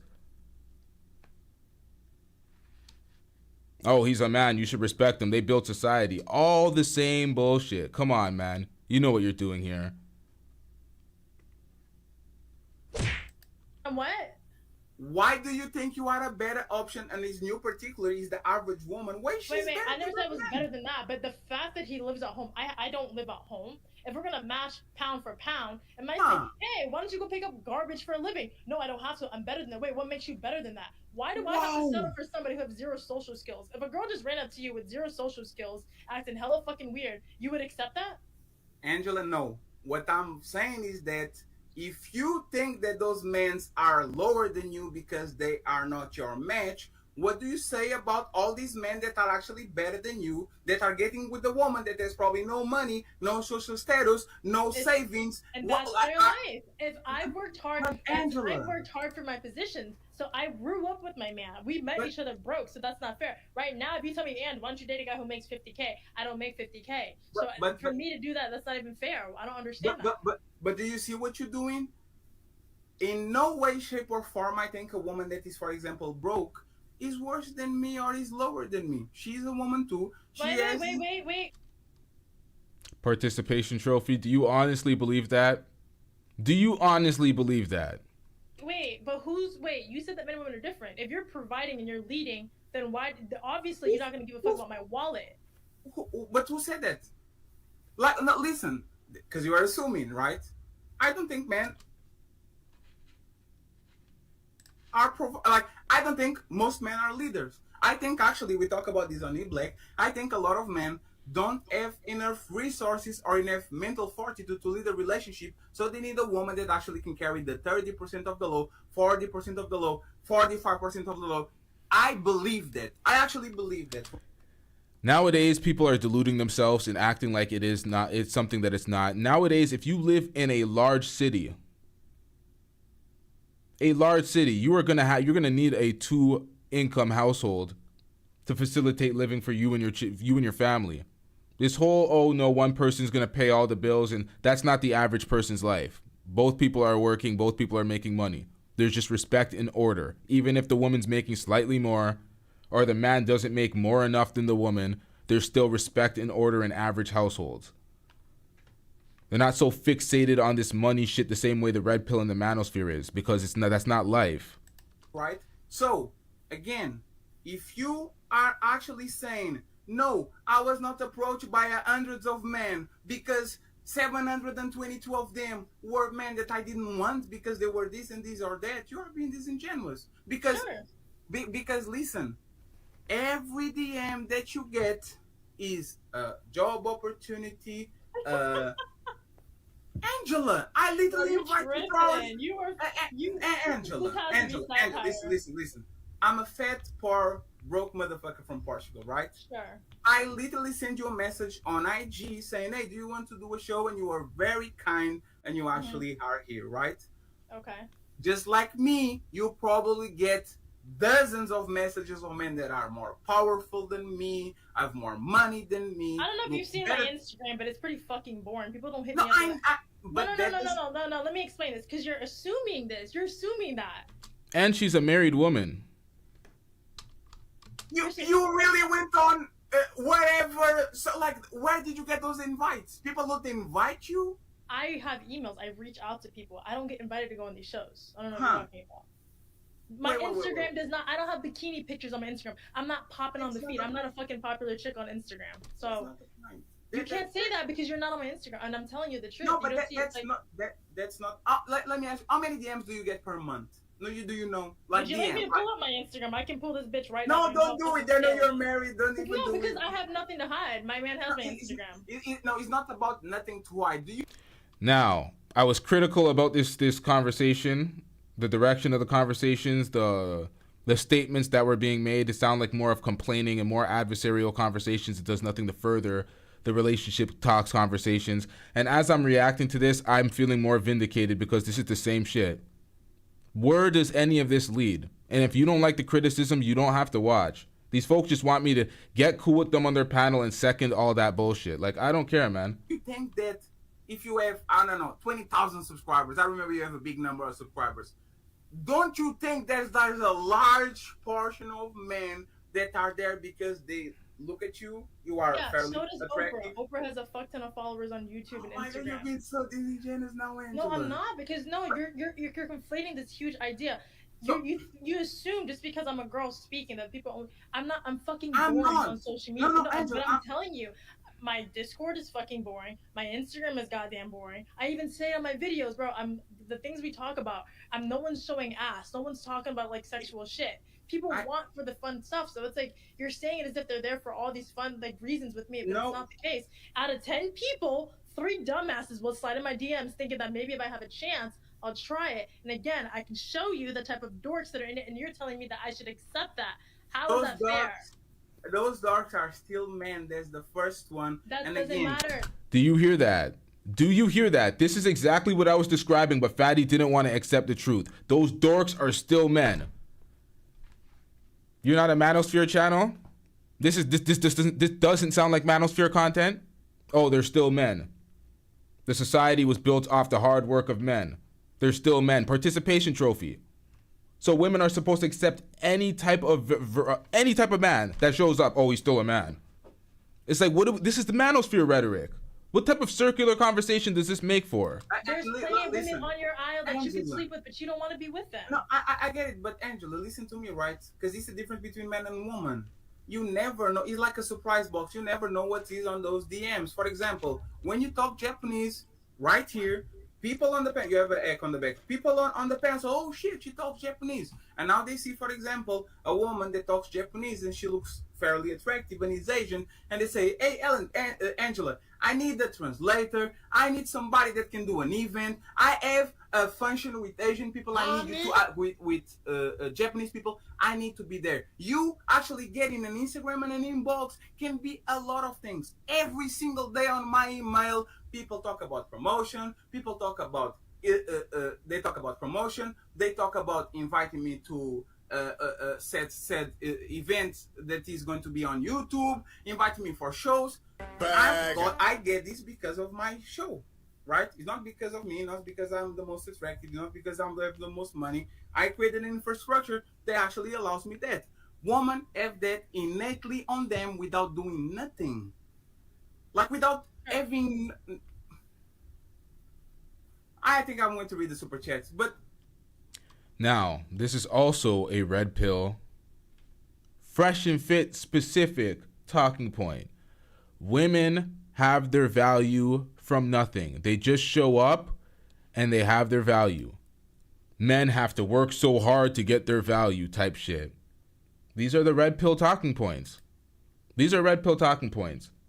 You got to be a high value man. That's the only value you have. So if you're an attractive man that has good status, but you're not high value, but you're desired like that, like you're a highly desired guy based, like there's there's so many variables into dating and what causes a woman's attraction. And the red pill manosphere space focuses solely on a man's income and a woman's looks. There's no other factors and variables into seeking each other, and it is more transactional. But let's get back into this. Just to finish my... I think because it's not fair, because you're saying that, because I had social media prior to all of this, and it's not the way that you're describing it. I know plenty of average women that I can use it anecdotal, and it's not like that, and you're still disagreeing with me on that. So I hate to tell you. What were you single? Like, when you were single, do you think you could go on dates every day with different men if you actually wanted to? Yeah. Like Could you get a job at McDonald's if you really wanted to? Could you go work at the sewer garbage if you really wanted to? It's not the same thing. It is the same thing, because y'all always talk about the highest value for a man is his money and what he can do to provide, and the woman's highest value, using the wrong words, primary attractor, I should say, whatever. The primary component for attraction for a woman is her looks, and for men is the money. They say that in the red pill manosphere space all the goddamn time. So they always draw the equivalent of a man with money, a rich man. That's the hierarchy. Not a good-looking man, a rich man. A good-looking woman, not a rich woman. They say they don't give a fuck about a woman's money. They care about her submissiveness or cooperativeness, all that other shit. These are red pill talking points. So when you compare money to looks in that regard, it's like what she said. It's like you can get a job at McDonald's, Wendy's, any scrap heap, any trash place. Are you willing to get that? Are you willing? It doesn't matter if you have that availability. So what point are you really making? Yes, it is. What are you talking about? Angela, when he's giving there is not a woman just breathing and oh shit, fatty. You're not understanding what I'm saying. And they highly underrate and underestimate the amount of work it takes for a woman to be an attractive, competitive woman on the marketplace. Oh, women just wake up with their value and they don't have to take care of their hair, their hygiene, their weight, any of the things that make them attractive to men when it comes to their cooperation, their communication. Women don't have to cultivate any of that value. A woman could just go through her life, create all the debt in the world, be 700 pounds at 21, and she's just born with value, right? I don't know, man. These talks are just asinine. What up, chat? What up, B2 Cool? What up, everybody in the chat? I'm surprised y'all are still here. It is late as hell. We still doing this. Let's get it, y'all. And what you value, what you deem valuable, what you say, what is valuable? It is not my fault. It is not my fault that a man values pussy and a woman does not value a penis unless he's her husband. That's not my fault. You guys don't sleep. So let me see if I get. Let me see if I get this right. Especially, we know that most people live paycheck to paycheck. We know that these men and women are struggling, especially women because of debt of college and all that, right? You are telling me that if a man comes to you and says, hey, next week there's the Barbie movie, let's go to the movie, and you actually know you have no money, but you know he's going to take care of, is not good for you, is not something that you actually look at it and says, damn, I literally had no money, but I can't go to the movie with him. Damn, I have no money and I can go to the bowling alley. You just made it about money. It's not about money. It's about compatibility. It's beyond money. I don't give a fuck about the $10 movie. That is not my fault that you... No. I said that I currently don't make amounts, so that's why I wouldn't settle. But you're saying if a guy had $10 to go watch the movie, I didn't. Why don't I go? It's about money then. But I have to be. If you're going to go sit in a movie with them, you actually have to like them. So that's not my fault that I'm not compatible. Absolutely not. What are you talking about? Wait, what? Hold on. To go. It's about money then. But I have to be. If you're going to go sit in a movie with them, you actually have to like them. So that's not my fault that I'm not compatible. Absolutely not. What are you talking about? Angela, do you think women like sit in a movie with someone that you don't like? You're tripping, bro. Angela, what is the friend zone, Angela, for a woman? Friend zones. Wait. So are we talking about friend zones, relationships, or situations right now? Listen to me.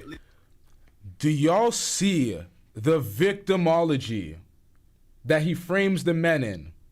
Now they're friend zoned. Now it's always from the weak perspective. Oh, man's going out with this woman, he's getting used. Who does this cater to? The incels in the chat? Let's be real, man. This is who you're representing, fatty. You're speaking for those folks as if you are those folks. And that's why I'm not getting on these panels speaking for the average man when they're just really some incel in a chat that's dropping super chats so they want to hear their points represented. I'm not doing that. See where that takes you with your digital footprint. Listen. Friend zones for a woman a lot of times is a woman is not attracted to you, or she needs a little bit of convincing to be actually engaged with you, which you said that she actually is bad because it's not genuine attraction, and she will, like I told you, dangle that sexual opportunity to get attention, to get tickets to the movies, to get dinners. Sounds like you're talking about hoes. You're talking about hoes, bro. It's the average woman. The average woman in the red pill manosphere space, if you ask them, the average woman is a dusty, gold-digging hoe. That is the average woman. Women that I'm talking about want relationships, not trickery bullshit to fucking take money from a man's pocket and just say, well, good luck, bro. Have a good weekend. I'm going out with a guy that I actually want that doesn't want me. You're tripping by saying that. So you don't believe that the average woman as a friend, like men that she knows that they are attracted to her, but she kind of doesn't acknowledge it, and she lets them on the limbo so she can extract attention. We don't care. Let me tell you, we don't care. Fatty, if you're watching this, if you're still here, I know we dismissed you from the chat a long time ago. Do you see what I'm talking about? Do you see how this conversation, you're debating these points, but it comes off as whining, bitching, and from an inferiority position, or inferior position, a place of inferiority. You're coming from the weak position already. You're like Adam 22 on his bottom G quest. Why so weak though? Assets, whatever from them. You really believe that? The I average didn't woman say they doesn't don't do exist. that. I say the average hoes do that. You keep saying women do that. So that does it mean all the women in your chat are also doing that? Is that fair to say?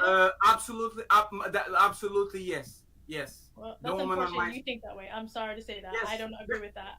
I don't surround myself with people and this is why personally why I say the red pill and the manosphere is ghetto as fuck, because the lifestyle is very transactional. Coming from someone who grew up in welfare and poverty, I will have to say everything is very transactional, because when you don't have shit, everything has to be transactional. There's no meaningful relationship, there's no empathy, there's no compassion, there's no purpose. It's just, how can we live every day? What can you give me so I can give you something back? There is nothing for a man and woman to build besides just being transactional in that lifestyle. It's facts. Christy, I don't know where you were going with that. That comment threw me. I'm saying he's weak because he's always placing, these conversations are weak because they always place the man in the weak, inferior position of, oh, he's doing this for scraps of, he's basically out like this to the woman, like, please give me more, a smidge, a drop of pussy, like some shit like that. They're basically acting like these guys are these subservient, weak people, always playing from the weak position, basically controlled by a woman's whims and what she wants to do. They're getting friend zoned. They're just, it's sad. It's sad. It's pathetic. It comes off as complaining about the position men are in instead of assuming the stronger position. Pause. Be Too Cool, shout out to you with the $10 super chat. Let's get it. We finally got the drops back for the super chat. It's kind of hard when the panel's going, but shout out to Be Too Cool with the $10 super chat. Let's get it. Fatty sounding delusional, confused, confident, and ignorant. A dangerous mix of stupid. Like, I was like, wait, confident and ignorant and confused. I was like, wait, what? But yeah.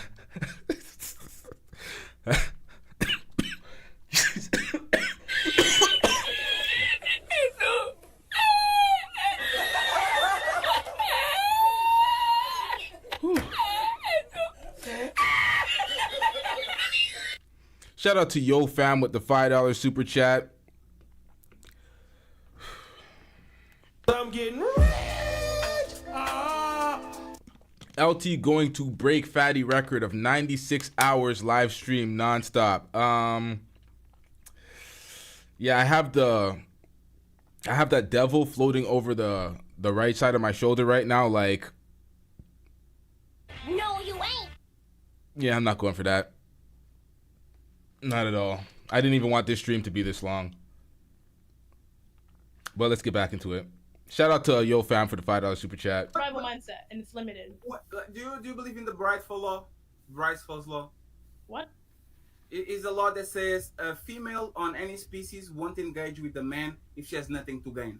Do you believe that these women actually are being friends with men just for the kindness of their heart, that they are not actually extracting resources, energy, attention, whatever from them, even if it is for the man to say, oh my God, he's so bad. Yes, I will treat you. But like, you don't believe that the average woman is actually doing that?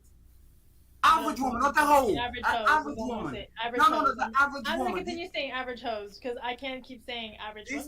This is amazing, because every time you're going to talk about the average man, I'll say no, it's just a playboy. He's the average playboy. But I don't. That's the thing. That's the big difference between me and you. I don't generalize shit like that because I know there's different people. I work in real life and online. There's a big contrast and difference with people online chronically, because when you're online, your algorithm is gonna feed you shit that you don't agree with and what you believe in. So when you see that, you're gonna see nothing but hoes, hoes, hoes, hoes, hoes. If you look at the average YouTube channel that men and say men are giving up on women. If you look at the thumbnail of the type of chicks we're talking about, they all look the same. They all look like Facts. street girls. There's a reason why they give up on women, because of those type of girls. Now I deal with women in real life. Yo, she's spitting. They're vanilla as fuck, but they also don't get as many options as those girls. They have more options than the average man. I will accept that. I will definitely agree with that. But it's not like measuring to those type of hoes that you continuously gather us all in. We are not connecting on basic level of understanding. Yo, she was spitting. Come on, fatty. What are you gonna do? More crying, bro? Crying to me, and I'm not having that. We can agree. We can disagree on it. We don't have to agree with that. No, in your world, I think that you agree that that's all women that way, and I heavily disagree. I would say the same way I would say if a man could get away with cheating and know he was not going to get caught, I would say that actually would go ahead knowing perfectly he's not going to get caught. The same way I can do negative assessments towards men, because I'm a man, I understand most of the times how most men are. I think I can do most of the assessments about woman, and I think me myself that the average woman is not a whole, but she has a rotation of friends where she's actually going to use it like an emotional vampire, like a succubus. That's the reality. My dream is to have, no, that's not my dream, I would be lying. For most men a lot, like they want a rotation of women, they can get sex out of it. Women do the opposite and they dangle that sex to actually get attention, energy, and resources. How is that unfair? Do you not have like different genres of friends? Like you don't have like emo. Does this not sound like some fresh and fit shit? Men just want to fuck as many girls and have rotations like we still in high school and college doing that shit, like we ain't trying to family build and move on and create an effective life. These are the men that are campaigning for leadership roles. Men are talking about rosters of women and lineups like they're still like children. Like what is going on, man? Did y'all miss out that badly? Did y'all get to 35 and now think that y'all want to live your high school, college sex dreams? Like what the hell is going on with y'all? Friends, white friends. You don't have like anime friends. You have like suburban friends. Like, do you think they all act the same? Do you think they all have the same values? Absolutely. They just rotate to their surroundings. Emo girls example. Emo girls or girls that like anime or girls that they go to anime conventions to get the same attention from the guys that are there. They do it all the time. Emo girls go to rock concerts or to punk concerts, and they have a bunch of arbiters around them that actually going to pay them drinks. Like why you are smiling because you know that's true. That's I'm smiling because you're delusional, but I'm gonna just give you that because you sound like you again. And every one of those calibers that we just talked about. Now, if Fatty had let me continue my reaction instead of saying that I didn't disagree with anything, he would have seen all of this shit. But he stopped it so early in because he was afraid of the words for some reason. There's always going to be the top tier of girls, the e-girls, those type of girls who get that type of attention. Yes, because I'm a woman and I'm telling you how women think. You don't want to tell me that, but it's okay. It's fine. I'll give you that. It's your channel. So you were right. You were the hierarchy. Please continue. Shout out to the Grey Pill Podcast with the $2 super chat. Yo, fam, Cap Anti done 97 hours. Whoa. Shout out to the Purge. Holy shit, really? Wait, this nigga really did 97 hours? Aunt T is somebody that we see on Fatty's panel sometimes. 96 hours?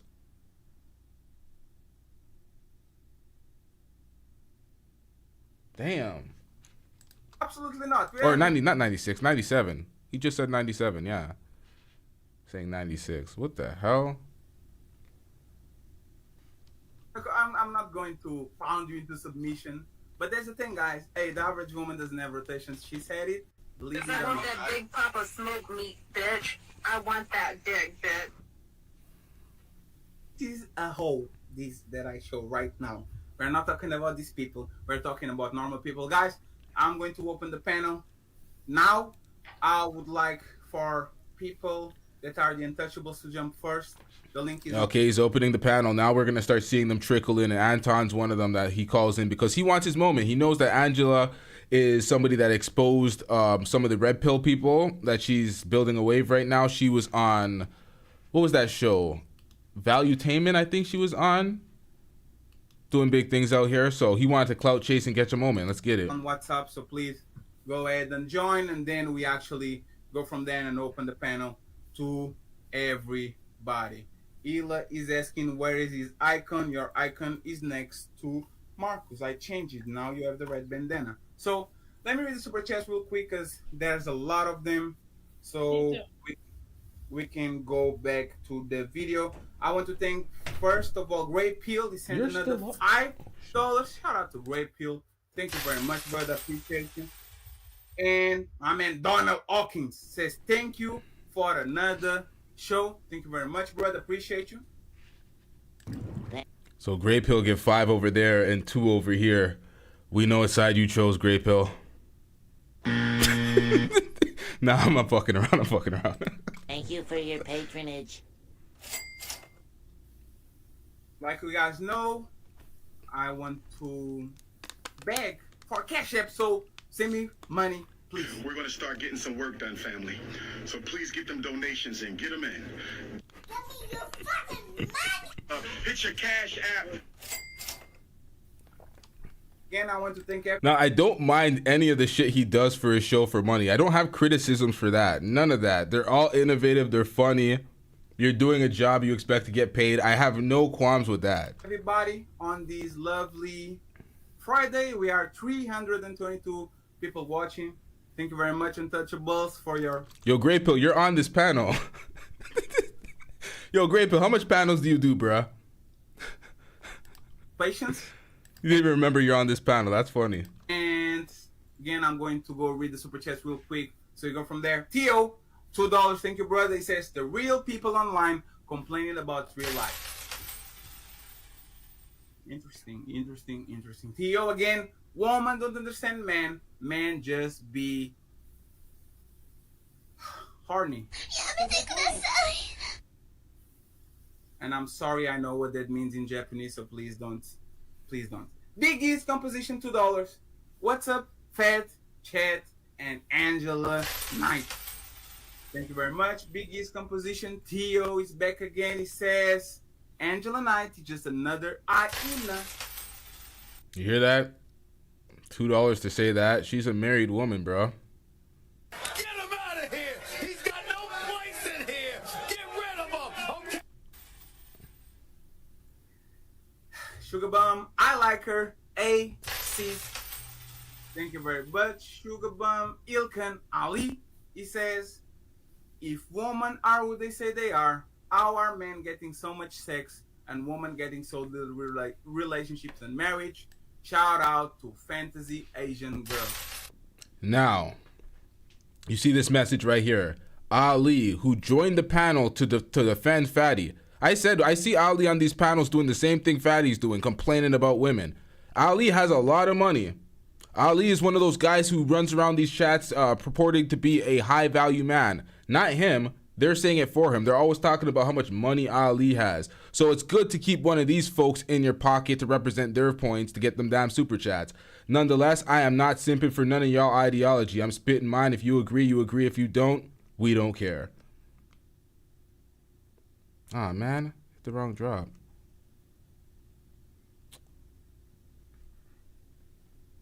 We don't care. Let me tell you, we don't care. 20 years later. Let's get it. This is we have a girl here that is Fantasy Island Girl. So Yeah, hold on. I didn't even read the shit. and married. If women are who they say they are, how are men getting so much sex and women getting so little relationships in marriage?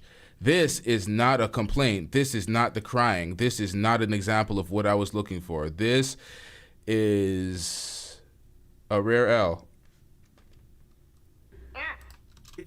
Shout out to Fantasy Asian Girl. This is we have a girl here that is Fantasy Island Girl. So he's doing a joke on the names. But she's a lovely person.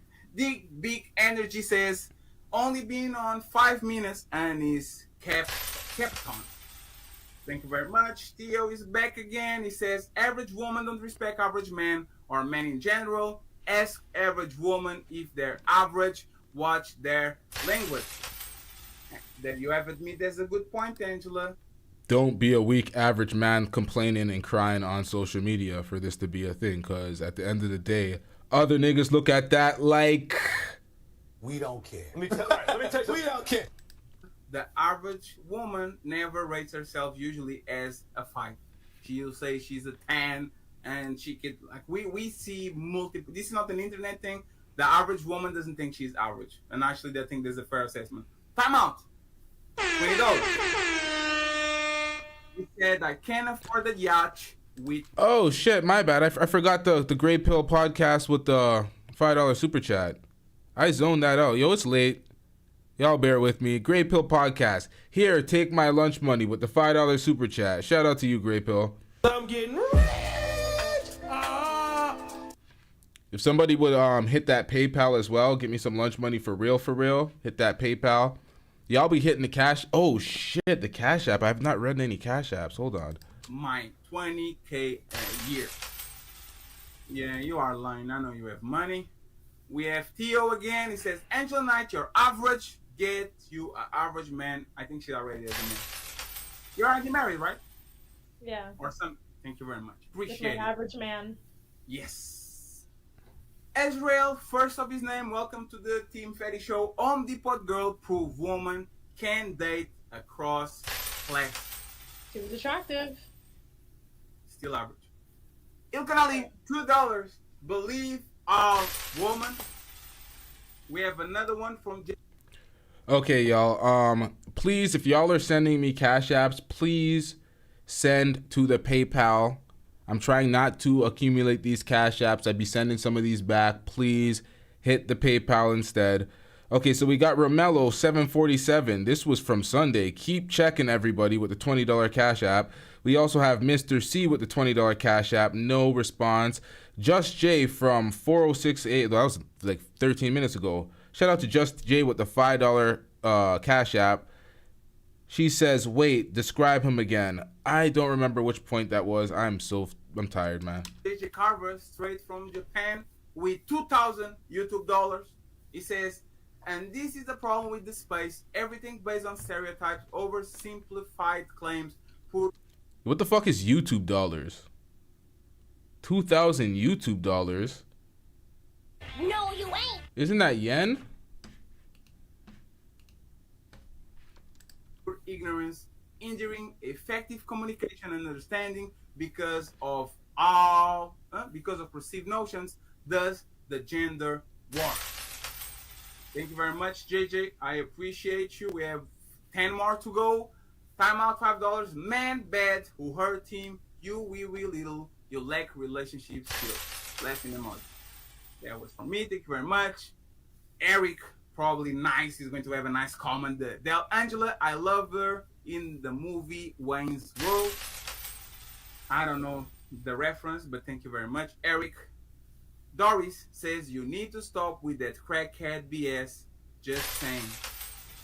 What did I do? I got you, Vic. Men are not leaders.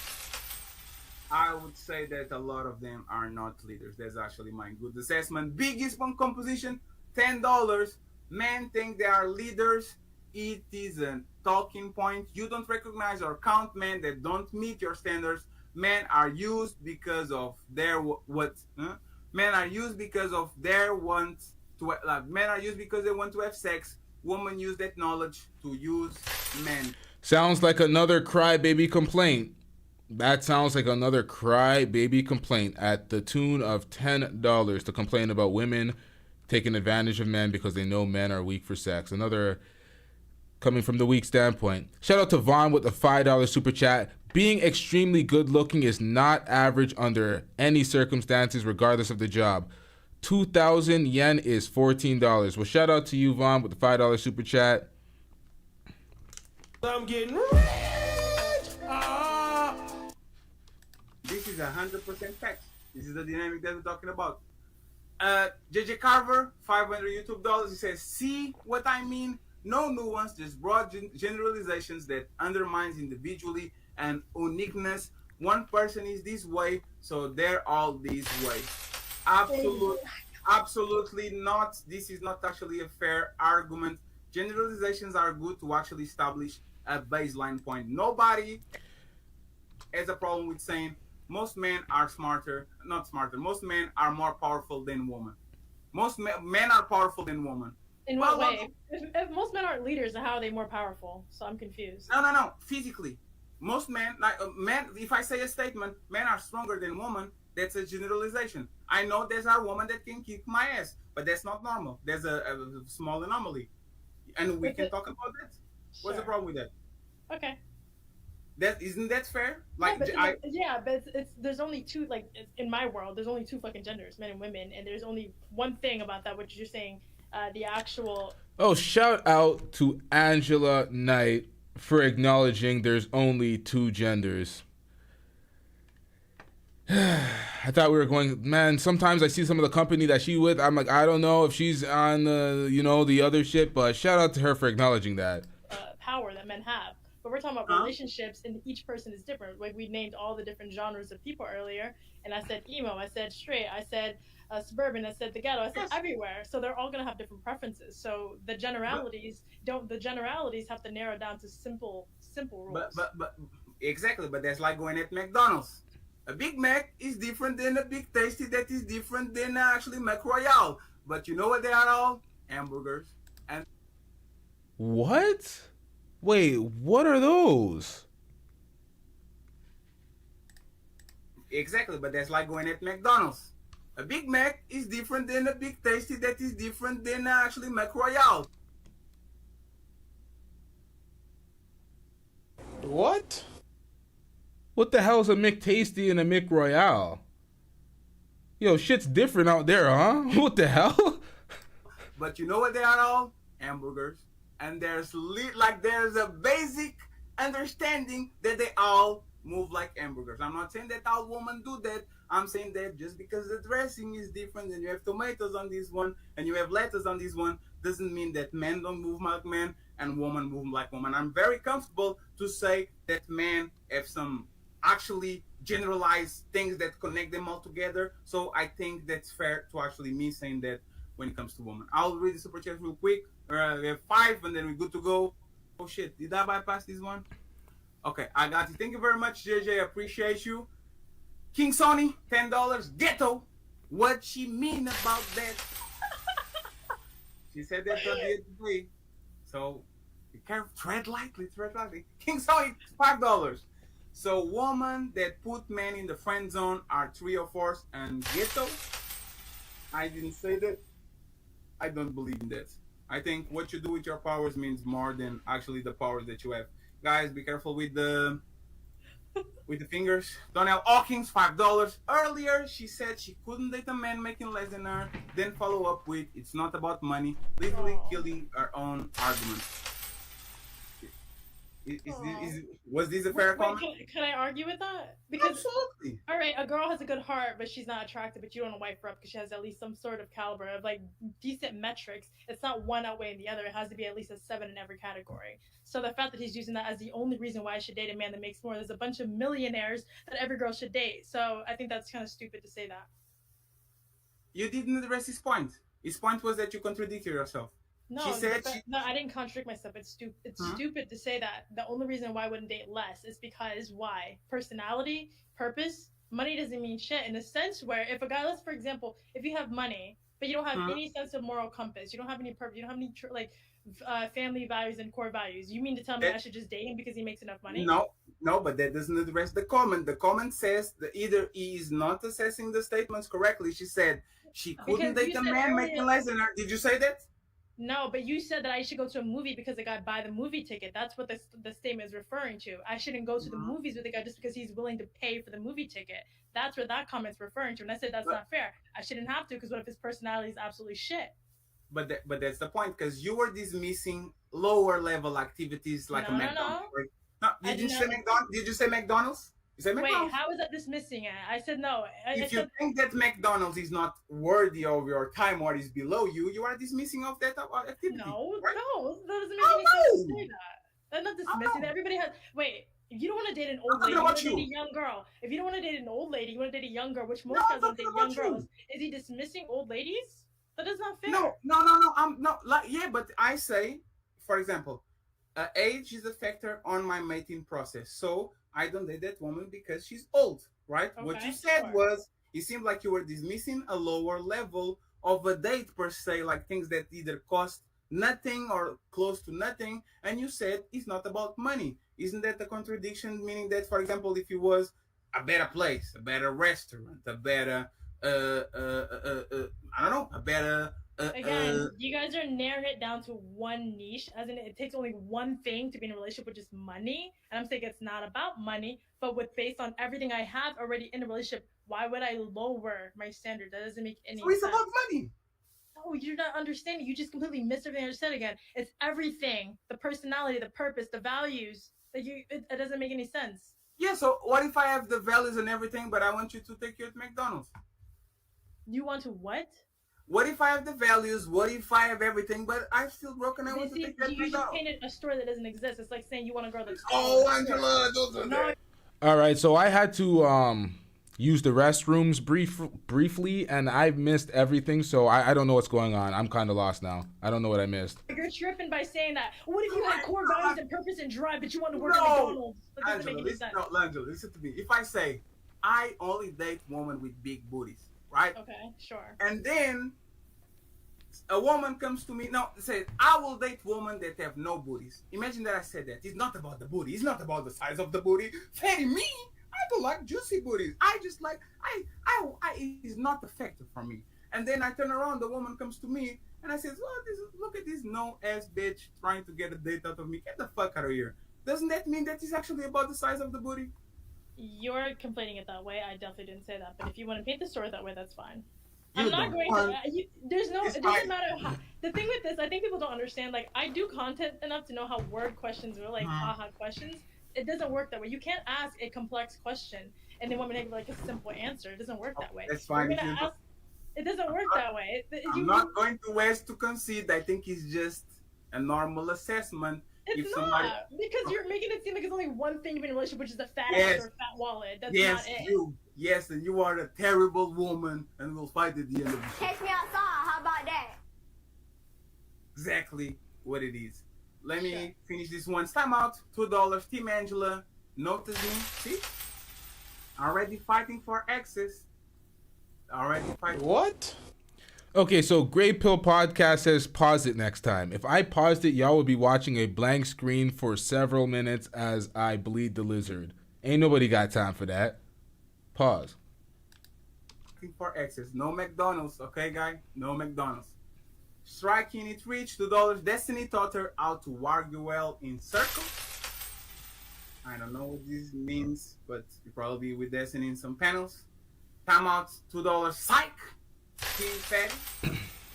Thank you very much. And lastly, Donald Hawkins, $4. $5. He says, I once dated a girl that had butterface. She had a banging body, but her face looked like a barn rat. Laughing out loud. Where is she now? That's a good question. That's a good question. Very good question. She's not here anymore. Nino sends me a cash app and he says for the untouchable fund. Thank you very much, sir. And I'm going to read the super chats and then I'm going these two ones and then we're going back to the show. Corey Love, $5. Money is the foundation now, and she will not go under a certain amount, but it sounds like she doesn't want to leave. I'm a gold digger. I hate to tell you guys. I'm sorry. I'm a fucking gold digger. Angela, but the thing money is so important. I'm Angela, so sorry. I think Angela, I went back to your videos kind of to understand who you are, right? And you were a nail technician for a while, and it seems like you did that for like 10 years or something. Probably got the giant list of contacts and all that, right? Sure. I would assume that a woman that gets good money because he's a nail technician and is getting like actually good money is not going to respect a man that makes, I don't know, half of her salary. I think that's fair. I'm not shaming women into actually dating those guys. I'm not shaming women into dating bums. I'm not telling women that they actually need to take those guys off the street. I'm telling that for us to be for us to have an honest conversation, we have to establish the point there. As soon as women get a little bit of money, most of them, they are not going to look at a man that has nothing or has way less than them. That's actually very fair. Yeah, but you reworded it different. That's the thing. There's no compatibility. If I don't, you have to get along with someone. There has to be a commonality. If I work in an area where it stabilizes my mind, my money, my everything, how am I supposed to get along with somebody? Or at least understand how they think at a 9 to 5 rate when I don't work a 9 to 5. There's no compatibility there. Even the way we think and the way we view life, the way we process, the way that we handle our family, it doesn't make any sense. There's nothing to get along with other It's than not sex. about you, but it's not about you. Don't personalizing. It's about the average woman. The average woman that works on corporate doesn't go to the streets try to. And this is why I say these conversations are not progressive. They come off as complaining because we're always speaking for an individual that is not us. We're always speaking on our opinion of what we think is the general public. So we think this is the most common, this is the average, this is what we think in our head. Let's just put these thoughts on them and let's debate from the point of a standpoint that we're not actually living. So it's like I don't understand it's just very confusing. It just brings circular conversation and there's no resolve. Because how am I going to come to a resolution when I'm talking about a very arbitrary person? Just this average, like, I don't know, man. Fuck cookies, she's above them usually. Like, can we agree with that, please? Wait, did you say they're above them in what way? Like, you're making it seem like they're just the goddess. They will perceive themselves as above them. One thing that women do, if a woman work off Bank of America and she's the vice president, she will never marry a guy that is serving her coffee on Starbucks. Wait, so you're telling We don't care. Let me tell you, we don't care. I don't understand that point. We date differently. A man would do that. Some man that makes that money would probably date some Starbucks girl if they were compatible. But women, they're not like you know what? You're telling me people in the service industry are not married to each other and they're not sleeping with each other? No, what I said was the woman that is on Bank of America and is the CEO, she goes to Starbucks on the same street every. I don't understand why that's such a problem. Why is that not normal? That doesn't make any sense. It's not normal because that woman is not going to fall in love with a barista on Starbucks. He's above her pay grade. She thinks he's above her pay grade. There's nothing wrong with that. I don't understand why I don't say there's nothing wrong. I said that's the reality. Yeah, I'm saying that. You're making it seem like it's like the worst thing in the world. I don't understand. I am not judging that woman. Actually, I'm telling that's the reality. It's fair. If that woman worked her life to get $300. Do you see why Angela is confused and to see why me and Duke were also confused at all these talking points? Because you're saying it's the reality, but what do we actually do with any of these talking points? It's just, so we're supposed to acknowledge that men are in an inferior role, in an inferior place, in all of your examples? Like, what is the actual conclusion? Shame women into dating lesser earning men? I'm just confused, man. I don't get it. Because she works on whatever the bank is, but she goes every Vaughn day. asked, is he advocating Starbucks employees to date models? Well, earlier in the stream, he was trying to say that the men that she called bums are not interested in and not compatible with the dudes that were sliding in her DMs. He was saying, why not date them? They're still a man type shit. So he's on that participation trophy, manosphere, all men are important type shit. And this is why we say this is the inverse of what the feminists push on the other side, because it's love your curves, big weight type shit. You don't have to lose your weight. He has to accept you the way you are. Sexual liberation, all that bullshit we see on the feminist side, we hear on the manosphere red pill talking spaces. It's the same shit. It's just inverted. To a Starbucks and she looks at the guy that is pretty attractive for her. She looks at him as attractive, but she's not going to actually engage in a relationship with him because he's way below her. Oh my God, CJOJ, no, that can't be it. You says yes, that is the conclusion. They think all men should get women. This is what I'm talking about when I said participation trophies. You're just supposed to deserve a woman. That's not a conclusion though. You're trying to shame women to understanding that, men have value by just being a man. You should love them. It's delusion. It's not a solution. Where has that worked?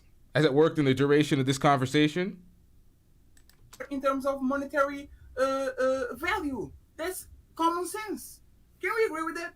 Or no? We're not disagreeing. Again, it's how you're wording it. If you're gonna word it to seem like she's dismissing the guy just because he's a piece of shit, there's no commonality there. If she's a CEO or some shit, there's no way she'd get along. She'd ever even run into the guy who works at a barista. She's just buying coffee. You don't have open dialogue. You say, hey, how are you? You move on. It's not like, oh my God, there's something. All right, y'all. If y'all want to see this entire conversation, I may have to do a part 2 because we didn't get to certain points in the first part. But I'm fast forwarding to when Anton makes an appearance on the panel.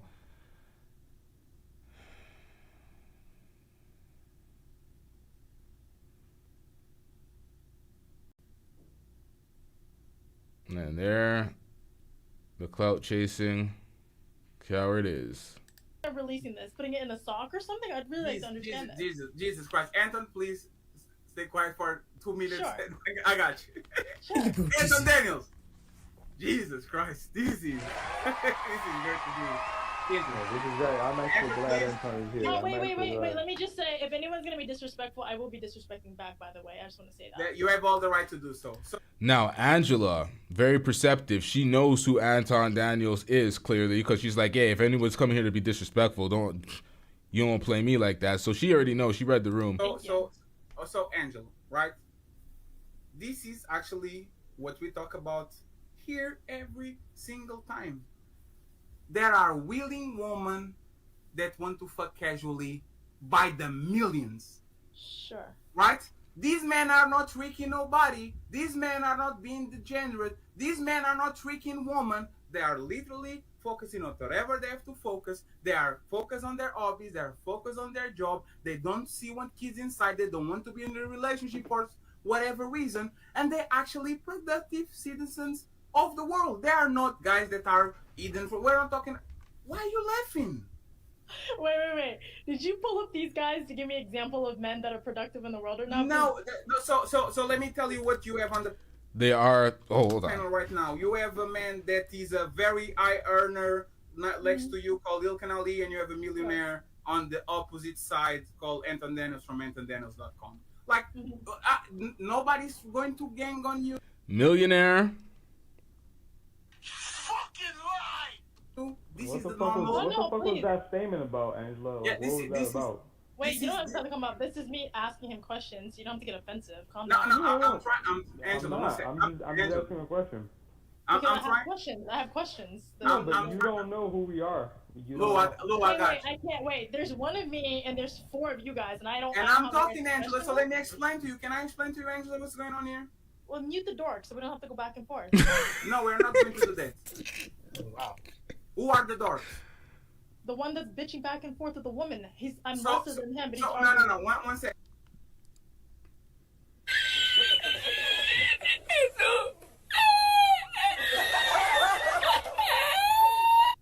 So, Angela, you literally told that you are not going to tolerate disrespect, and you are disrespecting me first. Do you think that's fair? I asked what everybody was, and then he was like, "Wait, what the fuck was that about?" Already getting offended. If I'm a woman, Yeah, if I but do he this, didn't I'm mistreat emotional. you. He If asked I'm you. emotional. What is he? I didn't swear at No. all, by the way. Stop. Hey, Angela, disrespect goes both ways. So Yeah. don't throw. I'm telling you, don't throw stones if you don't want throw. I'm throw on the stones internet. back. There's nothing shocking about people throwing stones. But let's go. There's nothing what? I'm on the internet. What's shocking about people throwing stones? Okay, There's that's nothing fair. all day long. If you actually think you can handle it, that's fine. There was a person that was here that actually pulled back because I want this show. Oh, what is this? An old school manosphere panel jumping where they get on one girl and try to cook her because she's the only girl on the panel. To continue, Eric, you can come back on the panel. It's fine. Since the respect is allowed and everybody can go edit for everybody, it's totally fine. So Men gotta do better than this, man. This is when women get on their womanhood shit, their women code, and they come on a panel and they argue points disingenuously and they know they're wrong about it just to stay on their woman code. Don't replicate that in the manosphere and use that, oh, women are doing it, it's the women code shit as justification to do these type of... But you know what? Angela signed up for it. Angela's ready for it. But when you get labeled a certain channel and people look at you a certain way, do not be surprised. You sitting here, Fatty, you do realize that you're negotiating, right? No, I'm not. She's the guest of the show. Her name is on the thumbnail. She deserves a little bit of respect. All right, so Anton Daniels, the man that called you a rat and a snake, very comfortable on your panel.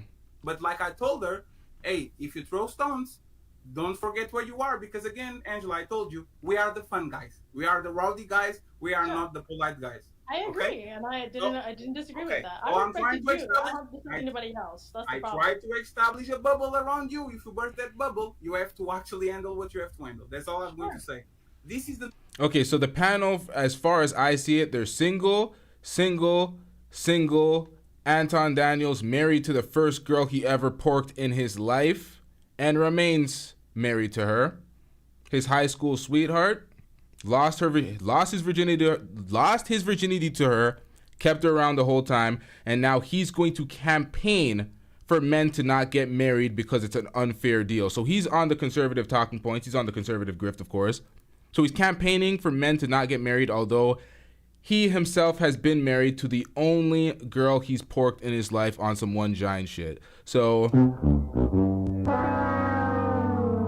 give it up for Anton Daniels. He's lived a life of responsibility. Intention. He was very intentional with his wifing his high school sweetheart and staying with her the only time and being a one giant. Very intentional, very good for the community. Family building. Had a daughter, just one, but built his family, stayed with the same girl his whole life. He did it the right way. So, yeah. Same guy campaigning for no marriage. Let's get it. Format. We're not going to ambush you. Actually, we're going to bring more people that are more siding with you and kind of agree with you. They are just not here on the show for now. Okay? So, we go from there. Anton, please go ahead. Please, no ganging up. Ali, I see you driving. You are with the finger up. I don't understand What what's going on. do I need to gang up for? No. I'm not talking about you. I'm talking about these. If you see me and her having a disagreement and they get aggressive, you probably should help her. Don't help me. I know you should. They don't worry about it. You see this shit? This is what he got cooked. Remember when Yanni was holding them accountable? Holding Lapeef, Anton, and the entire panel from the Lapeef network when Anton was on the Lapeef network accountable for what they do on these panels where they just try to get the gotcha moments and they're just trying to stir up drama to try to cook women and make it very adversarial. This is what I'm talking about. I'm like, these spaces are just created to be adversarial and stir up shit just for the views and the clicks. It's all entertainment, but it's basically camouflaged in this community building shit. This is what we're doing for the community. We're helping out each other, and it's not that. It's all cap.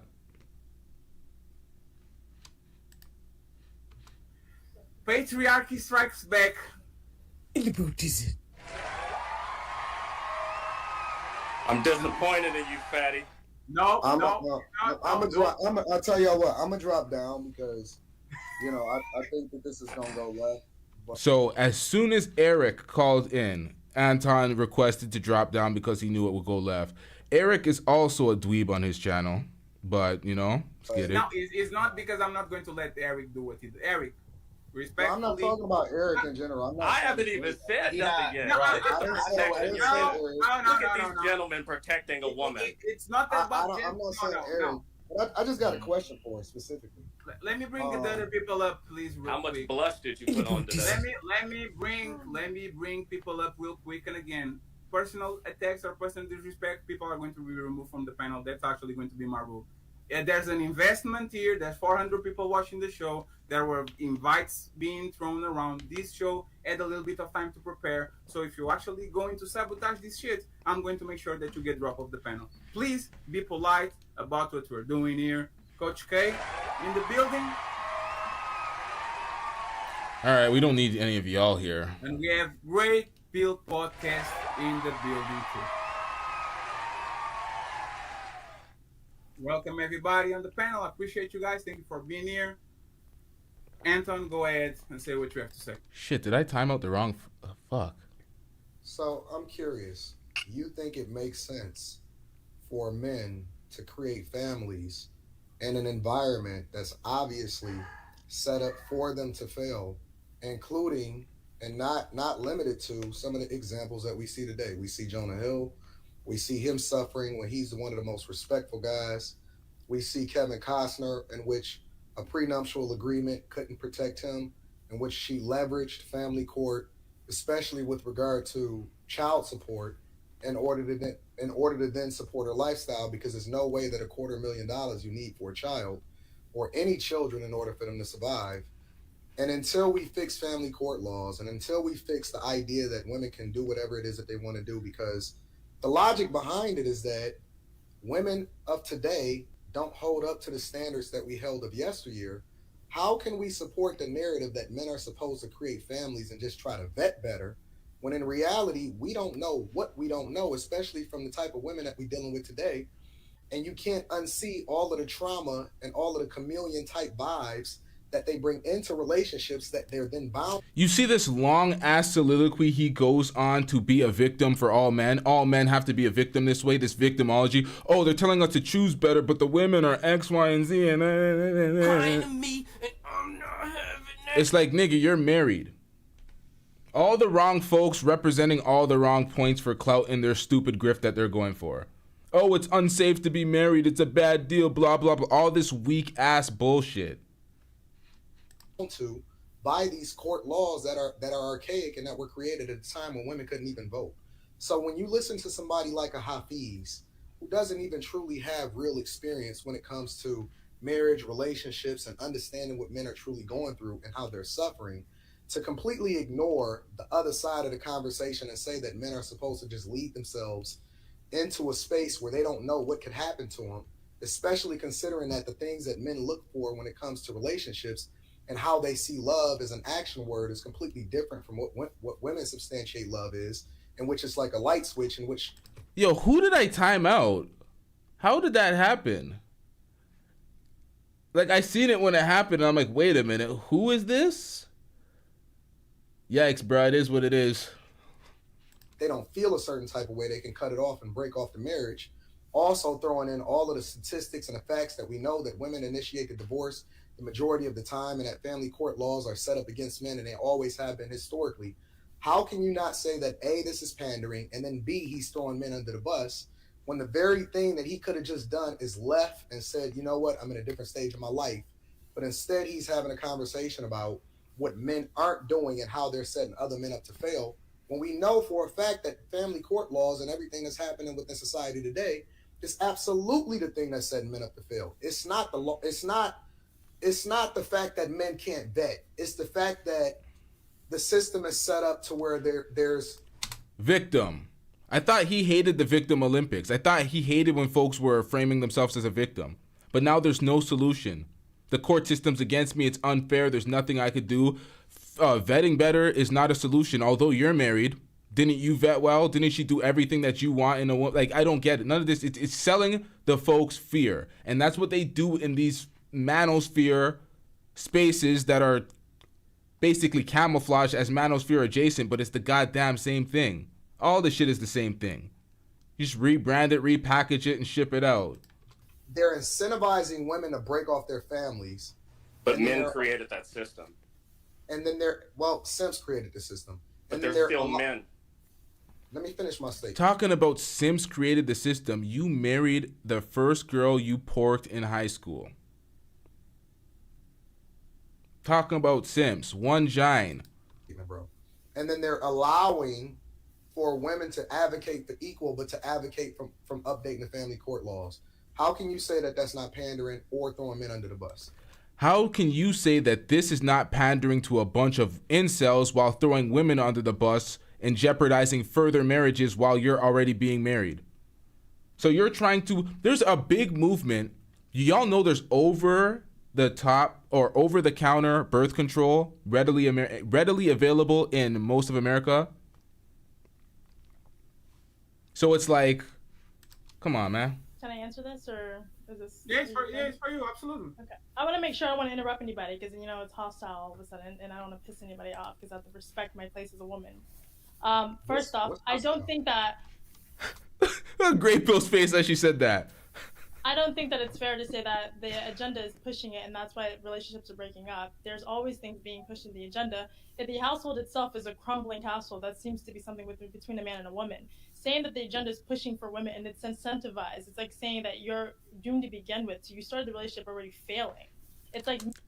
My bad. Yeah, that's what they always do. They frame it in the worst way, where it's always failing, it's always from a deficit, it's always from an inferior position. Jola Son Phoenix, yo, my bad, yo. You got time to... man, my bad, yo. Me saying, hey, I can convince you to be gay. I can convince you to be poor. no one can convince you to do anything you don't want to do. And it sounds lame to everyone to hear that, but the reality is the reason why people are initiating for women are initiating for divorce is if there's nothing in the relationship, there's no emotional bounds, there's no physical bounds, there's nothing, there's only money. Is it right? I don't agree that it's right. Do I agree with the no fault laws? I do not agree with that. But within all that, we can't say that it's just like systemic and that we can't change anything about it, that men shouldn't get married. And I think that it's ridiculous to say that. So can I respond? Can I respond to the point? No, I wanted to respond to your point. I wanted to respond. One second, Eric. I can't. You see, Anton is disappointed because he came here as a clout chasing moment to go back and forth with Angela. Respond to his point. That was for Anton. Men Relax, created. Eric, please don't do this, bro. Don't do it. Do what? It's like Don't Fabio. They were talking first. One-on-one. They were talking with they were each talking. other. I Don't thought do why I the spoke one-on-one. it. Relax, you're going to have time. Don't do the one-on-one thing for now. Anton, respond, please. So Said, let me ask you a question. If it's not systemic, then why do we need family court laws? Well, who created it? Why?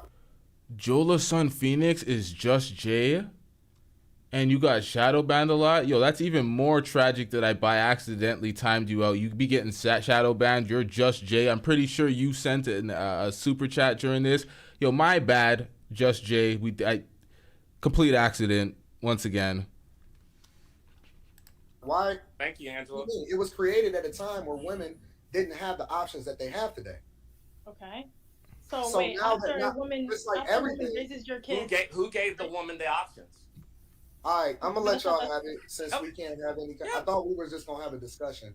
But if Anton, everybody's what I gonna find to butt be in- funny is when I argued this point on your panel, you argued against me 3 months ago. I'm It's not not talking about you to guys. you. And you guys. No. We have I'm to not say even Eric. talking to you. Come on, man. I'm trying to have a discussion with her temporarily, and I said I was gonna drop off, and then y'all can have it and say whatever y'all want to say. I'm not understanding why everybody got to jump in all at the same time as though the show is gonna end right away. I'm just responding to your points. Men are the ones that are giving the women But I the wasn't things that they have. talking to you. Well, the thing is this: when I presented these same points that you're now talking about right now on your show, you pushed back against me 4 months ago. 4 months ago, it was I love women. I only want to hire women. You said that on your own show. He did. And So as you can see, Anton rage quit because he didn't want to get backed into a corner because he knew as soon as Eric jumped on the show that he was coming for him. He knew there was a point that he wanted to corner him on, so he was trying to avoid it so he can get his little moment with Angela so he can clip it up and have a moment. That's what he came here for, Clout. He dipped when he realized he could not get his one-on-one moment with Angela. We already know how Anton thinks. He's always trying to use these moments for Clout to argue with a woman and put her in her place on some bullshit. And when I was that guy, arguing, oh, no, hold on a second. Because that girl is right. Hafiz is right. It's these men who are giving these women their rights. It's these men who are putting these women in position. And when somebody pushes back, they get kicked out. And now all of a sudden, when they get burned, oh, now I realize the error of my ways. It's men that gave all these women this stuff. It's not even it's not even about that. And again, please, 1 second. Exercise restraint, right? Please. Listen to what I'm about to say. Hafiz is shaming men that actually saying no to marriage, right? But we can turn around and say you are sending men to a burning building. We could literally say that, right? There's a fair assessment. You don't know the abilities of Crying to me, and I'm not having that. Once again, he doesn't think that he's complaining in this way, which technically it's not like he's crying, but the framing of this, you're sending men into a burning building when it comes to marriage. Why is everything from this weak position of you are subjected to somebody else's will? I don't understand any of this. Why does it start off in the worst place? They always frame it from a place of deficit, and then you work your way out of that place of deficit and try to justify it. That's not life. Folks spend too much time on the internet. These men, you don't know their mates, you don't know how much money they have, how much social, like you don't know them. So you giving a clear statement and said, man, it's bad for you to not get married, is actually going to get a bunch of men that never should be parents, never should be married, never should be in position to go ahead and get into a burning building. And this is what we're discussing, is the fact that both choices actually are right. Do you guys believe, and I'm going to start with Angela, and by the way, thank you to Coach K, Great Peel, Eric, Lee. Great Pill says a part 2 is needed. It gets wild after Angela leaves. Well, the thing is, if this gets wild after Angela leaves and people need to see this, I think y'all should just go to Team Fatty's channel and see this, because now that I actually got through all of this part that I wanted to see with Anton, I don't see myself fully reacting to this again. I don't care about none of these side character conversations, the incel talks. It's repetitive. So I got the moments that I wanted to cover. Fatty didn't want me to cover this and give my opinion and do the show the way I wanted to do it for some reason, so he derailed the show, deflected with a bunch of nonsense.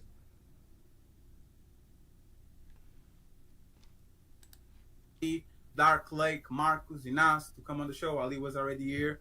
I will ask you once again, please don't be selfish so we can have actually a conversation, okay? Don't be selfish. I don't disagree with that statement, Seahorse. Saying Eric is saying men are being nice and that. Listen, Eric talks a lot of bullshit though. Eric be saying a lot of weak shit on these panels. So I hear him, I'm like, yeah, that may be his statement, but that is true. They should not be on this. Wait, hold on. Let me read your actual statement so I know I'm not agreeing. Eric is saying men being nice is what's making them incel and appearing inferior. You might disagree, but that's what it looks like. Okay, it's not even men being nice. It's just these guys are dweebs. It's not about being nice. I'm not rude to women. Like, dudes that get women aren't just out here just brazenly rude to women. It's not just being nice. It's how they maneuver. They don't get it. Explaining these things to folks is sometimes I realize it's so hard to bridge the gap that folks don't understand certain things. They're so socially inept that it's so hard to bridge the gap. They don't understand how to move and maneuver properly. They think it's just about the words, but none of the actions are congruent. None of the actions are principled, so these folks are lost. It was like earlier today trying to explain principles and standards to folks that don't got them. I'm like, it's impossible. So let's just move the fuck on. It's like folks are just deliberately trying to not see what we're saying at some point and trying to continue to keep frauding it up, but it is what it is, man. About the microphone. The question for Angela is this, and the rest of the guys can intervene. And Big Giz, I'll bring you right back up, okay? I just need space for Marcus and 49ers because they were booked to be here before. Should all men get married, Angela? No. I never said Anybody disagrees that, like with the What do I say about all? Whenever you frame something into all, you are going to create a fallacy instantly. Nothing is all. Not all anything should be anything. Statement. Do anybody agrees with the statement, should all men get married? Only if they're gay. What? Nobody. Everybody agrees with the statement. Yeah, Not all men should be married. Yeah, so, Marcus, do you have something to say? This is the stupid shit I'm talking about that Eric be saying. I see you laughing. Do you have something to say? It's a question. I don't know if it's internet connection. Marcus, are you there? You look froze. Yeah, he's froze. Are you glitching? I'm asking you, Marcus. Do you think every man should get married? Yeah, I'm in the middle of a Yeah, he's internet. Okay, so let me get to the point where Eric cries about being a paying customer, and then I'm wrapping this up because I y'all can see this on Team Fatty's channel. They're doing exactly the same thing. Never take any chances. You don't have like a couple of your. I'm trying to contain myself. That's what I'm clarifying to. Not all men. When they're following the finances you're happy with. You're out of that fence, but don't you think it's kind of corny for people to like try to have conversations with people that they'll never meet in the middle of the road? Sure. I agree with that. Okay.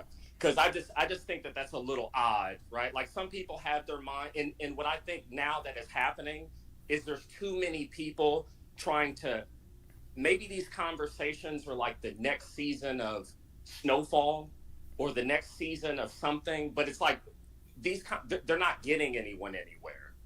And it's my friend here at the top left, and I'm just saying this respectfully, Fatty, like the amount of grace that you've given is absolutely insane, because I've seen other women come up here and they would have been off. Like the way that you're not going to agree. I believe in echo chambers. I think that's what would you say?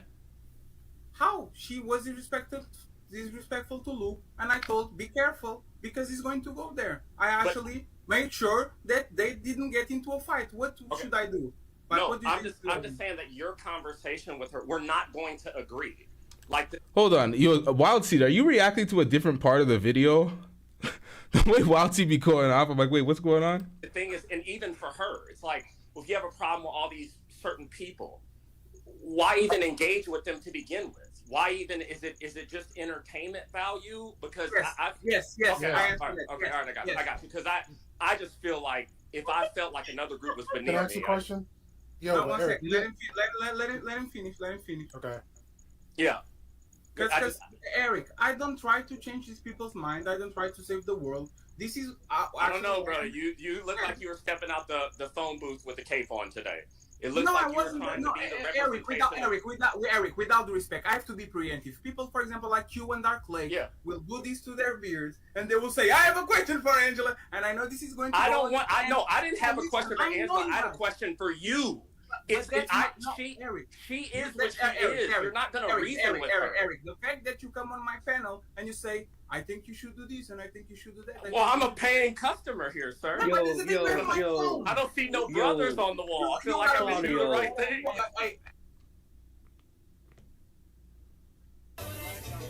Hey, yo, what the fuck?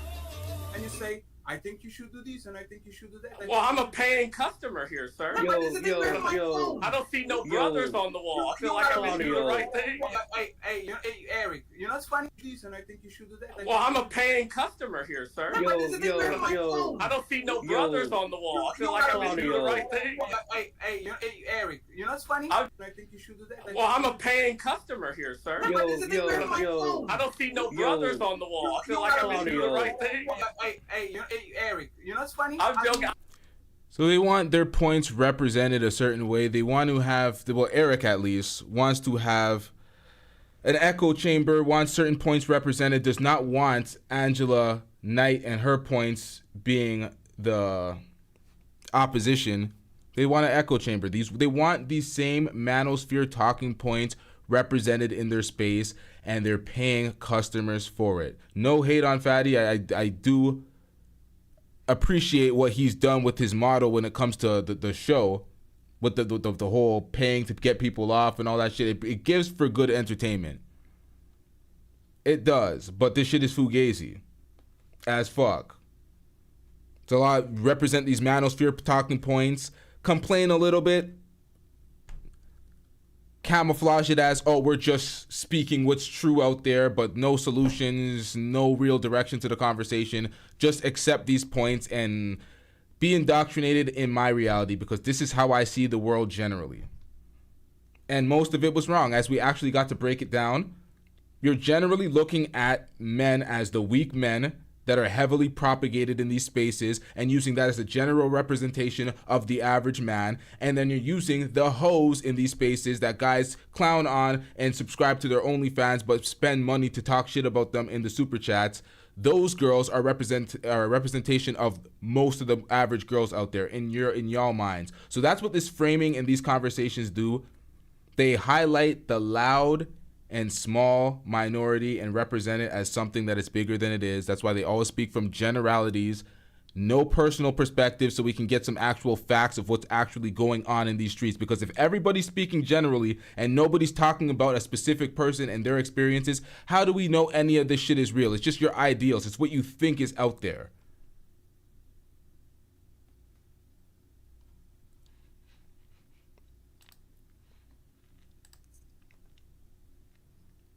Now, with that being said, y'all can support whatever y'all want to support. I'm just not killing and watering down the validity of my messages by mixing in with folks that don't believe the things that they stand or that they say, are wishy-washy with the way they maneuver and justify fake ass.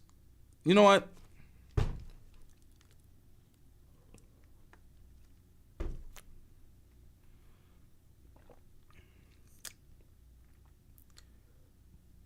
I anticipate some words being returned after this stream from a few of those panelists.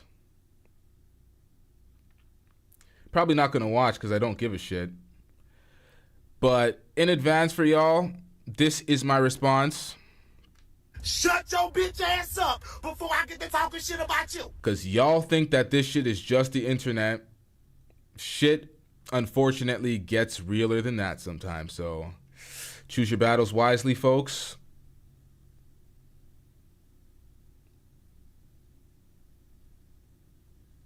But I'm coming back for smoke tomorrow. I got a lot more. Y'all tripping. Y'all thought it ended here. No, I'm going to get some good night's sleep. And we got some more smoke tomorrow. More folks is getting cooked.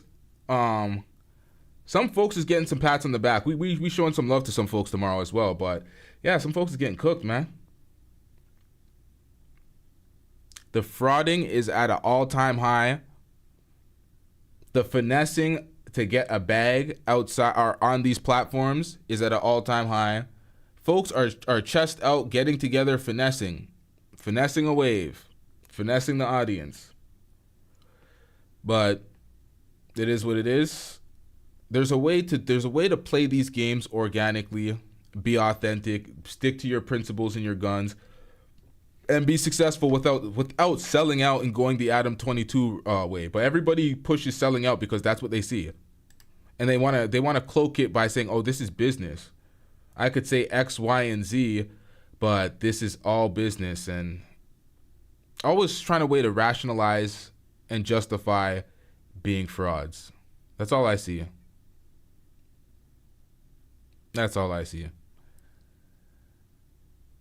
These type of platforms are a good promotion for folks that are trying to build a wave, that don't stand on their own twos, that don't offer quality content by themselves and always have to jump on panels. That's why I shit on this sector sometimes, because I'm like, I don't need to do that shit. I'll do it if I want to and I enjoy the conversation, but that's if I see if folks are being authentic, and folks aren't. So we don't need to do these dusty spaces. We could do in the studio podcast back on Blunt Talk with LT. Blunt Talk with LT was supposed to return last week. It's returning this week. I have some big interviews, some big artists. We have a lot going on, y'all. That's what I'm saying. When these idiots get on their dusty ass platforms and have a couple of good months of a run and think they did something special, it's like we are building for the long term. We have all sorts of things underway. I'm actually a heavyweight in my city compared to the rest of these folks who are absolutely nobodies in their city.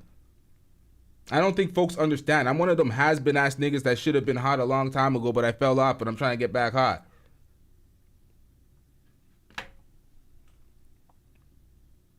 All the key, everything's in place. Want to play those games, man. We're going to have some organic, authentic content coming from these platforms. None of this fugazi hopping on a wave, grifting, trying to sell everybody their demise. We ain't doing that. All this inferiority complex bullshit. Oh, but the women are this, and the men are this, and the average man should be able to have a woman. All that crying. All that goddamn crying. Shut your bitch ass up before I get to talking shit about you. Shout out to the chat.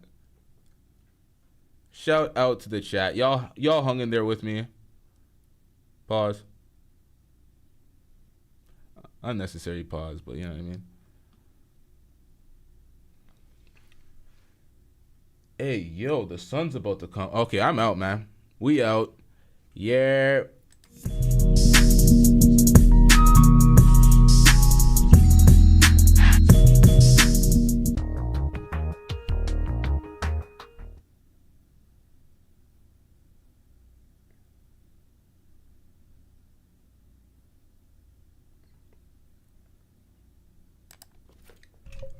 Real quick, special shout out to Duke the Don. Shout out to Duke the Don.